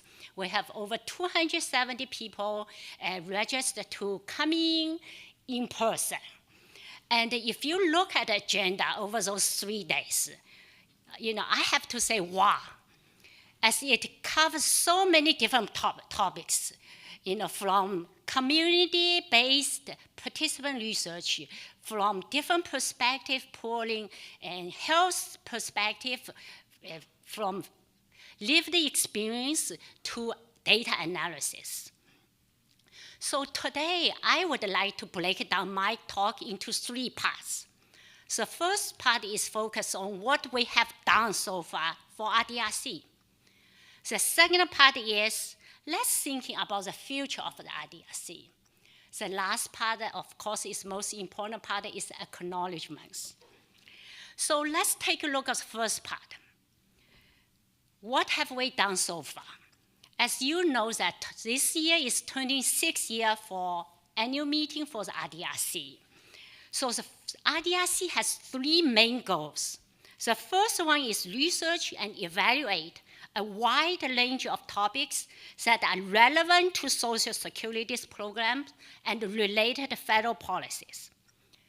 Over the past 26 years, the RDRC has conducted and produced much valued research that are not only benefit and relevant to Social Security program, and also benefit the Congress, the agency, the public greatly. Our research builds foundational evidence to support the policy decision-making process, while addressing the challenges we encountered, the agency encounters, the new challenges, also existing challenges. Under our new 5-year cooperative agreements, we expanded our partnership by increasing the RDRC centers from the original 4 centers to the current 6 centers. 5 of the 6 centers have formed partnerships with historical Black colleges and universities, also called the HBCU, and institutions supporting school students of color, or ISSCs. In addition, the funding for HBCU and ISSCs for this year has increased to $5.7 million, compared to previous cohort 5 year of $350,000 per year average. So that's over 1,000-fold increase.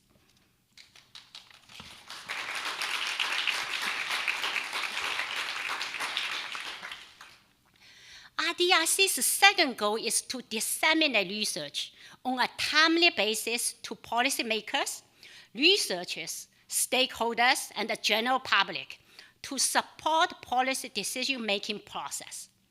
For my office, we have established a public website showing the RDRC projects funded, how they support the agency's priorities, what are our research findings. The website offers search functions by keywords, authors, years, and we also have a subscription option. If you subscribe to our updates, you not only research emails when we release RDRC papers. Our office have other functions. We release statistic data on Social Security-related policy programs. We release all the data about how many beneficiaries receive benefit, at what average per month, at which by state, by district, regions, by years, at different level, adjudication level. So we also produce one-pages. We're talking about how to disseminate our data. We have one-pages, program explainers, try to translate research findings for policymakers. So when they don't have time to read the entire paper, they can go to our website, grab that one page to understand the concept or the findings of researchers. And I really want to encourage all participants, researchers, in addition to produce 30, 50-page long papers, in your abstract, make it look like half either graphics or something people can take to be useful.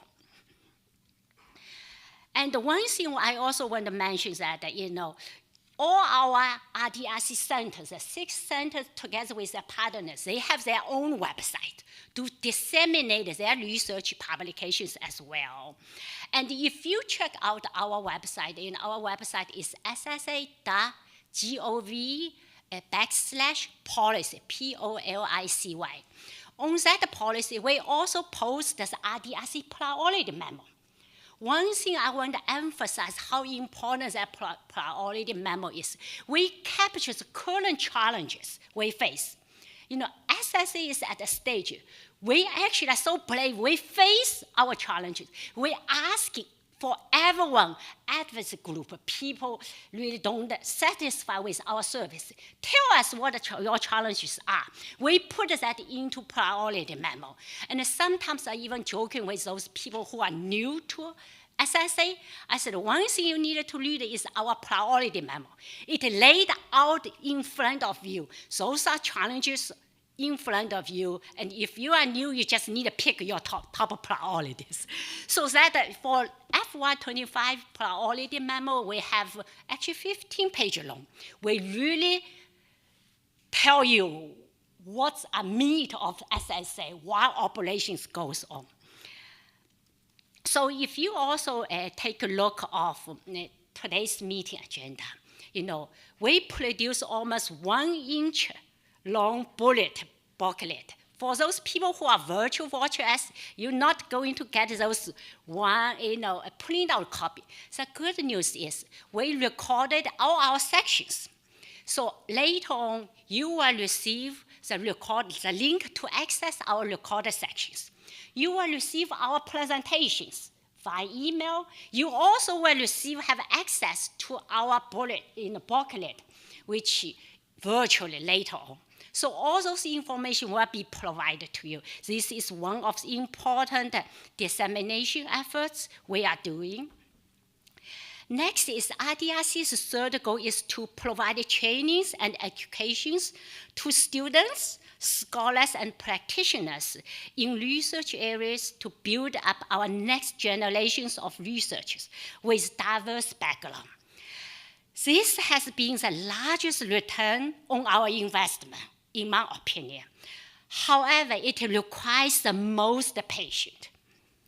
We provide support for students and recent PhDs through fellowships and research assistance, as well as training programs. Those mechanisms help us attract some of the best and brightest to study topics in disability and retirement policy. For example, even just in the past 5 years, those efforts have brought together over 400 researchers from a variety of institutions across the nation, the country, together to study disability researches. And for another example, some of the grant recipients early on later become either the center directors and the leaderships for the existing centers. So now let's think about the future of the RDRC. SSA's goal in my word is really we try to provide excellent services to our customers to meet their unique needs on a timely basis. So let's take a look at what research's goal is. So our vision as RDRC, also as research component, our vision is to strengthen Social Security through objective research and evaluation, to create a body of evidence through targets to support the policy decision-making process. So pay attention is keywords: objective research, body of evidence, and our goal is to support policy decision makers. So if you're missing any of those things, either your work is not being used or does not provide valuable things. So because of that, when you design and conduct research, I wanted to challenge you with the following questions. What are the impact of the research to the applicants, beneficiaries, the agency, and the public?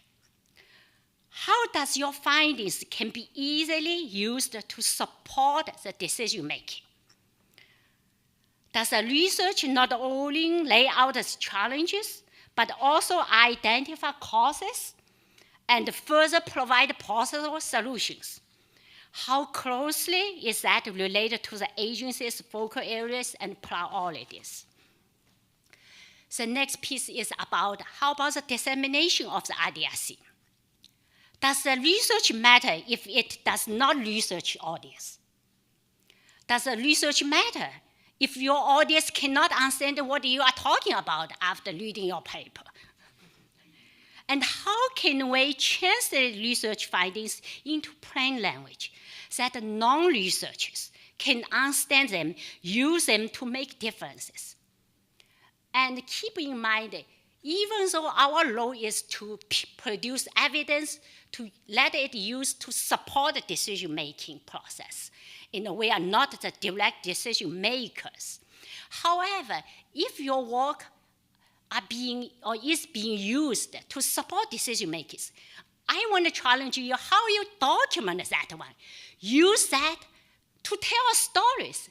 Because two keynote speakers yesterday, Deborah Whitman yesterday and today, and as well as Dr. Kilolo Kijikazi, they all used evidence, justify a lot of policy making, either for it or prevent it. But they can tell the stories. That's really important. So I think, I also want to thank all the efforts we devote to dissemination our research products. Our centers have been devoting a lot of time to disseminating their products. Thank you for their efforts, and we can do more to explain the context and the relevance of research in a plain language through summaries, blogs, and even events like today. For example, over the past 3 days, I started trying to count how many papers or projects we packed into this one. It's near 40 different projects. 40 different projects packed into 3 days, and almost all the panels hitting on time, really on time. So now let's talk about the next year. For for those people who are not familiar with federal government's fiscal year starting on October 1st of each year. So when we talk about FY25 for federal government, actually starts on October 1st, 2024. So the RDRC research focus area for FY25 has already been shared with the centers, has already been published on the website I mentioned earlier on. And if you have not taken a look at it, when you have spare time, take a look at that one. So as mentioned by our Commissioner O'Malley on the first day of this meeting, I also wanted to emphasize a couple of the priorities he mentioned earlier on. And those priorities are also in our focus area in our priority memo. Under our focus area number 1, understanding service needs and improving service delivery. We are interested in questions like how do different types of service channels, such like field office visits, online services, the 1-800 number calls, meet our customers' needs, and how can we continue to improve them? Can we measure the consequences of different levels of services on economic well-being and health? Are there inequities between those who rely on 1-800 number compared to those who come into the office, compared to people who are using online? We also added a new focus area on studying the causes and inequities of overpayments and underpayments as focus area number 2. We wanted to continue to identify ways to mitigate and prevent improper payments from the first place. Collecting is really the last step, last option. If we can prevent it from happening, this is the best approach. For our focus area number 3, addressing barriers to disability and SSI program participations and processes. We continue to be interested in studies that identify barriers that applicants face during the disability process. Here are some questions. What are barriers that prevent applicants from receiving a timely decision-making? Who faces the longest decision times and why? What factors could be contributing to the length of determination? How can we reduce the disability processing time? And of course, we made it very clear in our first page of our priority memo that addressing racial inequity, structural barriers, and providing support for communities facing barriers are overarching themes covering all focal areas. So finally, did you hear me say finally? I'm finished up, yeah. So I would like to thank the Center for Retirement Research at Boston College for organizing this year's annual meeting and the behind-the-scenes support. So, when I call your name, and if you are willing, feel free to stand up. Alicia Mano, who is a center director, she cannot join us this time, but I want to thank her for her leadership. Andy Estru, and Deputy Director for the center, thank you. And we have Amy Gruzel-Bonsky, Associate Director.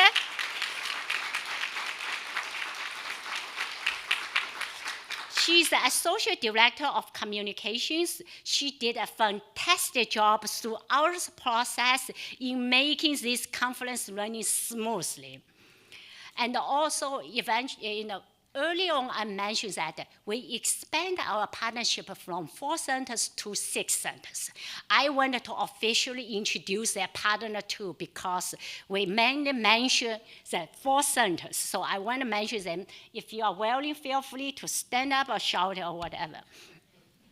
First one is Boston College formed a partnership with University of Massachusetts, Boston.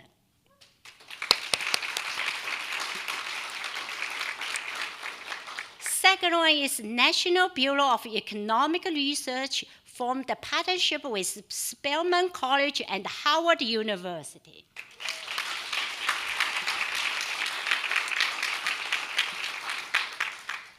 third center, University of Wisconsin-Madison formed a partnership with Howard University and Montana State University.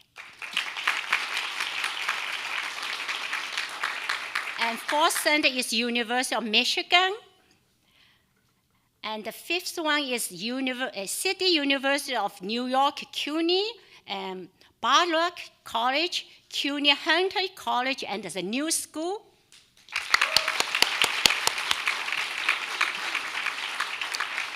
And CUNY is a new center for this round, and as well as a sixth center. So University of Maryland, Baltimore County formed a partnership with University of Baltimore and Brandeis University and West End. Thank you. And I read those centers, there's no priority order. So I also want to thank the SSA program staff who are responsible for managing the program. Without them, none of those things would have happened. So I have my RDRC program official, so Mark Sony, who is the office director for my Office of Research. He supervises this program. And within we have the RDRC team leader, David Logowski. He stands there. We have several program officials, and I will read their name: David Rains, and Ben Danforth, Tokas Aluwu, Angelica Bean, Nancy Early. Thank you for your time, support, and leadership.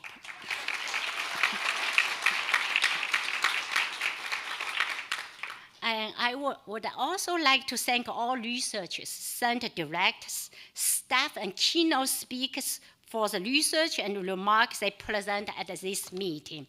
And thanks for facilitators, moderators for their time, efforts, and contributions. For each section, I have to say, in order for them to prepare to present, they devote a lot of hours, days, into this presentation. Some of those time is on top of their daily workload, so it's action. So really, I just want to thank you, and especially for facilitators. They really need thinking about a lot of questions, articulate, stimulate questions for the discussion. So I especially wanted to thank our agency leaders, executives, colleagues from other SSA components, from our office commissioner for their support. Thanks to our Commissioner O'Malley, Dr. Kilolo Kichikosi, and my supervisor, Stephen Evangelista, for their support, for their fundings. So we have this conference, and we have this program. And I especially want to thank Dr. Kilolo Kichikosi, who is a former acting commissioner for SSA, now the principal senior advisor in the office of commissioner, Courtney Sanders, and Ben Bento, both of them are senior advisors from the office commissioner, and they devote so much time, really. They have passion. You can see in talking to them in their eyes, they have a passion about research. They have a passion about how we can produce solid, easy understand evidence to supporting policy decision-making process.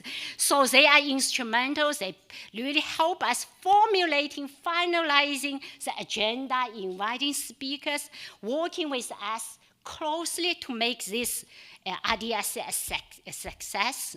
So also want to thank you for all participants for your participation.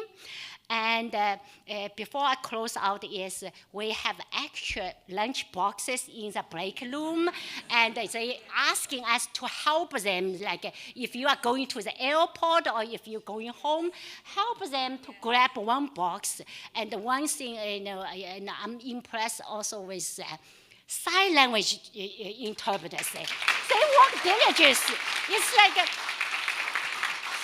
sometimes I feel they translate better than what we spoke. So thank you for them, and thanks the National Press Club for their hosting this event. So the 26th RDRC annual meeting is now concluded, and I wish you a safe and smooth trip back home. Thank you. Have a wonderful day. Thank you, panelists.